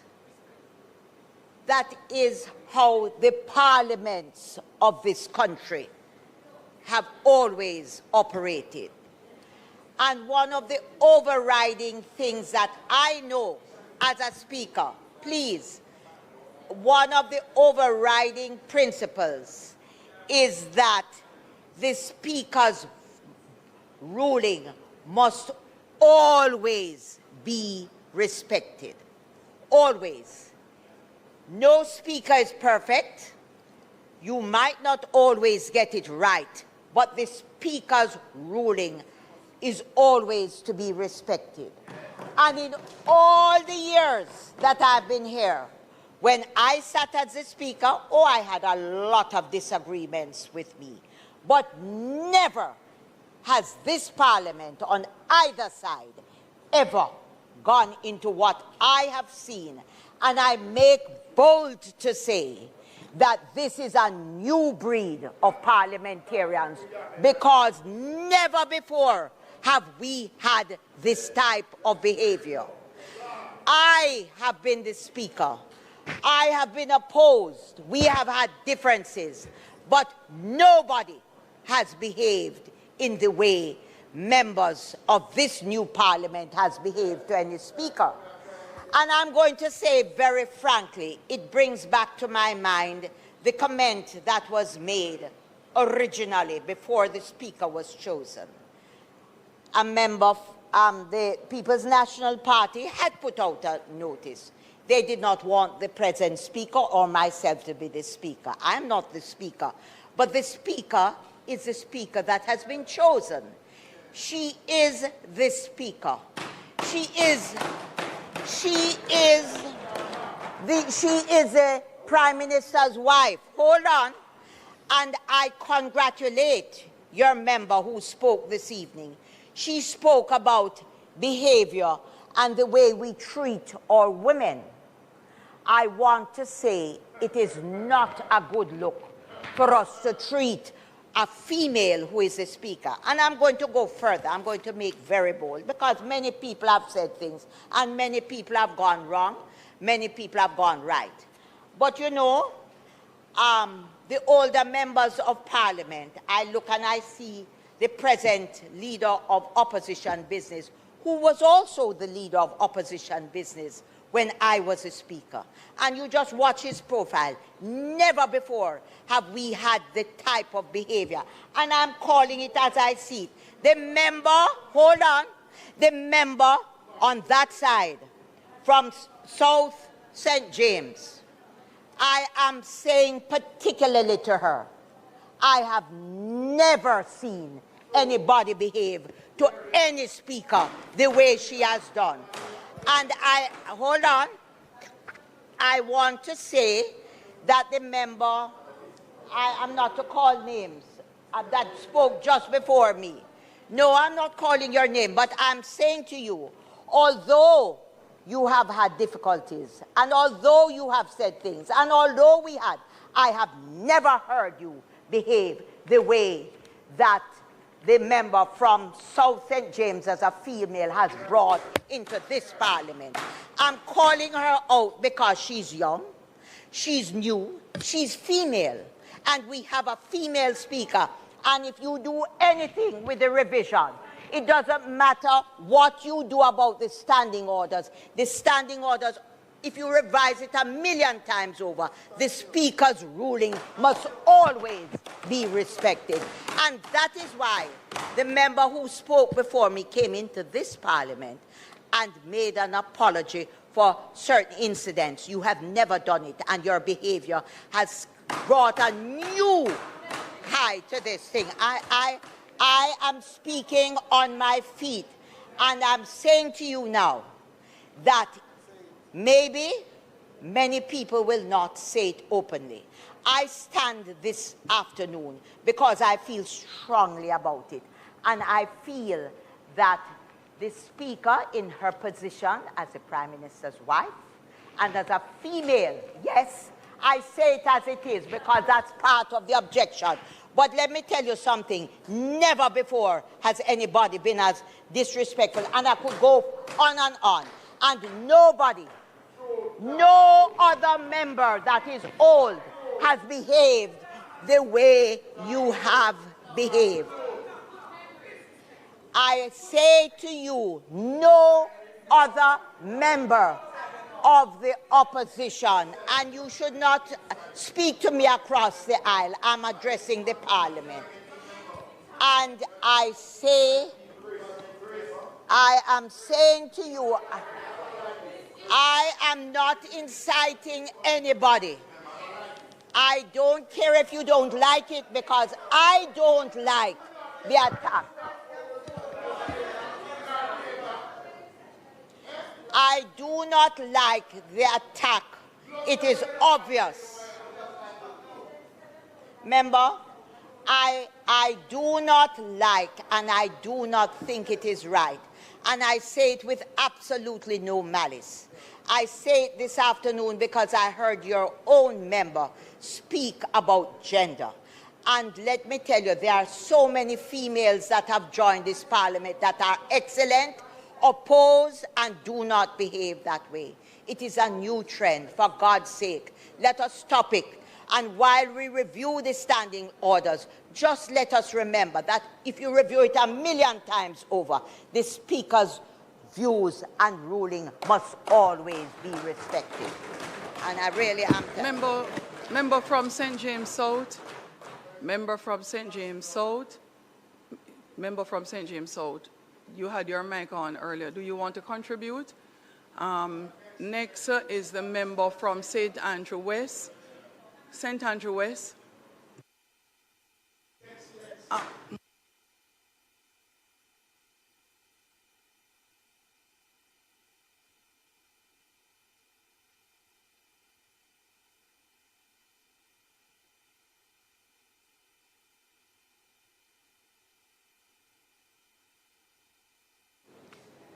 Madam Speaker, thank you. Madam Speaker, I'm compelled to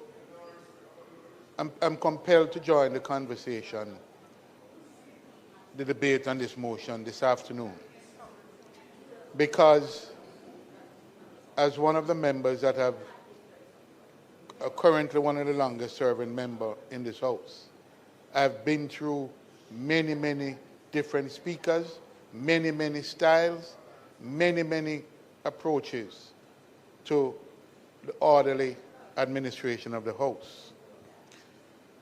My first observation is this, that on the occasion of the review, there is an opportunity for a reset. There is an opportunity for a reset.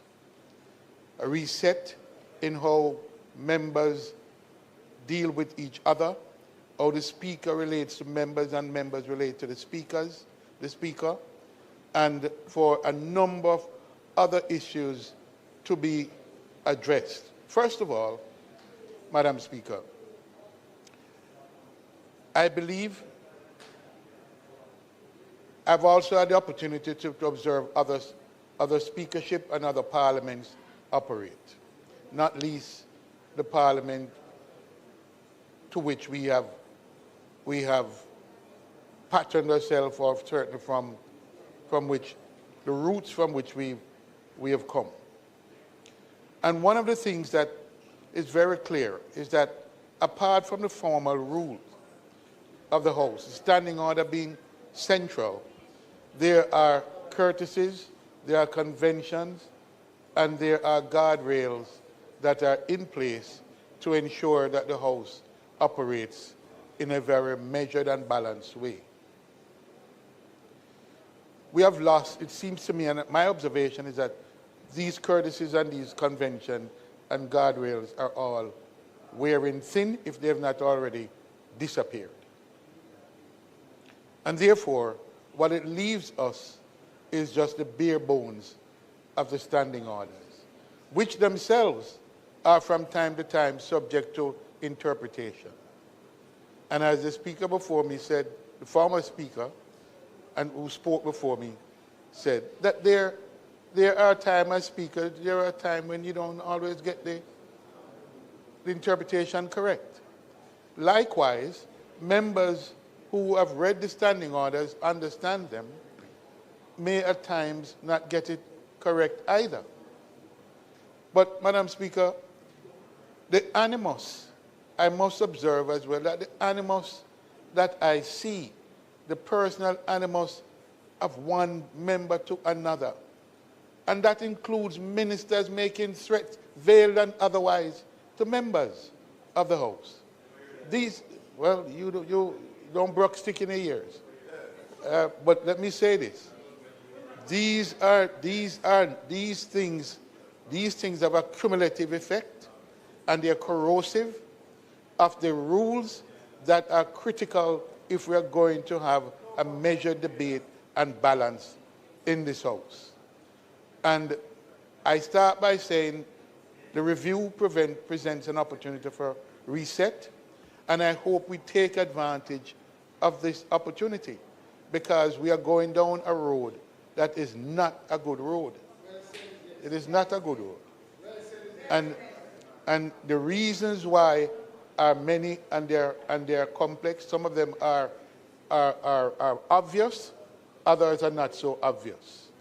But we must seize the opportunity, because my observation, I must tell you, I went after Parliament last week. I stopped at a place to pick up something. And a gentleman, and I call him a gentleman because it was not obvious to me that he was being partisan in his comments. And he said to me, he said, look, the House is deteriorating, what's going on? So the public is watching. There's a public watching. Some are cheering, some are growling, some are very upset about what is happening. But we have to, as members, we have to be mindful that there is a public that is with growing dissatisfaction for one reason or the other. So there's a need to pull back. There's a need for a reset. And I'm hoping that that debate and those members on the committee have a responsibility to make sure that it is the animus that is present in this House and that I see at every sitting almost, that we take that into account and we take the responsibility to have a reset and a rebalancing of the thing. And in the rebalancing, I make this point again. Some of the guardrails that have been there from the parliament for which we emulate ourselves, the British Parliament in particular, the other Parliament, Australian Parliament, New Zealand Parliament, are all parliaments that have stood the test of time. And if we are going to stand the test of time, we're going to have to pay due regard to how these houses operate and what are the safeguards that are in place. So I really hope that this committee takes its responsibility very seriously, that some of the comments that I hear make that are very prejudicial, I hope that there's a reflection, that we have a reflection. And when we get to do the work, we take it very seriously to say that we have an opportunity for a reset and we should take advantage of it.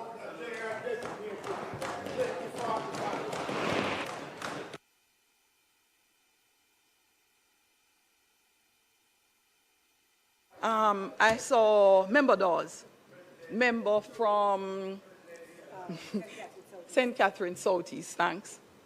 Thank you, Madam Speaker. I take note of the debates and of all that was said. The one thing I agree with the member from Trelawney South is that an overhaul of the standing committee, of the standing orders, will not solve the problems that we face in the House, where meaningful debate is overshadowed by the conflict that the gossip columnists love so much.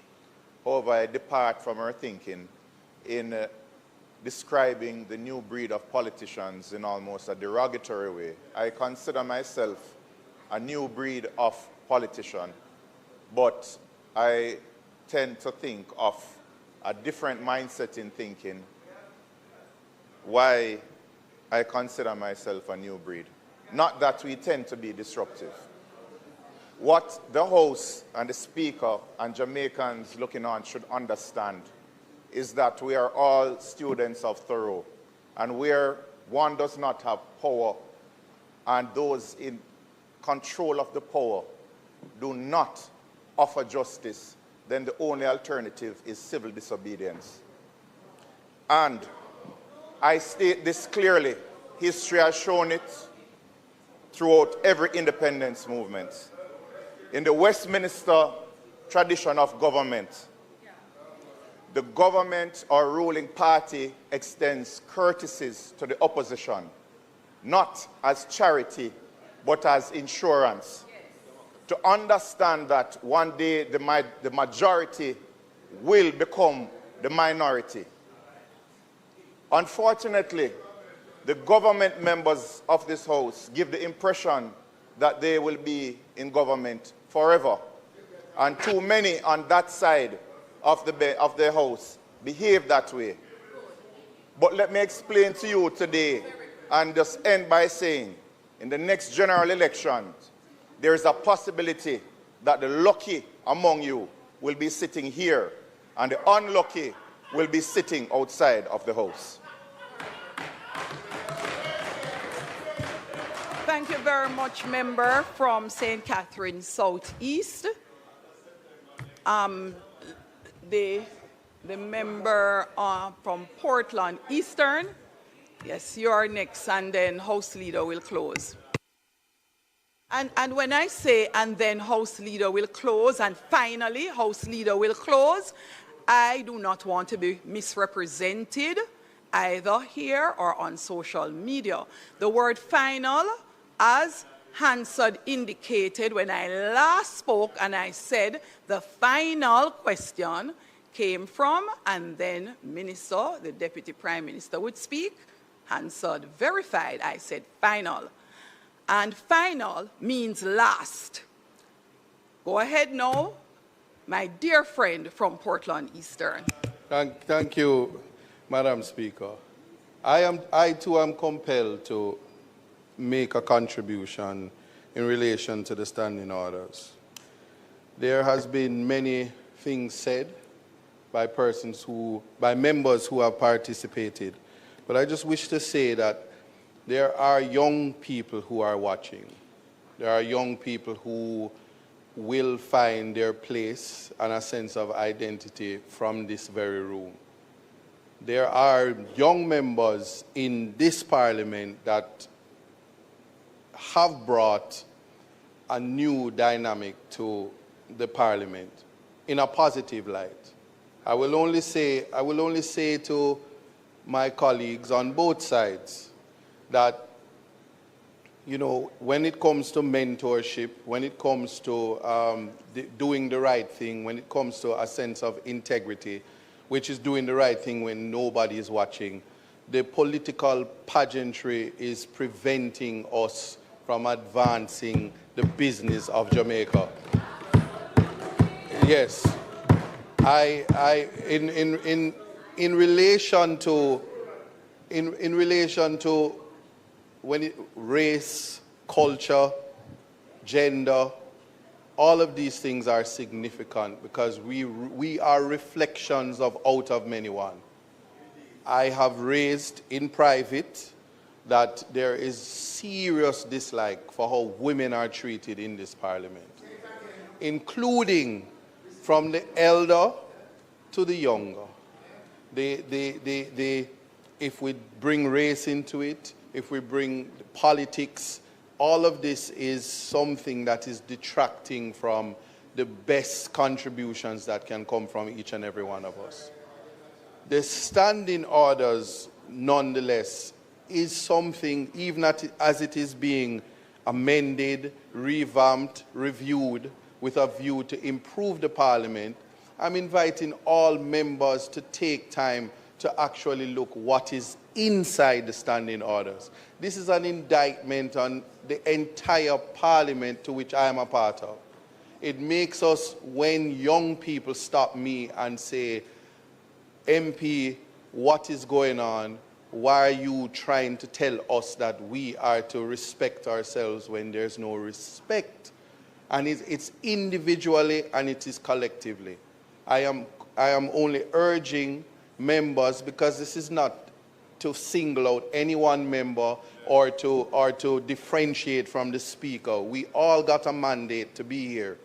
The respect that is to come from all of us is one where we appreciate that as we make our contributions, sometimes if we listen, we're saying the same things.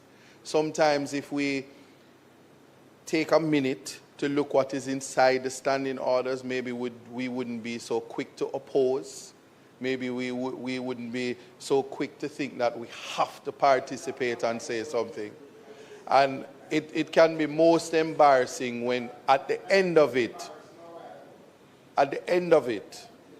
there is something that is called internal locus of control and external locus of control. We are individuals, and I can say this, I would never disrespect anybody in this house to say nobody have sense. I don't believe that. And because we have contributions to make in our own expertise, maybe if we sometimes wait until it reaches what we know, Damien is not here, but when math is on the floor, I sit. That type of exchange advances the country. There is a new dynamic where I think that emotions is ruling this parliament. And collectively, until it changes, we are the king's parliament.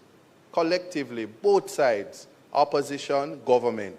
And I will only say that The disrespect, whether it's on mic, off mic, it's heard in spaces, and it is most embarrassing. If we do a reset following the review of the standing orders, the hope is that the country's business can be done, and a lot of the time that is wasted, much ado about nothing, is something that maybe I will hear, Madam Speaker, can we suspend idleness and get on with the government's business? And that is my humble contribution. Thank you. House Leader. Madam Speaker, I thank the members for their contribution, and I will say that based on the last contribution from the member from Eastern Portland, I am going to cauterize some of what I have to say in reply. But, Madam Speaker and members, as we move this motion to review the standing orders, and as members have said, this gives us an opportunity to reset, to look at areas where there may be gaps and to fill those areas, to look at conventions that should be elevated to standing orders and courtesies that should be elevated to standing orders. I remind the members that as we seek to do that, there are standing orders in place. And those standing orders govern this House. And as the member from East Portland rightly said, you do get the clear impression that a number of the members have not read the standing orders and as such act in a manner that is in direct opposition to the standing orders. And let me start on that point. The standing orders gives the Speaker the authority to rule on matters, all matters, in relation to this House. Once the Speaker makes a ruling, you may not like the ruling. You may think that the ruling is unfair or unreasonable, but the Speaker has ruled. And once the Speaker has ruled, then that ruling must be adhered to. Now, there are a multiplicity of opportunities outside of this House to make the point that you do not agree with the Speaker's ruling, to make the point that you think you're being unfairly treated. But to bang on the desk, to stand, to sing in the House, that is bringing the House into disrepute. And it is lowering our collective image in the eyes of the well-thinking members of the public. It should not happen. It should not be countenanced. Saying you want to be heard and you want justice and banging on the desk after the Speaker has ruled should never happen in this House. There are so many other avenues to make that point without disregarding the rules of the House. And again, we must be clear because the rules are clear. Standing Order 4, the Speaker shall preside over the meetings of the House, and the Speaker shall have the power to regulate the conduct of business in all matters not provided for in these standing orders.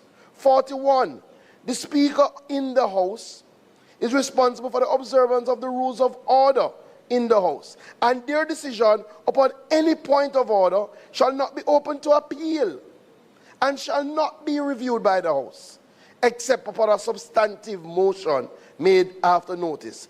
The Speaker is to be heard in silence. The Speaker, after having called the attention of the House to the conduct of a member who persists in irrelevance or tedious repetition, may direct the member to discontinue his speech and resume his seat. I know we say we come into this House as adults. Yes, we do. We all come into this House as elected members of Parliament. That is true. But the House has rules. And when we disregard the ruling of a Speaker We're not disregarding the ruling of Juliet Holness. We're disregarding the office of Speaker.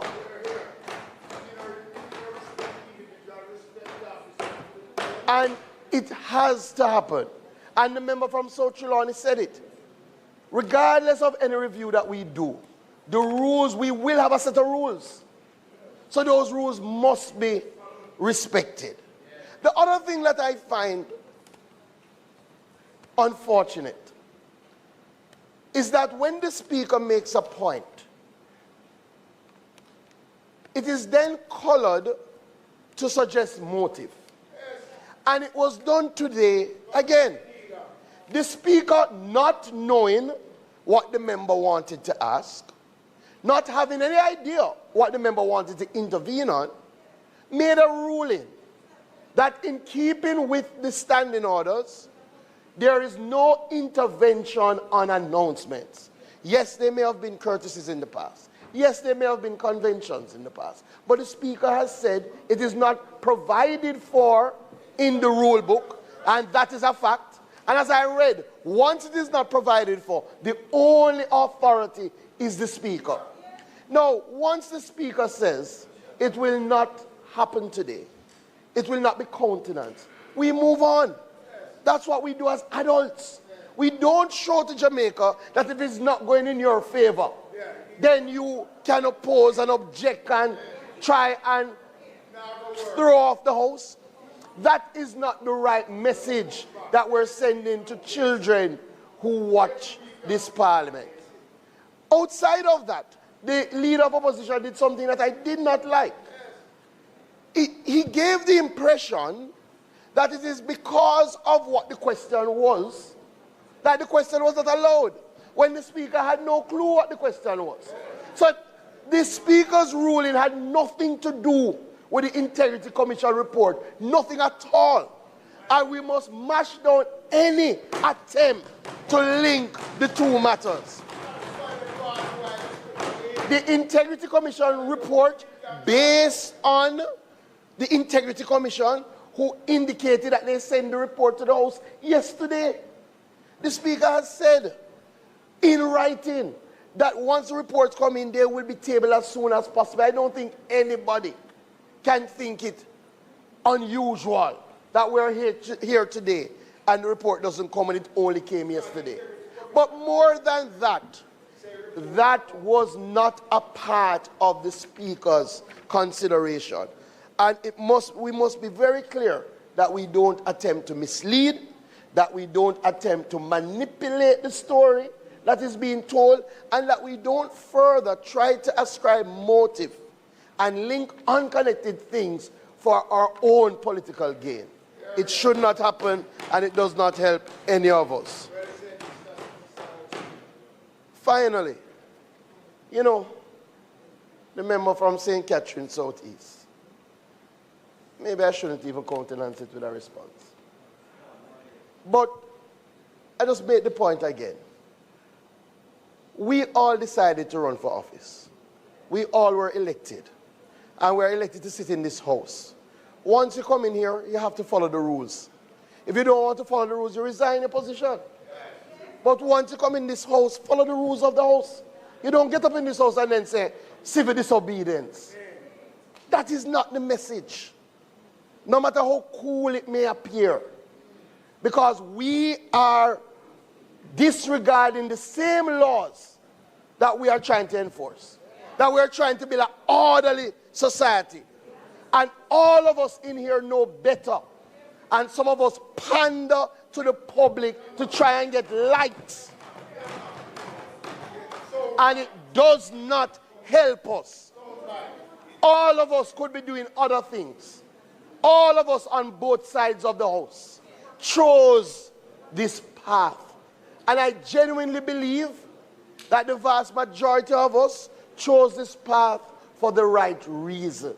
Because we want to make a change in the lives of people. Let us, when we come into the house, let us lead by example. Let us respect and regard the Speaker, the office of the Speaker, but more importantly, respect and regard a member of Parliament who has done tremendously well, who has been elected by us to sit as Speaker, and who should not have to beg and plead for our respect. It should be given unto her because she deserves it. Madam Speaker, with that, I ask that the motion be accepted. Thank you, House Leader. Are you calling for a divide? Those in favor? Those against? The ayes have it. No, he was joking. He was joking. Madam Speaker, it is not intended to do any further business today, and as such I ask that the House be adjourned for a date to be fixed. No, there's don't a like when I do reason, that, in and case I'm going to take the opportunity to do so. We have actually had the situation twice that we have called Parliament for a specified set date, and we ended up having a weather event, I recall. And once you call Parliament for a particular day, even though all of the members of Parliament are not here, the Speaker, the Marshal, and the Clerk are required to convene Parliament without anyone else and close Parliament. That's procedure. So calling for a date to be fixed, as we are not clairvoyant, is the best course of action, because we never know. So the question is that this Honourable House do now adjourn for a date to be fixed. Those in favour? Those against? The ayes have it. This Honourable House now stands adjourned.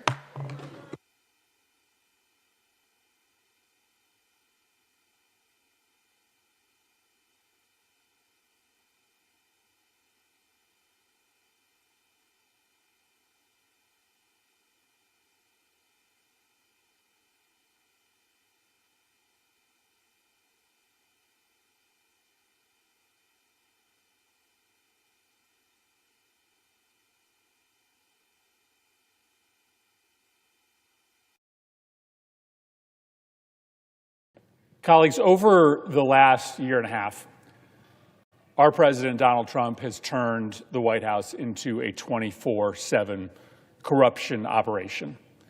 This is a national crisis, and we should start acting like it. The President's goal is to engage in so much corruption, so much self-enrichment, to hand out so many favors to his friends, his family, and his political allies that it just becomes the pitter-patter of rain. It's normal, it's constant, it's never-ending. Trump's bet is that if there's a new story of corruption, of self-dealing, every few days, that the press will stop covering it, or the public will just stop paying attention. To an extent, he is tragically succeeding. But he's also betting that the public will just come to the conclusion that this is normal because all of our politics are this corrupt, that every senator, that every previous president is this corrupt. That is not true. While I disagree with my Senate Republican colleagues' decision to largely remain silent in the face of this misconduct, it is true that not a single senator on either side of the aisle engages in the behavior that our president does. Senators, Republicans and Democrats, do not trade our votes for cash or for political contributions. We don't run side hustles like crypto companies. Senators don't give contracts to their kids just because we can. And no president in the history of this country has done what Donald Trump has done. No president has done 5% of the self-dealing that Donald Trump has done in the last year and a half. This moment is exceptional. It is a one-of-one moment. And if it becomes normal, if people stop being outraged at what he is doing to enrich himself, then I fear there is no going back. The White House will just become a place to get rich. So I think it's time to pull back and see the full picture. to not view this as just one isolated scandal after another, every single one popping up each week or every few days, but to understand the full scope of this illegality. Last year, I came to the floor to document the first 100 days of Donald Trump's mind-blowing corruption. Since then, especially in 2026, the pace of his misconduct has quickened dramatically. And so I'm here on the floor today, and I'm going to spend more than a few minutes doing this, laying out what has happened since I gave that last speech. This is the story of 500 days of corruption. And I'm going to start on April 7th, 2025. This is when the current acting Attorney General, Todd Blanche, issues a memo ordering the termination of several Biden-era DOJ investigations into crypto companies. Now, here's the problem. The then Deputy Attorney General is a major investor in crypto companies, and he works for a president who is a major player in the crypto industry. But DOJ just drops these investigations, signals that the Department of Justice is no longer going to hold crypto companies accountable. But Blanche owns major investments in crypto stocks. The president is one of the biggest players in the industry. Blanche doesn't actually stop there. He eliminates the entire enforcement team at DOJ dedicated to rooting out crypto-related fraud and money laundering schemes. This is a crypto investor who works for a president who owns crypto companies, shutting down the unit at DOJ that holds this industry accountable. Let's move to 3 weeks later, on April 30th. Later in the month, a curious announcement from the Department of Agriculture. They are reversing a rule that would require poultry companies to limit salmonella bacteria levels in their products. This is essentially a rule to make it less likely that people will get salmonella poisoning. It sounds like a strange rule to eliminate. We come to find out that one of the biggest donors to Donald Trump's inauguration was a poultry company called Pilgrim's Pride. They made a donation to Trump's inauguration that was bigger than practically any other company, bigger than Amazon, Meta, or Exxon, $5 million. And after they made the donation, they asked for one thing, the reversal of this salmonella rule, and they got it.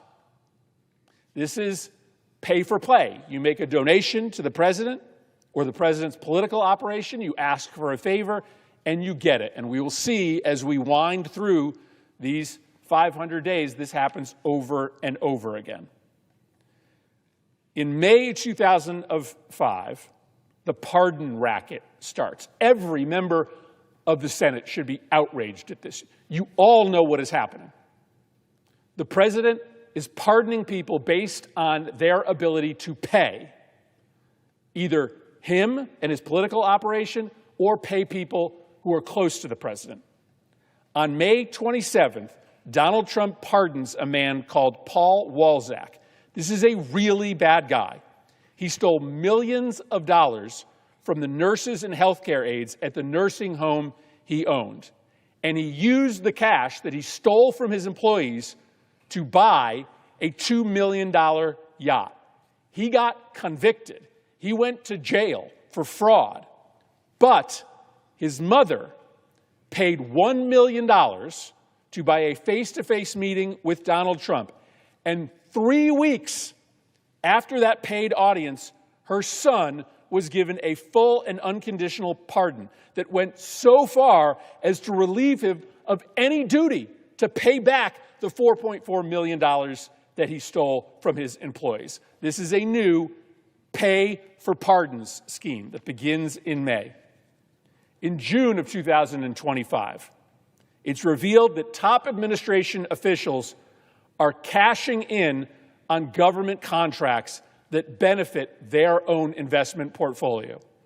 Stephen Miller is more than just the architect of the administration's hardline immigration policies. He has a personal financial stake in them. For instance, Miller owns up to $250,000 in Palantir stock. And just a month before Miller's holdings became public, ICE announced that it was awarding a $30 million contract to, you guessed it, Palantir, to provide real-time surveillance information to ICE officers. And you'll be shocked to hear this, there was no competitive bidding process for that contract. And you'll hear this over and over again. Competitive bidding basically doesn't exist.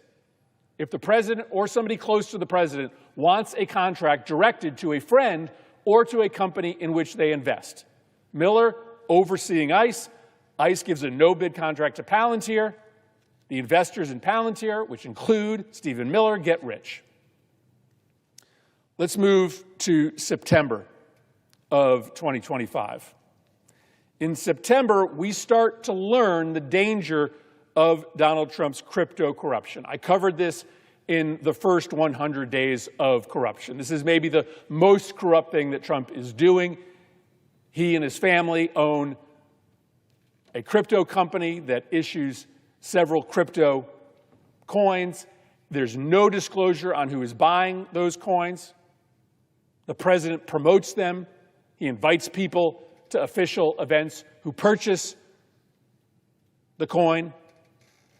On September 18th, though, we come to find out that Trump made $57 million selling crypto tokens to entities associated with the regimes in North Korea, Iran, and Russia. Extraordinary investments being made by entities that are tied in with North Korea, Iran, and Russia into Trump's crypto companies. It begs the question, as we are currently debating an Iran deal that basically exists on Iran's terms, why was there a flood of money from Iranian regime-backed entities into the Trump crypto companies? Why were they putting that investment in? What did they expect to get from the president? We've never, ever before had this exist. We've never had a backdoor mechanism by which foreign governments could just shovel money into the pocket of the president. It exists because of the Trump's meme coin and his stable coin. On September 23rd, this is a week later, it's now pretty obvious that there's a pay-to-play regime in charge of the White House. A week later, on September 23rd, Donald Trump closes the books on a criminal investigation into one of his key advisors, Tom Homan. This is his border czar. The FBI had caught Tom Homan red-handed, engaging in naked corruption. Undercover agents had handed him $50,000 in cash, in a bag, and he agreed to give them government contracts. This was on video. This is the border czar getting a bag of cash in exchange for contracts on video, but the administration on September 20th just makes the investigation go away because that kind of bribery, that kind of naked graft is okay in this White House. We're moving on to October 2025 right now, 2 weeks after Homan is let off. Maybe the most nakedly corrupt pardon. There's not a single senator that could defend this. Cheng-Peng Zhao built an entire business based on allowing terrorists, drug traffickers, and sex predators to use his cryptocurrency to evade the law. He went to jail for this. But he also helped Trump launch his crypto business. So who cares about financing terrorists and sex criminals? Trump gives this guy a full pardon on October 7th is naked. This is a guy who built a company that allowed terrorists and sex predators to engage in private financing. He went to jail. He got out of jail because he agreed to help get Trump rich. We're still in October. Later that month, the bulldozers arrived to destroy the East Wing of the White House. It's still amazing to think that that actually happened. And the ballroom corruption racket begins. The word goes out, if you want something from Donald Trump, donate to his ballroom. It's all he cares about. We know that. Donald Trump talks about his ballroom all the time. As of this month, more than half of the publicly identified donors to the Ballroom Project have, since they made their donation, won a new or expanded federal contract, totaling more than $50 billion. More than half of the people who donated to the Ballroom have, since they donated, and this just all kicked off on October 15th. This has only been like 8 months. Half of the people who donated to the Ballroom have gotten a new or expanded federal contract worth $50 billion. Moving on to November of 2025. It's not just Trump's corporate donors that are getting rich now. Part of the White House's daily operation is to find creative ways to funnel taxpayer money to Trump's kids. This one's wild. The Trump administration in November, early November, announces a really unusual deal. The government, the Pentagon, is taking a $50 million stake in a single rare earths minerals company called Vulcan Elements and giving them a $620 million taxpayer-funded loan. That is big money. And the Pentagon doesn't really do deals like this. But they do when Donald Trump Jr. is one of the company's key investors. We come to find out that civil servants in the Pentagon did not want to do this deal, only did it because the White House told them to do the deal. One official said, quote, "The call came from the White House. We have to get this done." Before the deal, Vulcan was worth $200 million. Donald Trump Jr. made an investment. His father got the Pentagon to give them the contract and buy the stake in the company, and the valuation jumped overnight $200 million to $2 billion. Donald Trump Jr. 10x'd his profits. I mean, how does anybody in this body justify that? You've probably not even heard that story. It barely cracked the news. Like in normal times, that scandal alone, the president's son making an investment in the company, the federal government then making a massive investment subsequently, the Pentagon didn't want to do it, only did it because the president told them to do it after his son made the investment, and the value of the president's son's investment went up by 10 times. That scandal alone would take down a presidency. This one barely gets noticed. 3 days later, news breaks that Trump has ordered all the markets in U.S. Coast Guard bases and facilities to stock his personally branded wine and cider, directly profiting from his control over the military. Tells the Coast Guard, sell my products. That's it. That's not a complicated one. That's just like ordinary ho-hum corruption. Nobody even knows that that happened, that exists, because this all feels normal now. We are not out of November yet, fellas. 2 weeks later, you feel this, right? The pace now is quickening. Trump releases the head of a nursing home empire, Joseph Schwartz, from prison. This guy, similar to the other guy, scammed his patients, his employees, and the IRS out of tens of millions of dollars. He was a tax cheat. People died in his facilities due to his negligence. He was just stealing money from his nursing homes. But he paid $1 million to Trump-connected lobbyists. And Trump pardoned this fraudster after serving 3 months. There was no claim that he was innocent. There was no claim that the trial was rigged. No, this guy was convicted of massive fraud. He hurt people, and he got out of jail because he paid the right lobbyists who were connected to Trump. This is how it all works. It's not just Trump getting rich. It's not just Trump's sons getting rich. It's about everybody connected to the president getting rich. This pardon for cash scheme. All right, we're into December now.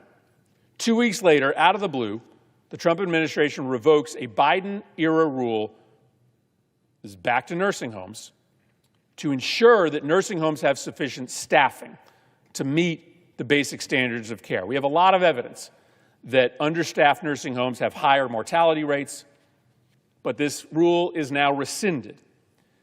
And guess what we find out? We find out that nursing home executives got together, paid to have a private lunch with Donald Trump, because remember, you can pay millions of dollars to Trump-affiliated political entities, and you will get a private audience with them. At lunch, they asked him to revoke this rule, and he immediately ordered it done. No public discussion, no consideration of the merits. The nursing home executives paid the price to get a lunch. They asked for the rule to be rescinded, and the rules got rescinded. No process, had the lunch, paid the money, asked for the rule to be rescinded. Trump called up, and the rule was rescinded. We're now in 2026. On February 10th, Trump announces that he is, this one's wild, he announces on February 10th that he is blocking the opening of a bridge that is ready to open connecting Detroit to Canada. It's ready to open. This is a bridge that's going to help people on both sides of the border. And guess what we find out?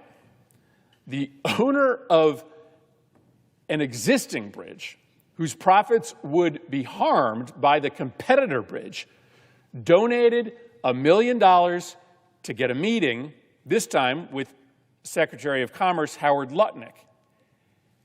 And this isn't within days this time, within hours of the meeting with the Commerce Secretary. Hours. The owners of the existing bridge got what they wanted. Trump announced that he would block the opening of the bridge.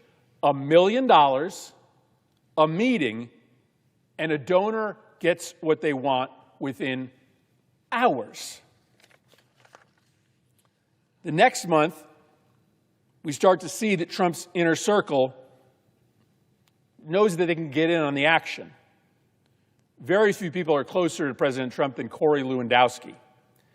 And he is, at the time, the special advisor to the Secretary of the Department of Homeland Security. And Lewandowski is basically like, there are no rules anymore. I can do whatever I want.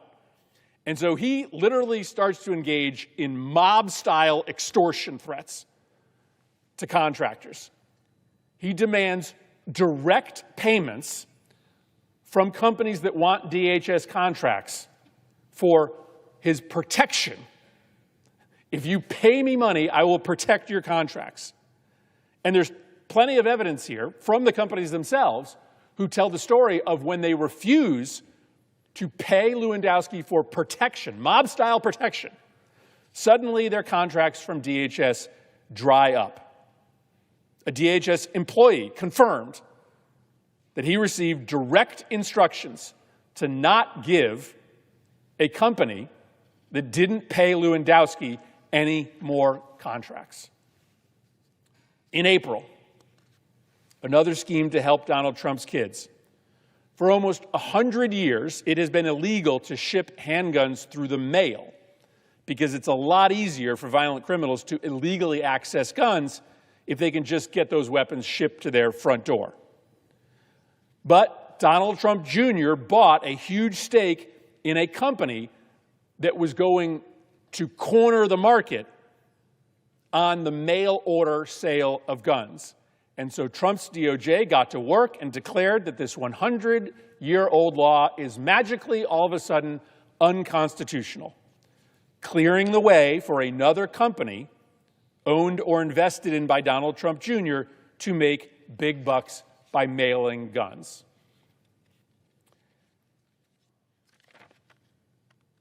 We're still in April. As the war begins in Iran, Trump's inner circle finds a new way to cash in. They can place bets on prediction markets or in futures markets based on the inside information they have about the war. This is illegal war profiteering. Hours before Trump announces the first Iran ceasefire, a bunch of investors, likely inside the White House, placed approximately $950 million on bets that oil prices would fall. When later that day, Trump announced the ceasefire that sent oil prices tumbling by 15%, those investors got filthy rich. You can literally look at the pace of trades that day. There's this avalanche of trades that happen hours before Trump announces the ceasefire. That can only be because people had inside information. This practice would continue to happen over and over and over. But why do they think they can get away with this?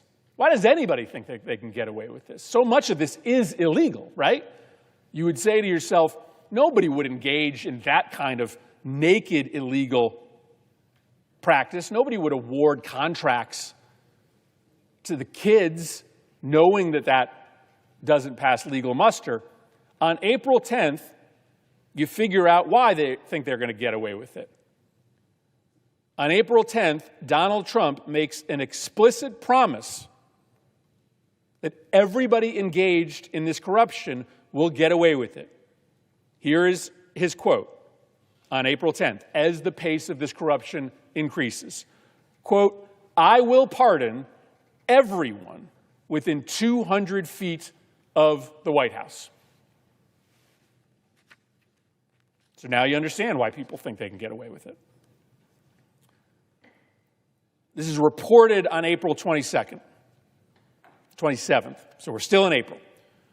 Trump wants to get all his friends involved in the grift now. So Trump gives a no-bid $17 million contract to refurbish 2 fountains near the White House, including the reflecting pool. We're living with the consequences of this corruption right now, as we have a green reflecting pool.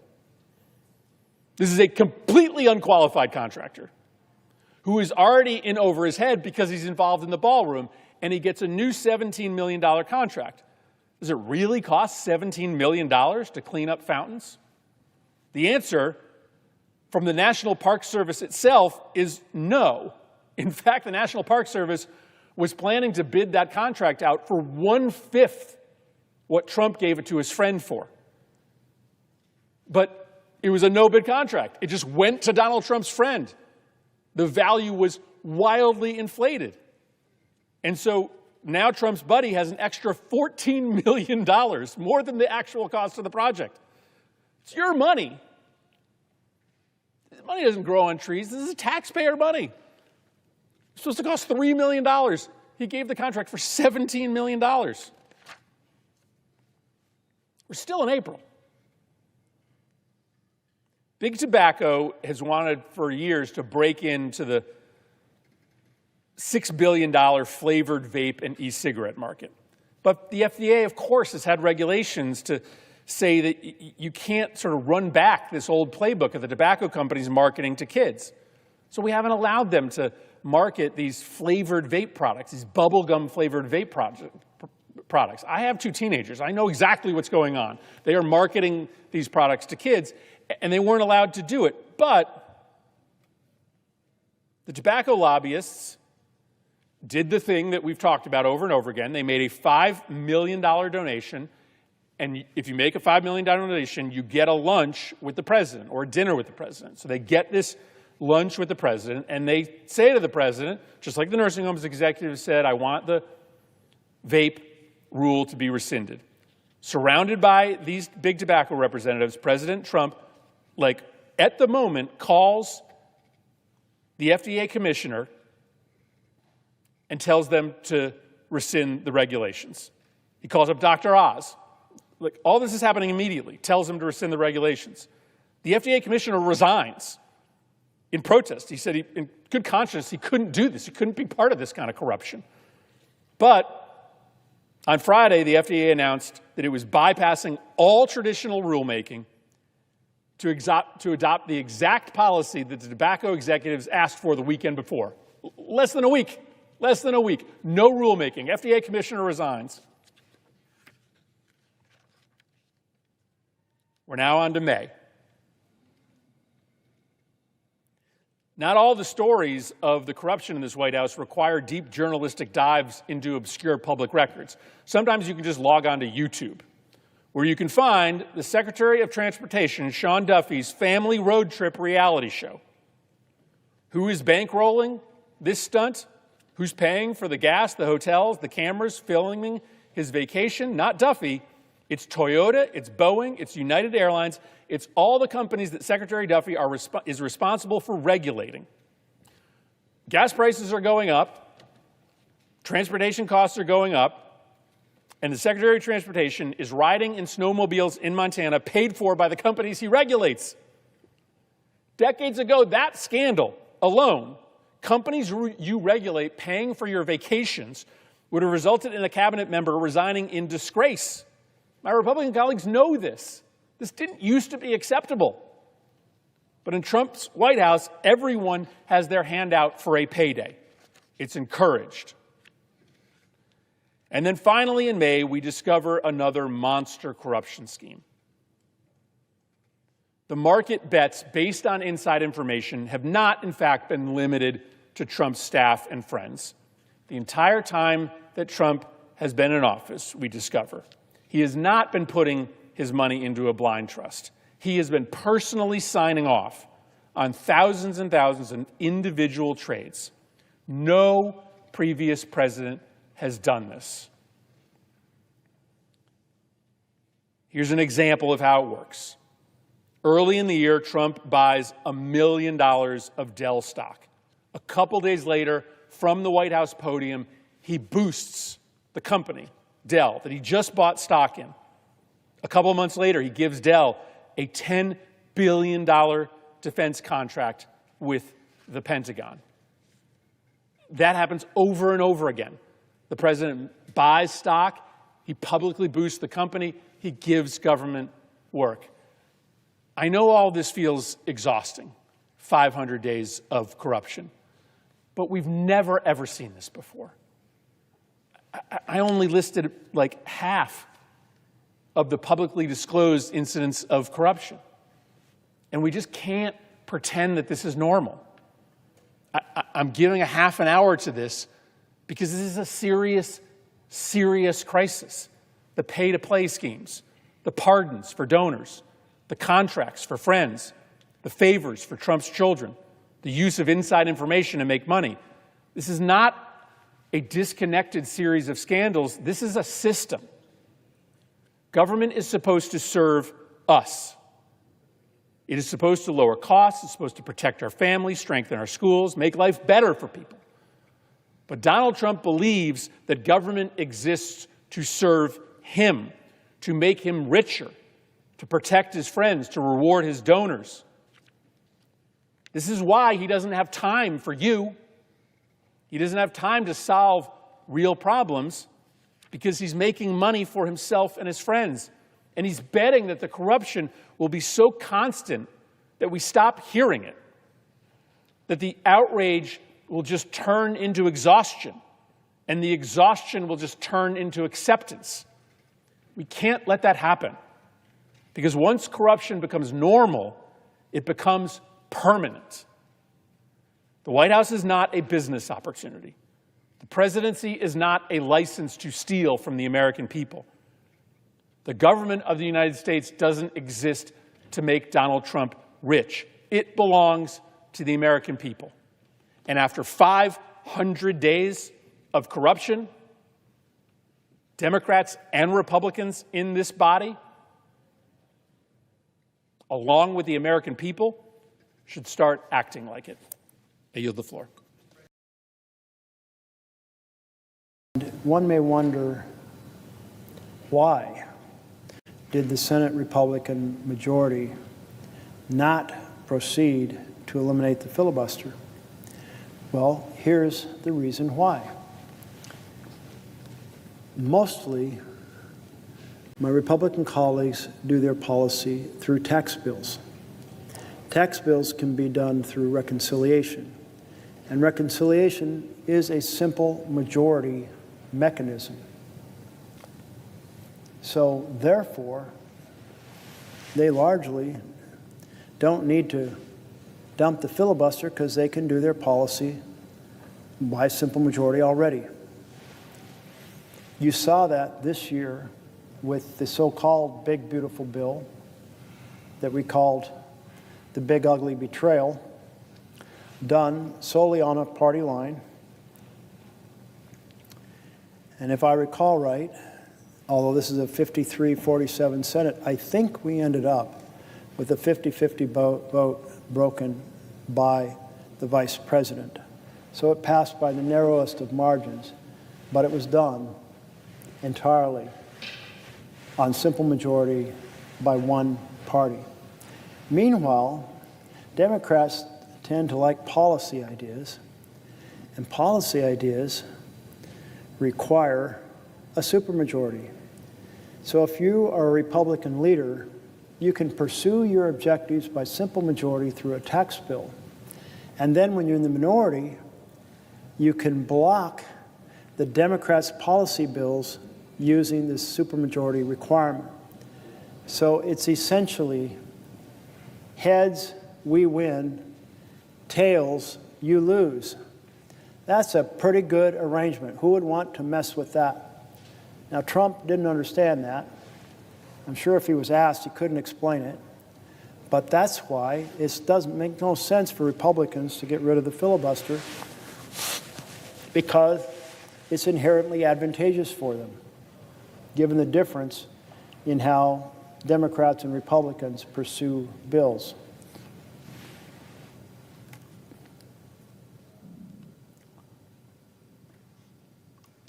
Perhaps the most anti-democratic initiative yet undertaken by the Trump administration is the creation of the Presidential Advisory Commission on Election Integrity, chaired by Vice President Mike Pence, but run by Vice Chair Chris Kobach. To understand its potential impact, recall that the Civil Rights and Voting Rights Acts prompted a massive shift in party identification. The Democratic Party became the primary representative of minority and first and second generation immigrant voters, while the GOP voters remained overwhelmingly white. Because the minority share of the electorate is growing, these changes favor the Democrats, a perception that was reinforced by Barack Obama's 2008 victory, in which minority turnout rates were unusually high. Every now and then, we see the parties flip on a significant issue. And it's always kind of an interesting question to explore how that happened. So here's the Republican Party that was founded anti-slavery, Republican Party that fought for civil rights bills against the Southern Democrats who resisted civil rights bills, including filibustering them to keep them from happening.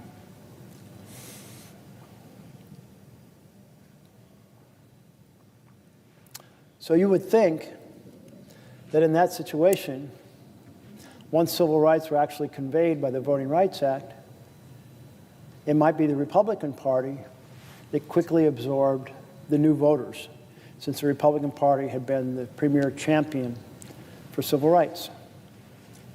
But that's not the way it worked out. Democratic Party, with Johnson, took the lead in overturning the bans on voting participation by minority Americans. The Democratic Party, although being the party that had long oppressed and suppressed civil rights, became the party that pushed through the 1964 Civil Rights Bill and the 1965 Voting Rights Act. And it's the Democratic Party, despite its long history of suppressing civil rights, that became the welcoming party for newly enfranchised minority voters.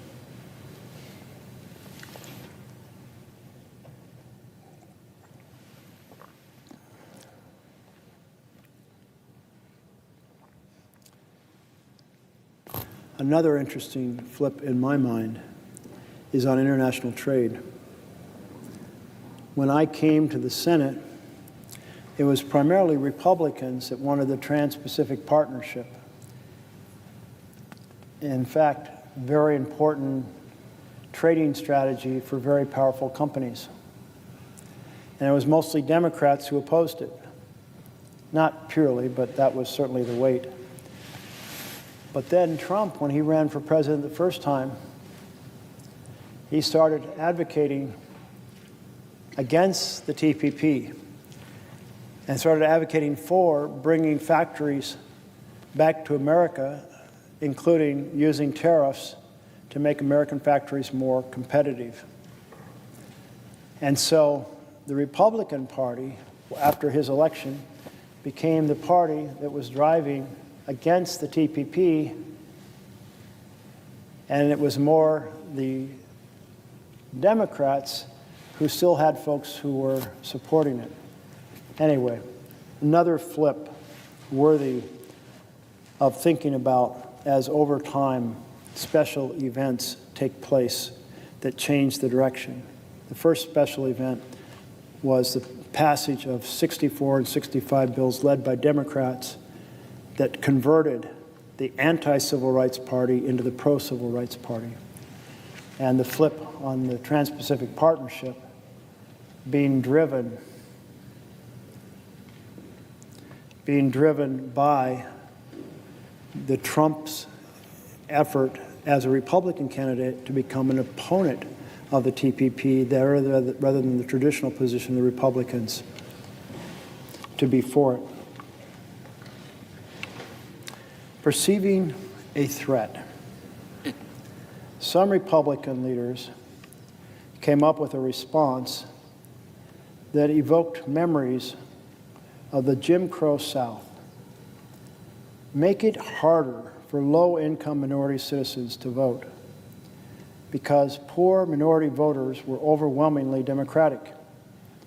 Measures that dampen turnout among such voters would tilt the playing field in favor of Republicans. This would be done via strict voter identification laws, requiring, for example, that voters present a valid driver's license or other government-issued photo ID upon arrival at the polling station. The push for voter ID laws was based on a false claim that voter fraud is widespread in the U.S. All reputable studies have concluded that levels of such fraud in this country are low.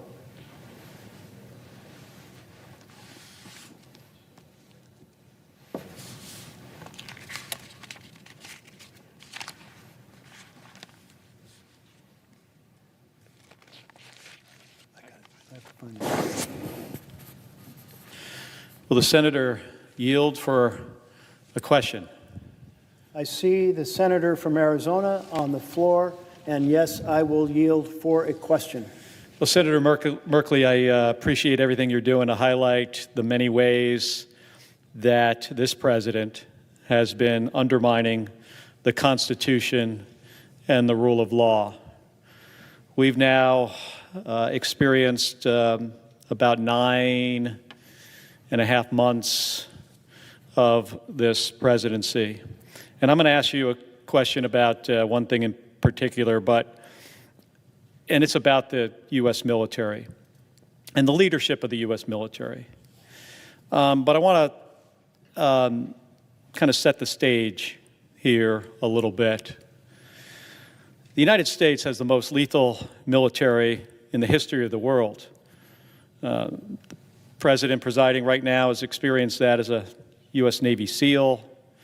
You know, I myself, as a pilot flying off of an aircraft carrier in the first Gulf War, no nation, at least today, matches the combat capability, the professionalism, the effectiveness of the United States Navy, Air Force, Army, Marine Corps, and now Space Force. And I'll include the Coast Guard too, because we like to count the Coast Guard, especially when they partner with us on things that really matter to the United States. You know, one of those I'd like to discuss, where we should see more involvement from the Coast Guard, is what we are currently seeing in the Caribbean with regards to drug trafficking, which is a problem and presents a clear and present danger to the citizens of this country. And it's something we need to do more about. I was on one of the cable shows last night talking about this specific issue. So to date, there's been about 6 or 7 strikes in the Caribbean that have killed 32 people. And, you know, some of those were trafficking drugs. Those routes, by the way, Senator Merkley, are used generally to traffic cocaine and marijuana through the Caribbean to Caribbean islands and onto Europe. They are not the routes that traffic fentanyl to the United States. And over the last 6 weeks or so, we have conducted kinetic strikes against these boats without what I recognize as the legal authority to do so. It's not something I've seen in my experience in the United States Navy. I spent 25 years in the U.S. Navy that I've seen during my career. I'm now retired. But during my career, I never saw a president command the Department of Defense to do things that I felt were outside the boundaries of what we would consider legal action against, illegal action against people. We have traditionally done this with the United States Coast Guard, sometimes in conjunction with the United States Navy, where in a partnership, they do what we would call law enforcement. And members of the Coast Guard come aboard Navy ships. We interdict drugs that are coming through the Caribbean, or more often on the Pacific side, on the western side of Mexico, up into California. And we interdict those drugs, and then we prosecute those individuals. And in my view, I think the administration has not made a case to the U.S. Congress and to the American people as to why this is a legal action. A couple of weeks ago, when we were being briefed on this, I felt that they were pretty much tying themselves into a knot in trying to inform us on why this is allowed under the law. Now, here's one of the things I really worry about. I worry about these young sailors or naval aviators or drone operators that are the trigger pullers, the guys who are dropping the small diameter bombs from airplanes, could be a F-18 or an F-35 or some other weapon system, or folks that are operating an MQ-9 drone. If you're the guy that is pulling the trigger in a combat operation, you typically expect that the people above you have done all the due diligence necessary to make sure that you are not going to be in some kind of legal jeopardy. And I really worry about that today. There might be some young Navy lieutenant out there, or Marine Corps captain, or Air Force, for all I know, MQ-9 operator, that might someday find out that they have done something that is not consistent with the law and are now in legal jeopardy. And that's a big problem. I never saw that during my 25 years in the United States Navy. The 2 ships I sunk in the Persian Gulf, not for 1 second did I feel like I was getting some bad information from the battle group or from anybody above in the chain of command, whether it was General Schwarzkopf or Colin Powell or the President of the United States, George Herbert Walker Bush. It was not a concern of ours. It is a concern today.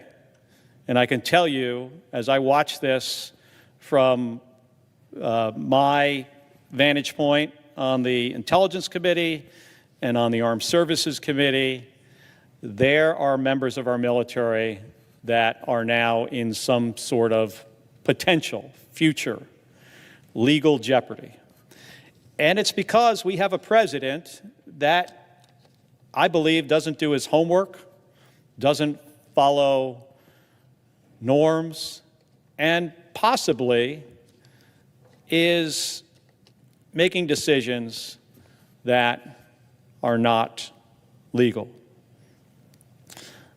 We've seen the politicization of the United States military over the last 9 months that really disturbs me.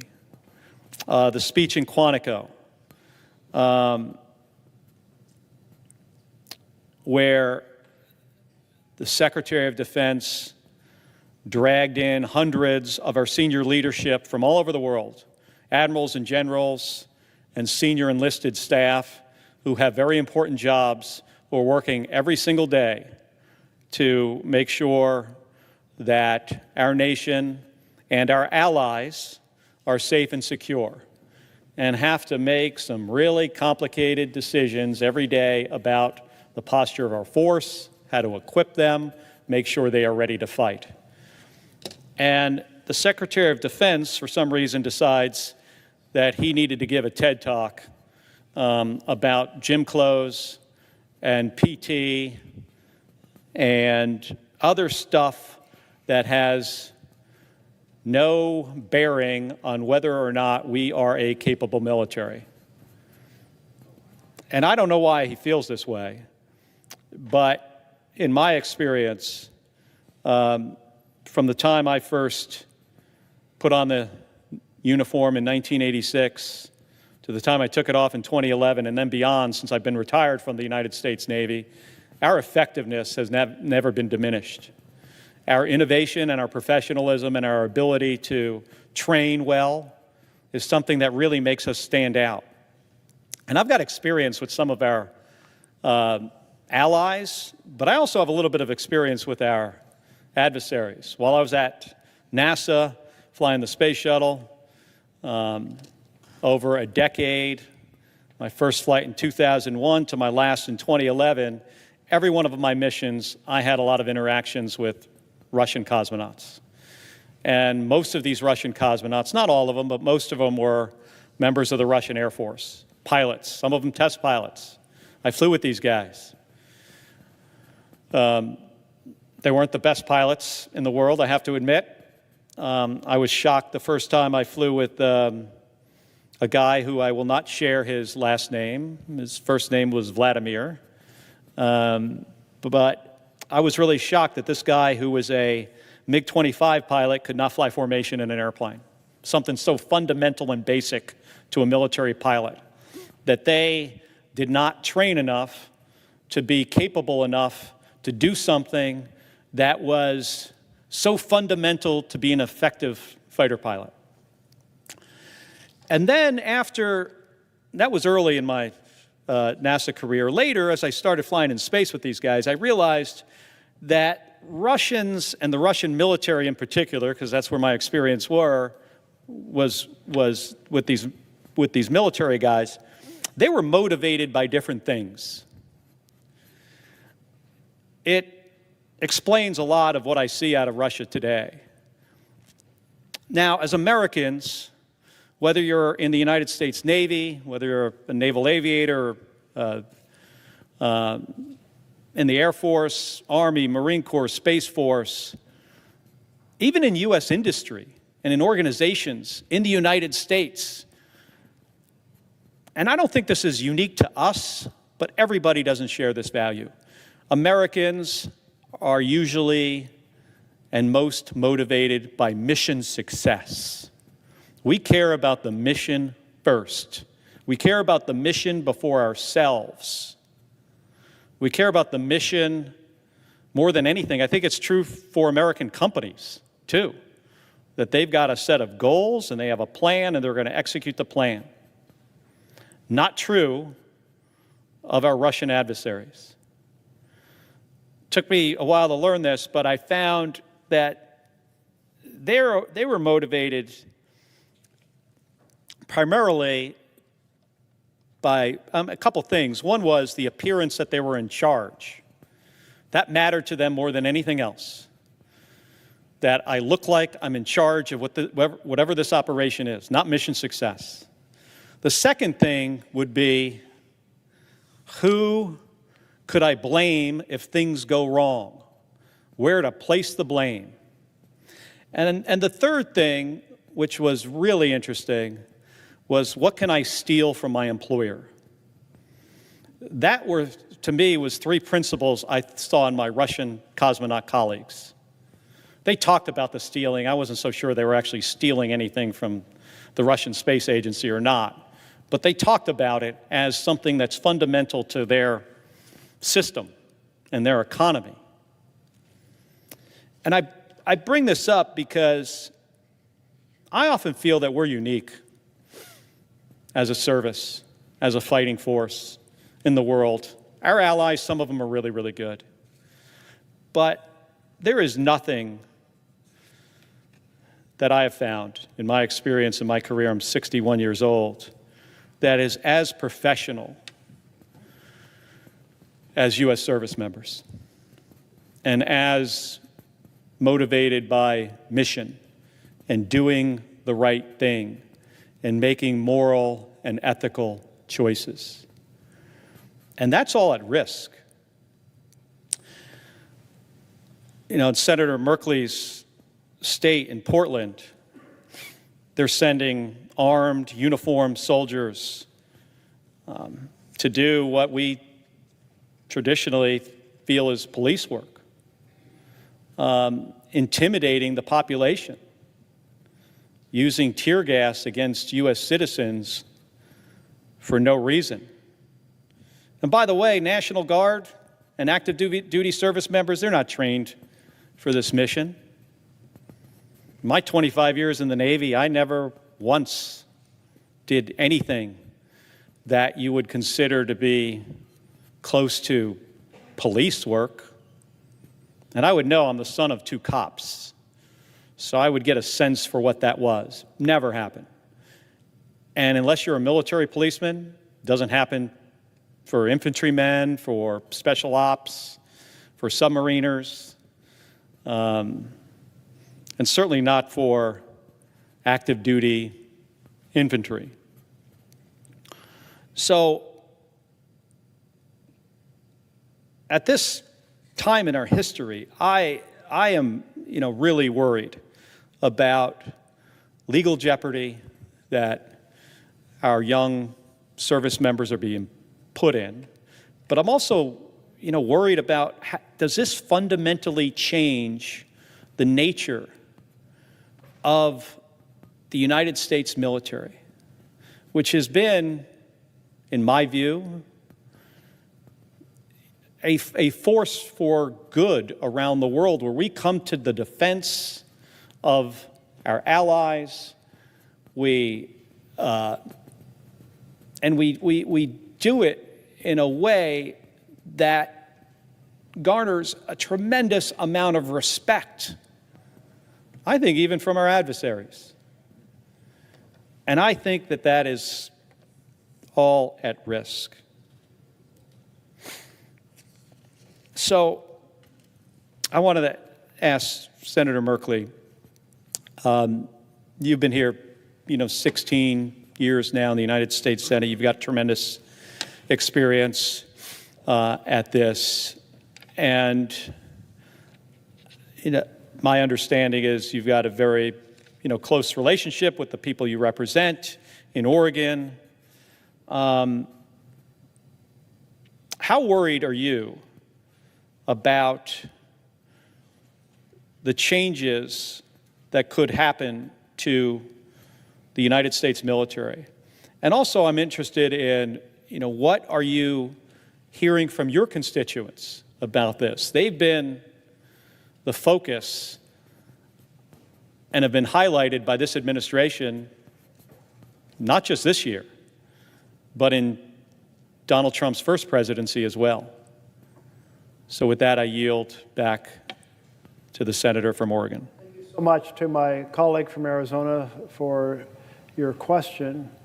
And I so appreciate the decades of experience and knowledge you bring in regard to the services.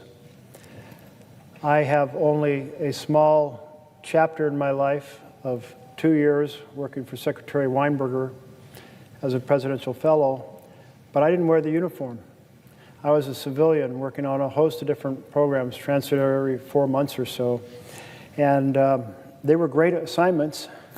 I learned an awful lot, but everything you're talking about comes from your deep connection, involvement in the uniformed services, and such a wealth of knowledge just listening to you. So I appreciate that you bring that to bear.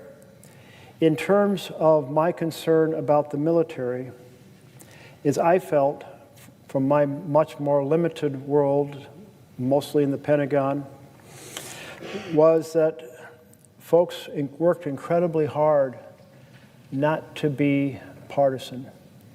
Certainly, the Secretary of Defense brought a set of missions that tied into President Reagan's administration and his goals, but people didn't overtly talk about their parties or press in terms of the sort of derisive commentary we have now and we heard on cable television on both sides. And when I think about these last few years, I'm concerned that the military has been substantially politicized. I may be wrong about that because I don't have that view from inside. But I think about how the president gave the speech to the 800 generals. And he basically said, if you don't like what I'm saying, you can leave the room. If you leave, I'll strip you of your rank and your career will end. And to me, that was, I want you to be loyal to me, not the Constitution. I want you to be loyal to me, the President of the United States, which is, I felt very inappropriate and out of sync with the military that I saw, ready to work in partnership with administrations of either side. But I don't know if we see, for example, the speeches at the military academy. I recall some story about folks cheering and clapping for what was a partisan set of political points being made. I don't know. I'm going to leave it to your analysis because you have a much better sense of that. But when it comes to the effort to create a pathway to use the military against civilians inside the United States of America, that is of grave concern to my constituents. And they look at the current dynamic now in which President Trump said, Portland, it's a war zone, it's war ravaged, it's a complete chaos. And while he was saying that, There might have been 2 or 3 protesters outside of the ICE building conducting themselves peacefully. There had been weeks with no arrest. And it's like, whoa, that's a real invention. And when our governor talked to President Trump, she pointed out that, and I gather he was like, well, I've seen the tapes. So I don't know what tapes he was watching, maybe 2020 tapes when we did have actual conflict in the city. But here you have Portlanders who have been so restrained, even when they have suffered being hit by pepper balls, being tear gassed. They've not engaged in the scuffles with police, and they've been protesting with joy and whimsy. I mean, it is a strange feeling to see people bringing their pets down and having keep your paws off Portland signs, or folks handing out pastries in pajamas, or otherwise proceeding to celebrate their joy as a way of saying to President Trump, there's no right here. Don't use anything that you have said as a foundation for deploying troops to our city. And in fact, the district judge simply said that the president's description of the city is untethered to the facts. So there's huge concern that the president is striving to get the courts to have decisions that will open the doors and say there'll be deference to the president so he can deploy under Title 10, well, the National Guard, the federalized National Guard, against peaceful protesters, or that the president will proceed to use the Insurrection Act, which does inherently give more support, deference to the president. So a lot of concern to my colleague from Arizona about what's going to unfold. Meanwhile, I am delighted to see my colleague from New Mexico on the floor, and I would welcome a question if you have one. Senator, yield for a question? Yes, I will yield for a question. Well, first I want to begin by thanking our friend. And I say our friend because it's more than my friend, Senator Merkley. Friends from across our nation's capital and across America. Some that are here listening to you themselves, others that I'm sure that are tuning in, and whether it's on social media or it's on C-SPAN or one of the news outlets that's carrying the conversation that you're having on behalf of the American people, I want to say thank you. Thank you for your courage, for your conviction, and your tireless leadership in speaking up today on behalf of all that's going on across America, around the world, but especially impacting your constituents. And if I'm not mistaken, Senator Merkley, it's been nearly 20 hours that you've been on the floor now speaking to the American people. Now, I, like you, I'm proud to be a United States Senator. I know the way you speak about Oregon, I'm always battling with you, whether it's New Mexico or it's Oregon. Who's more beautiful? I still believe it's New Mexico, but that's not my question today, Senator Merkley. I'm so proud to represent the people from New Mexico, and every day I'm reminded that the work that we do here, it doesn't just impact our homes. The work that we do here touches every corner of the United States of America. Now, for the last 3 weeks of this Republican shutdown, and the reason I say that is the American people know that the House of Representatives is a majority of Republicans. The Speaker of the House is a Republican. The majority in the United States Senate is controlled by Republicans. The majority leader's a Republican, and the President of the United States, a Republican. Now, as I visit with constituents from across New Mexico, and last night, Senator Merkley, I had a town hall, a telephone town hall. We had thousands and thousands of New Mexicans that were on this call. They all told me that they were worried about what will happen if their health insurance premiums double, even triple. Every news article I read this morning and those that I saw on television or on social media today had similar stories from constituents about concerns about maybe losing their health care.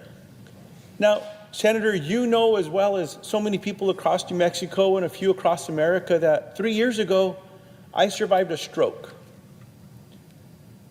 When someone has a heart attack or a stroke or some other chronic episode like that, you learn that time is not on your side. You're not thinking about how expensive those hospital bills may be. All you're hoping is that you can get to see a medical professional that might be able to save your life. And by the grace of God, by the love of my family, Senator Merkley, I'm here. I'm alive today and I healed. It's quite miraculous. But a big part of that was because I was fortunate to have health insurance.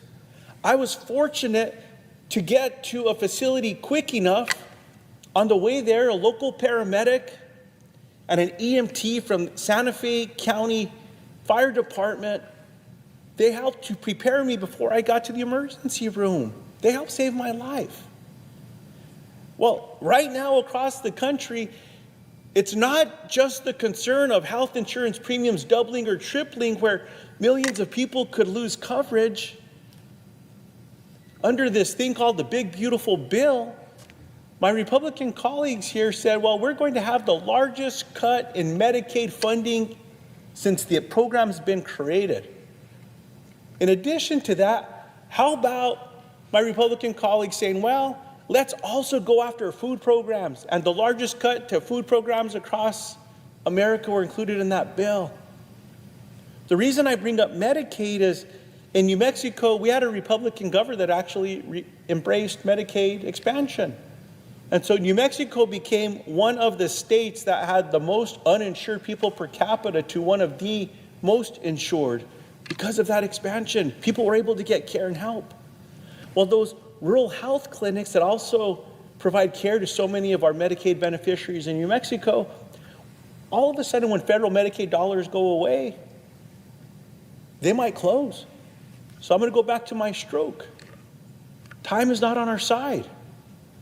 If someone has to travel hours to try to get into a medical facility because the rural health clinics have closed, that might be able to stabilize them the way that that EMT and that paramedic did for me at the local fire department, they may not heal, or worse, they may not live.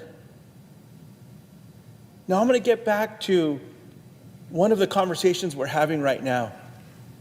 How can we work as Democrats and Republicans, work with the president to ensure that health insurance premiums will not double or triple for the American people? One of my constituents told me, Senator Merkley, that it's almost like they're reaching into our pockets and just stealing money. And what I mean by that is, in New Mexico, if these tax credits go away, it's going to cost people about $7,000 a year. $7,000 to hardworking middle-class families. That's taking from their pockets. In addition to that, when they go to the grocery store, well, let me even back up a little there. Remember this president said when he was running as a candidate that on day one he would lower prices for the American people, just like that. Well, at the grocery store, things are getting more expensive. Everything seems to be getting more expensive. Well, that's taking money out of the pockets of the American people, our constituents, hardworking families just trying to get by, trying to leave a better life for their kids than they had for their own if they're blessed to have children. Many are worried about how they'll even put food on the table now that those supplemental nutrition assistance programs are delayed, or even this program called WIC. You know, there's acronyms all over our nation's capital. WIC, which is a program for women, infants, and children. How are we going to make decisions across the country to make sure that we're going to provide food to the most vulnerable in the richest nation in the world? Everyone seems to be worried about that except for President Donald Trump. The reason I say that, Senator, is this week, all President Donald Trump seemed to care about was breaking ground on this $250 million ballroom. And some constituents have reached out to my office and, well, what does that mean? And I've told them, well, the president allowed a bulldozer to go and knock down part of the White House so he could build a $250 room to throw some parties in. That's essentially what's happening. I mean, heck, in New Mexico, Senator, if someone's going to do some remodeling to their home, they have to go pull local permits and get permission and follow the rules and all the rest. Not this guy. At a time when people are about to have their health insurance premiums doubled or tripled, food programs are getting taken away, this president says his priority is build a $250 million party room. That's a lot of money. That's more money than most people will see in their lives. I mean, heck, $1 million is one of those numbers. In addition to that, President Trump decided to throw a picnic yesterday for some of my Senate Republican colleagues that wanted to be there. And I was told that he gave away thousands of dollars of his own personal Trump swag. What's that? Hats, signed bags, pens, I don't know what else was in there. Watches, maybe a pair of his shoes. Now, instead of working to end this shutdown that they started, they decided to have a picnic. And it's my understanding that President Trump may be even leaving the country this weekend, leaving for a week, as opposed to bringing people together. I'm reminded, Senator Merkley, that President Trump said not too long ago in an interview, if there's a shutdown, it's up to the president to bring people together to prevent the shutdown. I think in that same interview, the president said something along the lines of, if there's a shutdown, it's a bad mark on the president. Sounds to me like the president should be bringing people together. Now, one of my constituents last night from Albuquerque, New Mexico, shared with me that she'd been furloughed, a federal employee.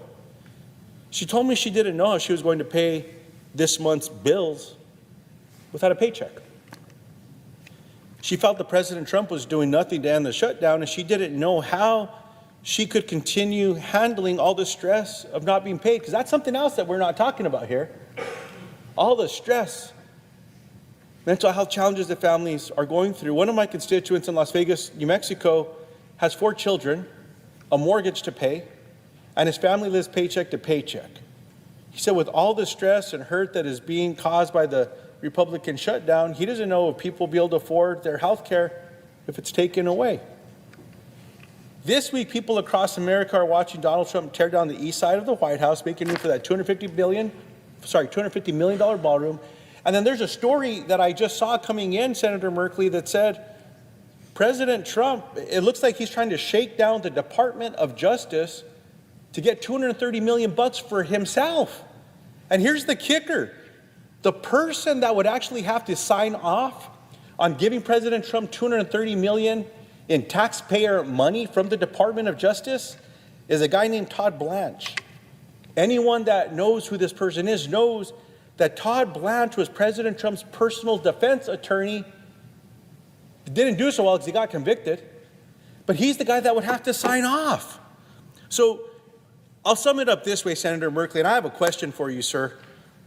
My colleague from Hawaii said it perfectly yesterday. Here's the quote. There is enough money to bail out Argentina with $40 billion. By the way, for people that don't know what that means, to all the ranchers, cattle ranchers in America, President Donald Trump said he's going to go bail out Argentina by $40 billion of their beef. And what is that going to do to American cattle producers? So anyhow, back to the quote. There's enough money to bail out Argentina with $40 billion. There's enough money to buy Kristi Noem, who's the Secretary of Homeland Security, a $173 million personal jet just to fly a little more comfortably. There's enough money to renovate that ballroom, $250 million, but there isn't enough money for you, the American people. It seems to me the priorities are clear. So will the senator yield for a question? Yes, I'm yielding for your question. Senator Merkley, how are Americans supposed to trust an administration that seems so focused on giving things to themselves when Americans are worried they won't be able to afford basic necessities like food and health insurance? I yield to the senator. Yeah, thank you so much for your question. And you've laid out so many points here about kind of the mismanagement of America's funds. And we could add a few more to them. The craziness of spending more money than it costs to buy a presidential jet to rehab a jet that was given to the president so that he could actually send it on to his personal library after he leaves office. But it is profoundly disturbing, and I appreciate the way you framed it. There's enough money for luxury glitz, for a mega ballroom. I can't even imagine how anything could cost that much to build. I mean, it's going to have an 1/8 inch of gold on every surface or something. I don't know. But that doesn't serve the American people. That doesn't make one single person in America have better health care or better education or a decent home and a decent community or a better job. Doesn't give equality of opportunity. Doesn't tackle any of our environmental issues. It is simply a gross display by a president who has constructed his entire administration on the basis of a theory to govern, which is families lose and billionaires win. Families lose their health care, so there can be massive tax breaks for billionaires. They lose their Medicaid on top of their ACA health care in order to fund massive tax breaks for billionaires. They lose their nutrition assistance to fund tax breaks for billionaires. And then over the next 30 years, their bill runs up $30 trillion in additional debt to fund these breaks for billionaires. Maybe I should say trillionaires now. And you think about how that debt, that additional $30 trillion in debt, how much that will compromise the ability to have future programs of health care and housing and education. I mean, the folks in my state are looking at the same thing as the folks of your state. We had last Wednesday the information come out a week ago so people could look on the exchange and see what their policies were going to cost. And we don't have a new comprehensive analysis. The pre-analysis, the projection, was that the average cost would go up not 5% or 10% or 15%, but about 68%. And that's because the premium goes up, the tax credits come down, and you're massively more expensive. Now, maybe a lot more because the average across the country is that payments will go up 114%, more than double.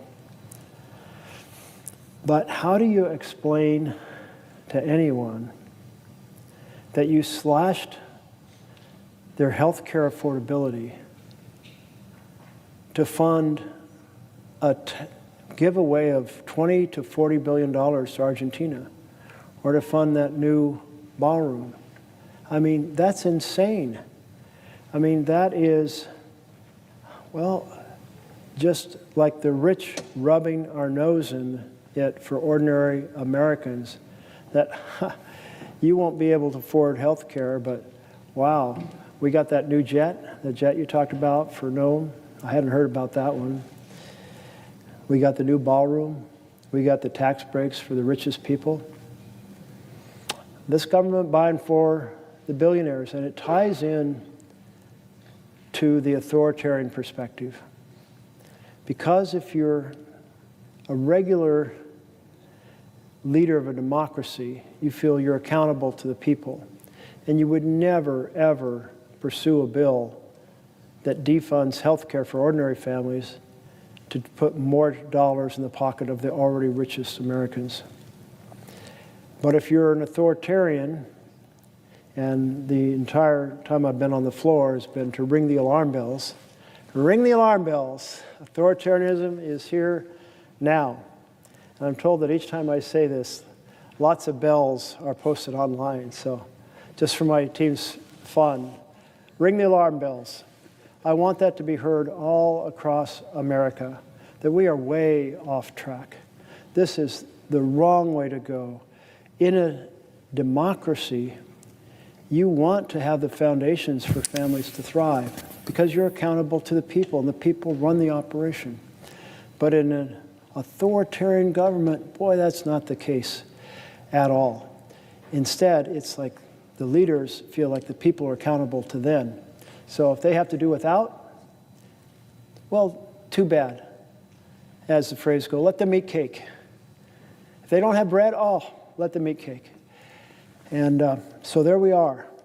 And our responsibility is to say to the American people, the way to stop this authoritarian takeover is to have a very significant, robust demonstrations across America like we had on Saturday, that the citizens have to make a big deal, protest outside our offices, write to us, phone us, give us a hard time, tell us we should be doing more.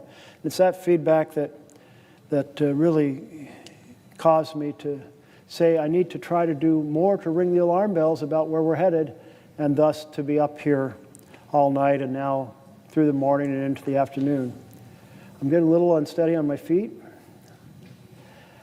but if we collectively, through this dialogue, are bringing attention to people and saying, yes, 7 million people were out there in the streets, next time we need 10 million, or do your local demonstration with those who went, hear about what they did, and spread the word that this is not normal. This destruction of our rights, this weaponization of the judiciary to go after political enemies, the effort to open the doors so that the president can deploy with court's approval the military into our cities when there is no rebellion, no insurrection, and no invasion. So that is our responsibility, to call it out and to carry the fight. And I believe the American people are starting to understand just how much their freedoms are being crushed. And that's what we need to be in partnership with to steer this country back and save our republic. Will the senator from Oregon yield for a question? I see the senator from Washington State is on the floor, and I would very happy to yield to a question. I thank the senator from Oregon, and first let me just commend you for what you are doing here throughout the night, throughout today, calling attention to a really critical issue in this country. So many people come up to me, and you know, because we go back and forth to the West Coast all the time, how many people walk up to us and say, what can I do about this? And each one of us has to say, here's what I can do. And I want to thank you for doing what you are doing today, because you're going above and beyond to point out to people that, as your chart says, authoritarianism is here, and it is here now. And we can ignore it, or we can speak out, and you have spent all night long and all day standing on your feet at, I'm sure, great personal sacrifice to fight for everyone in this country and to sound the alarm, as you've been talking about. And so I just personally want to thank you, and I want to reiterate something that you have said for all of these hours, and actually many times to me over the past few months, that the fact that Trump is using his place in government to control every aspect of our life, whether it's what our schools are teaching or not teaching. It's whether or not he's prosecuting his enemies, which he is doing. It's cutting off projects and funding to punish the political opposition. And as you and I both know, we represent, quote, blue states, but we have a lot of red counties and cities and neighborhoods, and even within all of our blue districts. And you can't just randomly say I'm hurting blue without hurting red, because these are all Americans. But he is using his power to do that. We are seeing him, as you know well, in your home state, deploying troops to intimidate Democrats. And I listened to you late last night talk about what is happening in Portland, and the misuse of this kind of power should be frightening to every single American. And we need to stand up and we need to call it out, which is what you are doing today. And even dictating what late night TV host is doing is part of this whole picture that you've been describing. But I came to the floor today as your partner on the Appropriations Committee. We serve on that together, and we all know in this body how important that committee is because we decide where the funding is going to go in the country. Now, I've been out on this floor, I've been at home, I've been everywhere talking about the power of the purse, which sounds kind of like this quaint little phrase. But it is really important. For anybody who has a family, you know that the person who writes the checks in the checkbook decides where the money is going to go. Well, that power of that checkbook, that power of the purse, as it is called, lands in this side of the aisle, on this side of the White House and Congress. We have the power of the purse. Why is that? Because we represent our constituents from across the country. I'm from Washington State, you from Oregon, people from Illinois and Alabama and Florida, all come here to be a voice for their constituents on where their taxpayers are going to go. And within this country, the power of the purse means we have the ability to decide where the money is going to go because we represent our constituents. That's what they call on us to do. And I am seeing Trump do an all-out assault on Congress's power of the purse. So I wanted to come here today and ask you your thoughts on how this president is undermining the power of the purse and how it plays into your ringing the bells about authoritarianism. Ringing the alarm bells for the authoritarian takeover. And the power of the purse is one of those fundamental ways that, in fact, the president is concentrating his power. The difference between a democracy, in a democracy, the legislature says, here are the programs, here's how we want to run them, and here's how we're going to fund them. And it brings together the collective wisdom of a large group that comes from every portion of the nation, like we do here, our 100 senators from 50 states. And we not only bring our geographic differences, we bring our life differences and our life skills, and all of that helps us form a pretty complex set of decisions about the programs that need more support because of the challenges we're facing as a nation at that moment, and those that can do with less support. And that's our responsibility, but all those voices together are just so central to that. In an authoritarian nation, all of that responsibility, design the program, fund the program, choose whether the program will live or die, is all transferred to the executive. So if we're thinking authoritarians over here, power of the purse with the executive, democracy over here, power of the purse with the legislature. So Russell Vought, the current head of OMB, he's a well-trained, clever man, and he's saying, well, let's see how we can actually take the power of the purse. You passed a bill for fiscal year 25, and now we're not longer in fiscal, but let's say we were. Well, maybe I can just slow walk the funds for the programs I don't want to fund. That way the decision is transferred to the executive. Maybe I can freeze them. Maybe I can impound them, basically permanently take them off the table. See if I can get away with that. Maybe I can send over a request to have Congress formally undo the programs that they have funded. And they did send one of those over, and it was voted. It needed a majority vote in both chambers. But the problem with that is you have a bipartisan vision to serve the entire, these desks to me are now representing the geography of the United States, to serve the entire breadth and depth of our nation with all of our differences. And then on a partisan basis, meaning half the room, they decide what programs to cut. And that means a deal was done in the beginning between Democrats and Republicans, and then it was undone. And the programs that were cut were the programs, by and large, that Democrats had advocated for. How do you do the next deal in that situation? And then we have Mr. Vought saying, what I'll do is pretend I'm going to spend it, but then in the last 45 days, I'll send a notification that I'd like Congress to undo it, but there is a waiting period, so therefore I know what I have done is set it up so that before those 45 days are out, The end of the fiscal year comes, and that bucket that goes to that program goes poof into thin air. And that's the fancy term he's used for the pocket rescission. And so here we are saying to our Republican colleagues, if you're negotiating in good faith to serve the interests and concerns that all 100 senators bring here, then a bill forged in that bipartisan manner can only be undone in a bipartisan manner. And we do rescissions in a bipartisan manner. We do undo funding. We take 1 year, 2 year, 3 year funding that turned out not to be needed or better spent elsewhere, and we pull it back and we put it into a different program. But we do that readjustment in the same bipartisan way we did the initial program. So we're saying to our colleagues across the aisle, if the power of the purse means something, and it does, the difference between authoritarian government and a democracy, then work with us to defend our Constitution. Defend that what we have done together cannot be undone by the executive.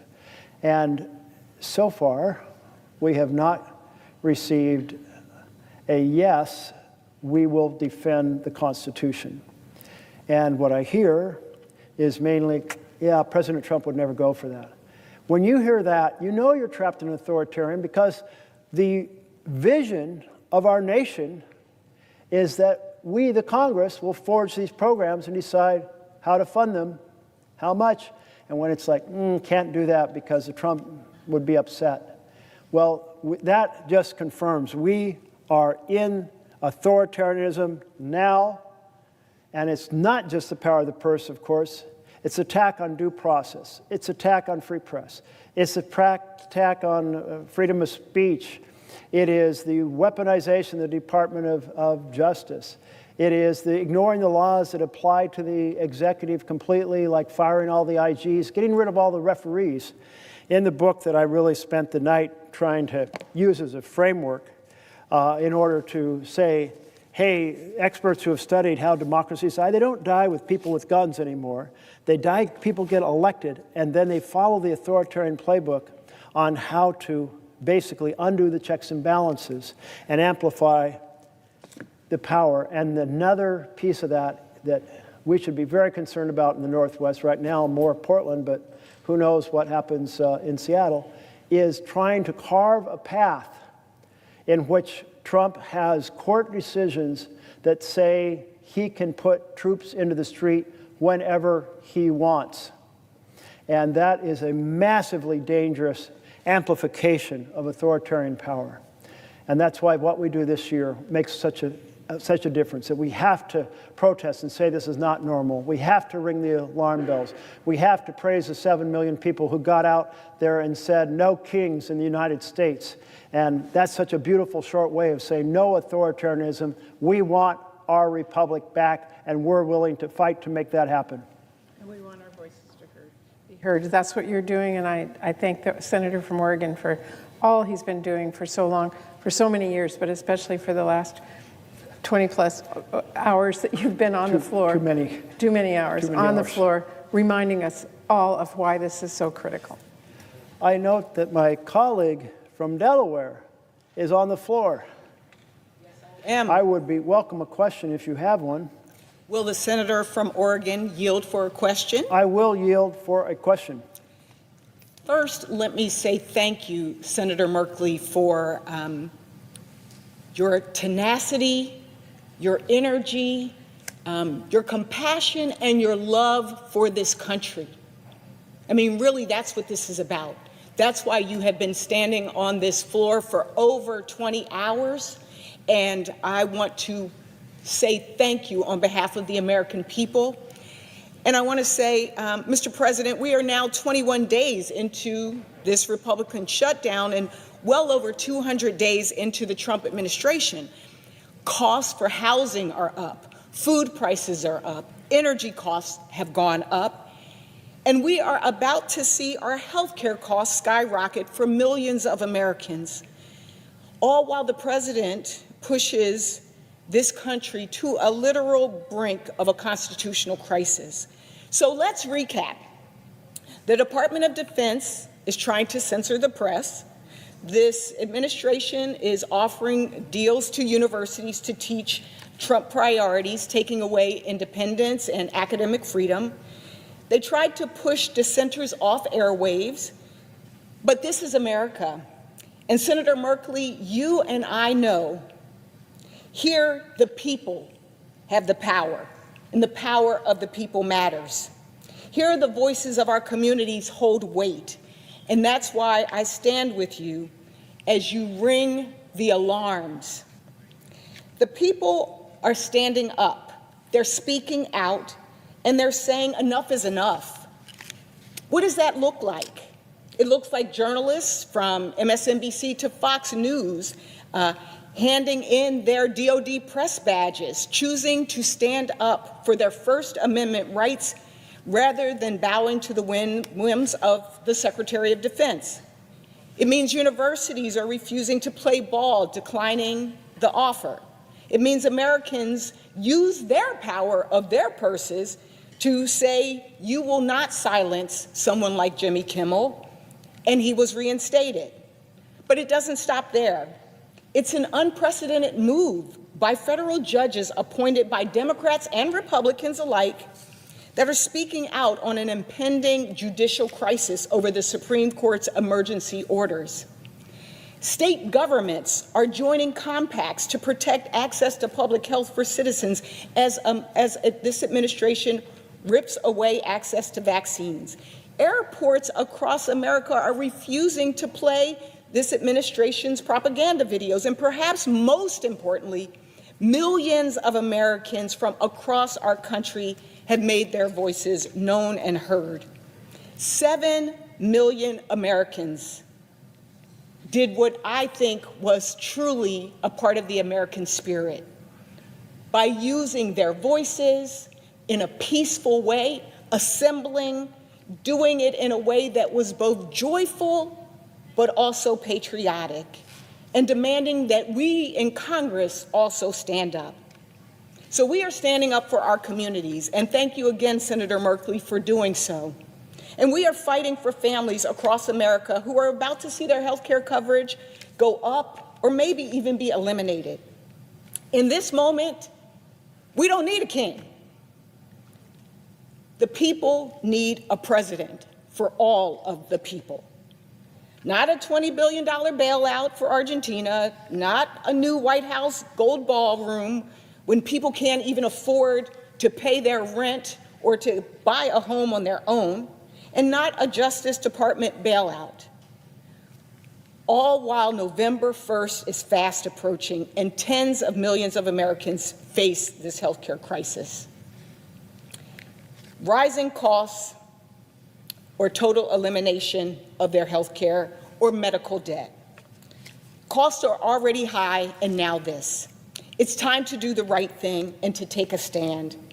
And with the president poised to leave town, we ask that he stay and pull together the partners, the House, which has been out of session, and I came from the House. I don't think I ever saw anything like this, where they literally have been missing in action for weeks. As a matter of fact, for our August break, they left in July. This is unprecedented, and we need them back at the table. They need to do the work. And so my question to you, Senator Merkley, in light of what the president wants to spend money on and what the American people need, does the president have his priorities straight? Are his priorities right on behalf of the American people?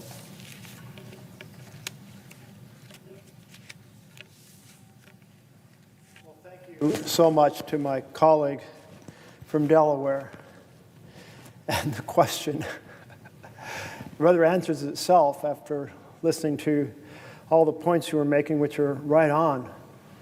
How can it possibly be the right priorities if you're spending your money on tax breaks for billionaires while cutting the tax credits that enable families to buy insurance at an affordable price? How can it possibly be the right thing to do that you're cutting child nutrition while you're spending a huge amount on a ballroom undoubtedly Trumpian gold-style ballroom. How much was it? 200 million or 300 million? Some crazy, crazy sum. I can't even imagine how you could spend that much on a room. And you mentioned this $20 billion bailout, 20 billion with a B, bailout for Argentina. Now, that one came out of nowhere. I don't remember a bill on the floor here saying that we're passing a spending bill that has in it 20, and the president said it may be as much as $40 billion bailout. Is there some authority I don't know about? Maybe. I don't know. The books are complicated. But I doubt it, because what this president is doing as an authoritarian is just saying, I'm going to do what the hell I want. I'm in charge. The bank account of America is mine. Hell, I'm going to, build a glitzy ballroom, and I'm going to try to refurbish a jet for an Air Force One that will only be workable for a few months, if that, before I send it off to my presidential library. Huge waste of our money. And this bailout, though, for Argentina, earlier talking to a colleague from Washington State who said, a lot of soybeans are shipped through Washington State, but they're normally bought by China. Well, China isn't buying a single bean this year because of the tension and the argument between our two nations over tariffs. One moment the president's put a 50% tariff on China, and the next moment they're saying they're not going to send out any strategic minerals, critical minerals. Next moment, well, I'll put a 100% tariff on you. I mean, nobody makes an investment in the United States of America, a factory here, when we're in tariff chaos. There's nothing about this that does anything except throw people up and down, and everyone gets hurt. They don't know if the tariffs is going to affect what they sell. They don't know if they're going to be able to affect the inputs for the things they manufacture. They don't know what they should plant if they're farmers.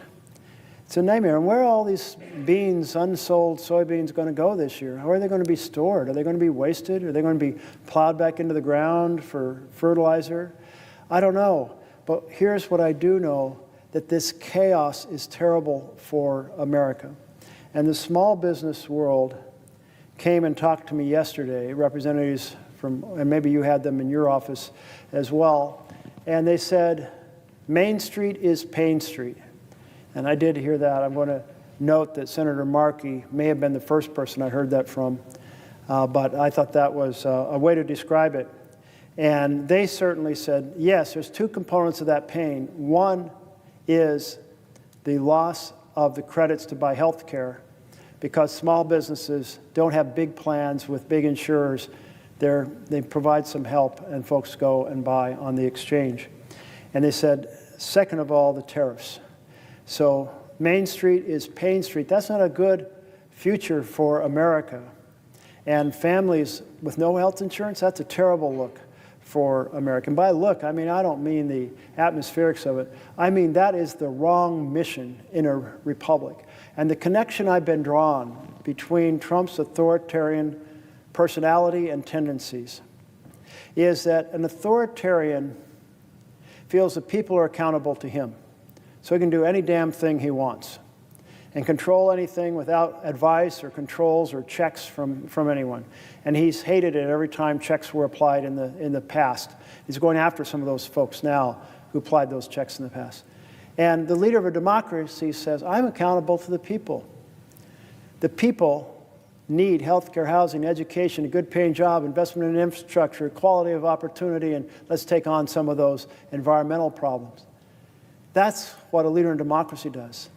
So here we have this authoritarian president crushing our freedoms, trying to steal the power of the purse from Congress to concentrate it in the executive, proceeding to spend money wherever he wants, that $20 billion. I'd love to see it not be a court. I'd rather have all of the senators right here say, let's pass a bill right now, and say, hell no.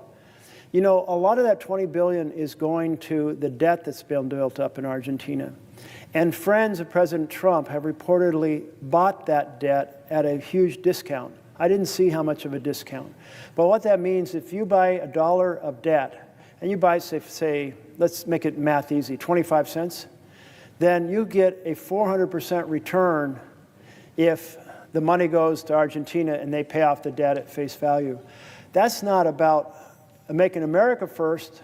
That's about making Scott Bessent and his friends, at least I've seen Scott Bessent's name in some of these articles, and his friends who are connected to buying up Argentina debt. I'm not sure if Scott himself bought it or not. But the point is, make some billionaires richer. It's another make a few friends of the president and friends of his cabinet members richer. Well, that $20 billion, or possibly $40 billion, the president said.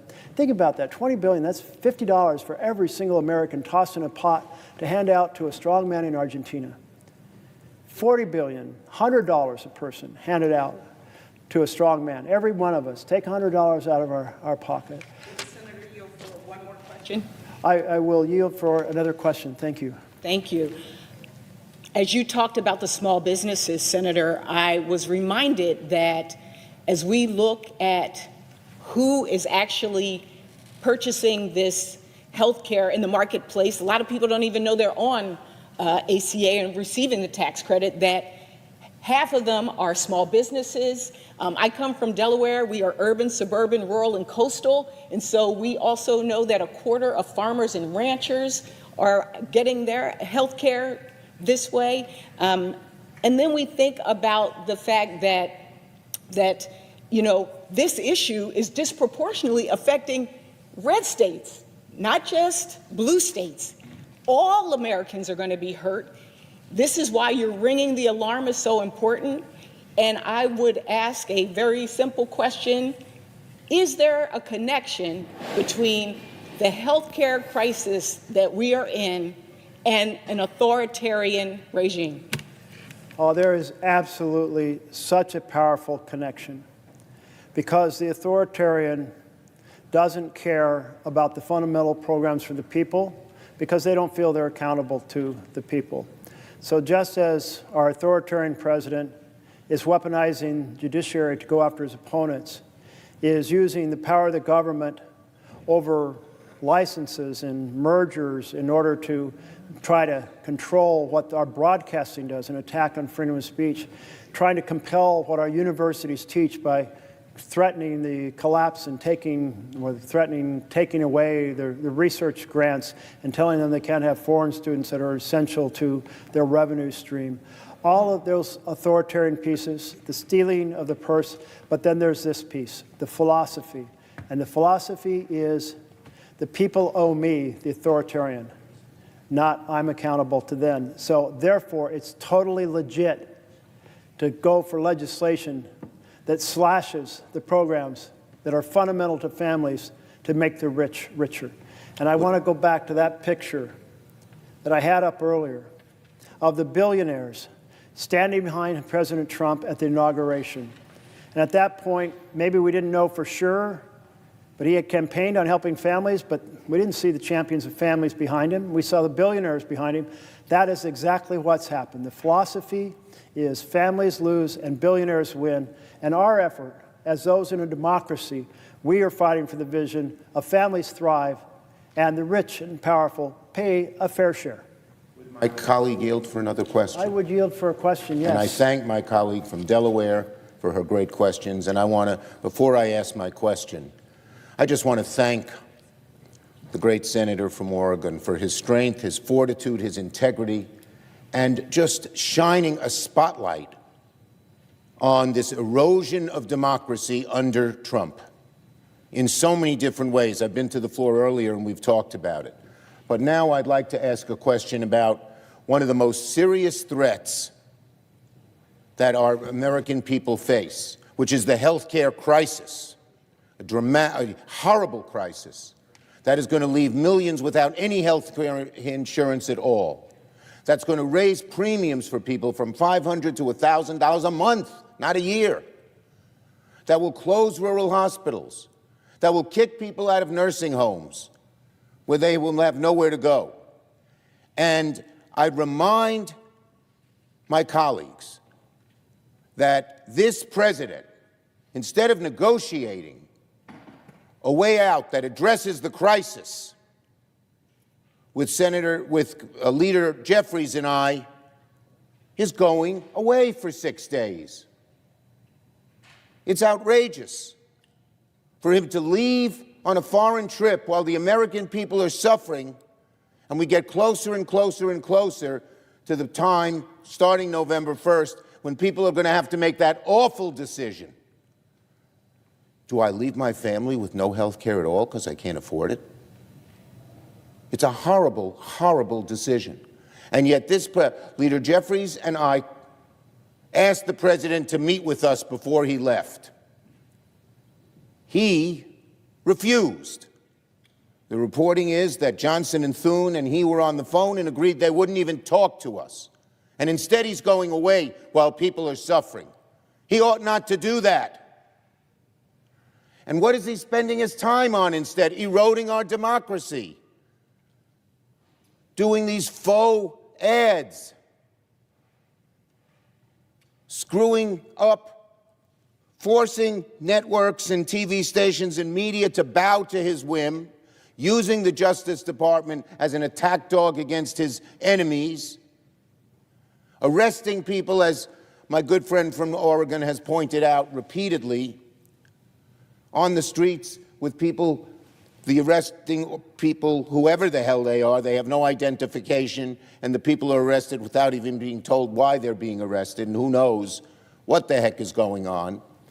He is spending all his time on eroding democracy, taking away our rights. The people expect him not to go on a foreign trip. This president who fancies himself a king, but instead to do the people's business and help us, sit down with us, negotiate a way out of this health care crisis. We all know, I think, and I'd ask my colleague, he knows, I believe, that before Donald Trump leaves the country, he should at the very least sit down and negotiate in a serious way and address the health care crisis that affects the American people. Shouldn't we be working to lower people's premiums, to keep rural hospitals open, to prevent people from being kicked out of nursing homes, to ensure that research that saves lives continues? Shouldn't the president listen to the cares of the American people and their desperate need on health care rather than taking a foreign trip? Jeffries and I asked him yesterday. We demanded, really, he sit down and talk to us and negotiate, not just talk to us, negotiate a serious approach to avoid all the devastating things that will occur. And he said 4 hours later, after conferring with Thune and Johnson, no, he wouldn't. Well, that is a disgrace. So I would ask my colleague, I would ask him, shouldn't the president be spending time addressing the health care crisis rather than spending all this time eroding our democracy?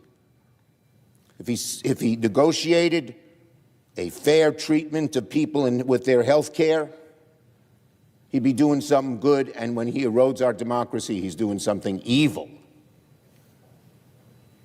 So his priorities are wacky and misplaced and awful and so detrimental to what the American people want. So my question to my colleague is this, and one more thing. Doesn't my colleague, and there are a bunch of questions here, agree that Trump is the focal point of this health care crisis? That Johnson is paralyzed because of the divisions in his caucus, that Thune just goes along, that the president, this President Trump, is the person who could get the Republicans to pass a decent proposal, a fair proposal, a proposal that helps the American people out of this crisis. And the president is the focal point because he can get Jeffries and Thune to act, and there's probably no one else. And yet, he's flying away ignoring this issue facing the American people after he's eroded our democracy, as the Senator from Oregon has pointed out. He's flying away and abandoning the American people. Isn't it correct?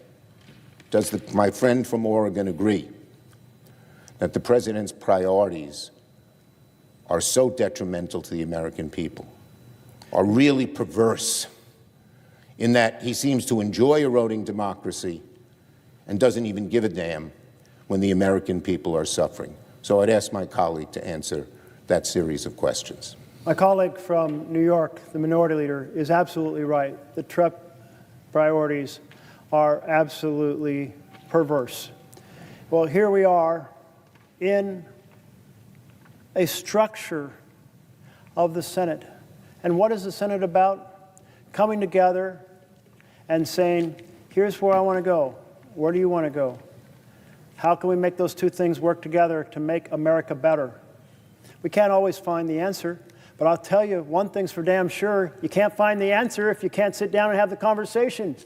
And here we are with the House on vacation for over a month, and I guess they're getting paid. And here we are in the Senate without an agreement to just sit down and talk to each other about the framework, because it appears that the key, as you have suggested, the linchpin, is they will not sit down and offer ideas and work out a deal without Trump in the room or Trump guiding the outcomes. So he is the factor. So as he jets off, and in Oregon last week, people on a week ago Wednesday, they saw what their prices are going to be. The premiums are higher, the credits are lower, they got to fill in the gap in between. And are they going to be able to afford insurance? Are they going to be able to make that decision by January 1st? They are stressed about this. I had small business in yesterday, representatives from Oregon, and the vision there is Main Street is in Pain Street because of the tariffs and because of the fact that many of them, a large share of them, buy their insurance on the exchange.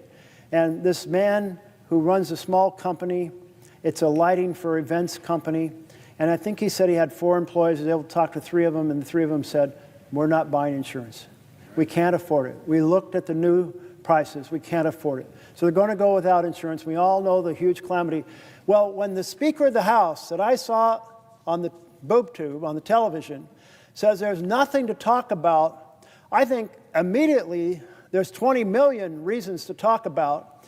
Those 20 million are the 20 million Americans that are seeing these huge increases. Many of them will not be able to buy insurance at all. And let's add to that, since the bill also is just 15 months out now from slashing in a devastating fashion our Medicaid program, which in combination with the effects on the Affordable Care Exchange will put 15 million people out of health care, 235,000 in my home state of Oregon. 70% of the kids in my rural areas are part of the Oregon Health Plan, or Medicaid. I can just not even conceive of the carnage that will be done to the quality of life without health care available to so many people. Isn't that a hell of a number of reasons to sit down and brainstorm together? You can't get to a common purpose if you can't even talk to each other. You're here, your office is open, you're available to talk, you're inviting them to talk, they're saying no. That is a travesty in our republic. So to just renew my question succinctly, does my friend in Oregon believe, as I believe, that before the president jets away on this foreign trip, shouldn't he sit down with Leader Jeffries and I, as we wanted him very much to do, demanded he do, and negotiate a solution that addresses this horrible crisis, which my colleague from Oregon has addressed in so many ways, whether it's ACA premiums or Medicaid or nursing homes or community health centers or scientific research. All of those need to be addressed, and this president is flying away. Isn't that appalling? That is horrific that he's flying away. He absolutely should be sitting down right now and holding a conversation with you about how we solve this problem for millions of Americans. Let me thank my friend from Oregon for his amazing, strong, persistent efforts. I yield back to the senator from Oregon. I see my colleague from Vermont on the floor. Take a question if he has one. Will my colleague yield for a question? I will yield for a question. Well, let me thank Senator Merkley for today pointing a finger at one of the great crises our country, one of the greatest crises our country has faced, I think, since the Civil War. And that is that every day we have a president who is moving this country into an authoritarian form of society. You know, as a nation, what we have always expected in our democracy is that if you disagree with me, we debate the issue. You don't think I'm a good senator? Run against me. You think I'm wrong on an issue? Write a letter to the editor. Do a podcast. Be critical of me in any way you want. But what very few people in America believe is that we should give more and more power to a megalomaniac who sits in the White House, who disrespects every day the Constitution of the United States and the rule of law. And what saddens me very much is when we think back on the history of this country, going back to the extraordinarily brave men and women who put their lives on the line and sometimes died during the Revolutionary War. Tens of thousands of Americans took on the greatest military power on earth, led by the King of England, in order to say, we are tired of your rule. We want to rule ourselves. And then in 1789, these brilliant people came up with a constitution, and the essence of that constitution, having learned their lesson from the King of England, who had absolute power, is what they said: we are going to create a constitution that will never give absolute power to any one person or one entity. So they created an executive branch, the president, legislative branch, Congress, House, and the Senate, and a judiciary whose function is to provide checks and balances on each other. Rather extraordinary document, 1789. And since then, we have had so many millions of men and women putting their lives on the line and sometimes dying in order to defend that Constitution, to understand that what freedom is about is the right to disagree,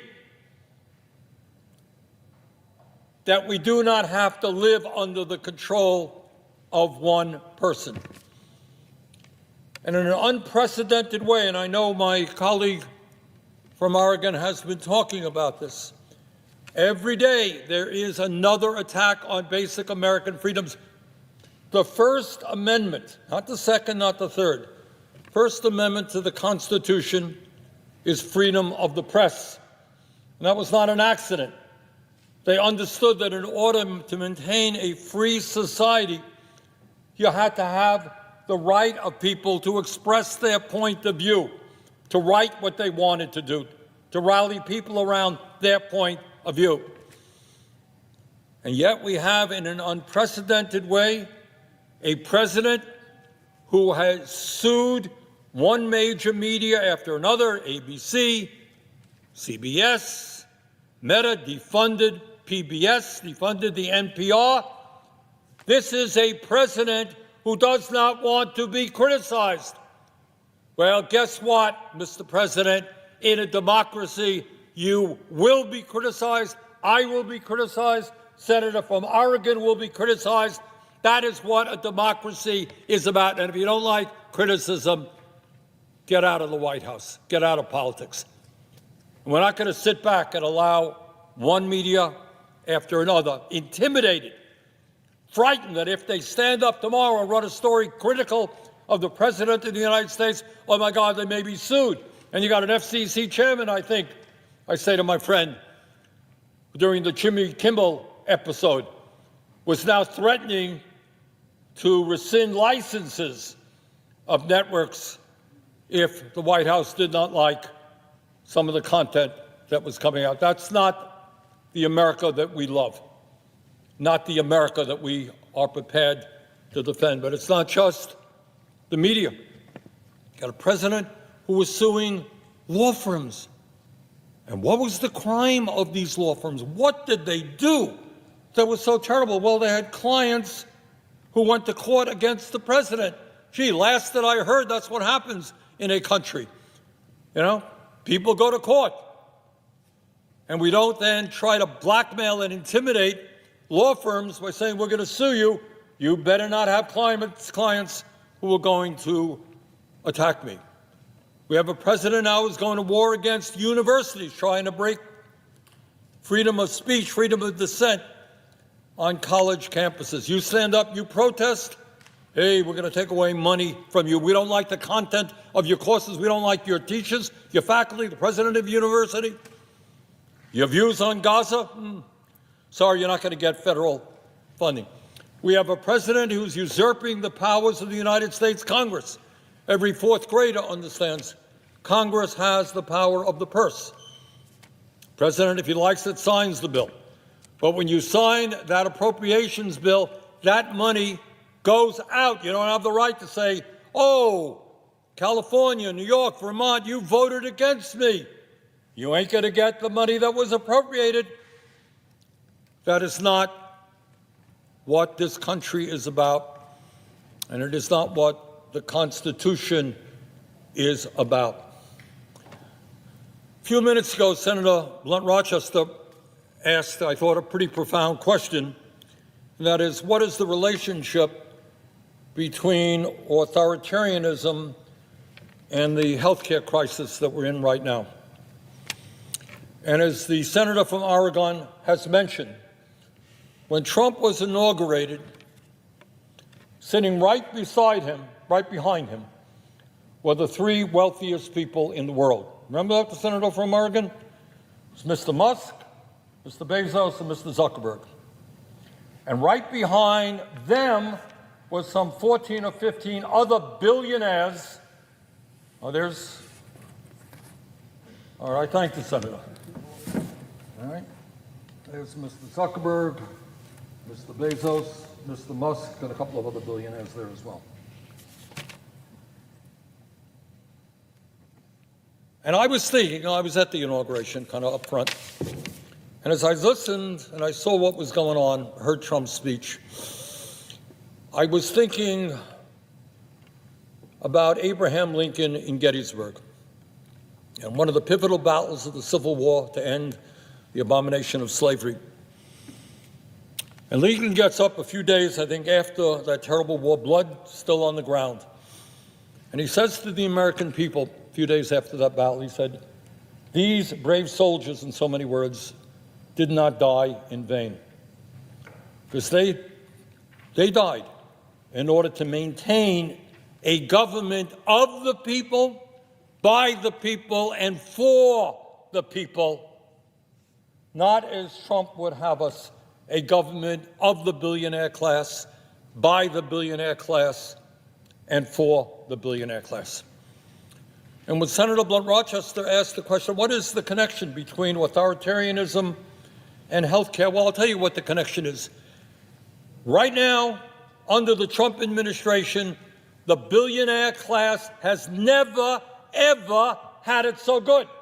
These guys, sitting right behind Trump and his organization, are now combined hundreds of billions of dollars richer. They donated to Trump's campaign. They've given him gifts since. They are doing phenomenally well, while at the same time, 60% of our people, working class people, low income people, are struggling to put food on the table, pay for child care, send their kids to college, pay for the basic necessities of life, pay for housing, etc. Billionaire class, under Trump, never, ever had it so good. And then we got a working class in America struggling to survive. And in particular, let us never forget, and I know the senator from Oregon has mentioned it many times, that the reason that Trump and his Republican friends made $1 trillion in cuts to Medicaid, to throw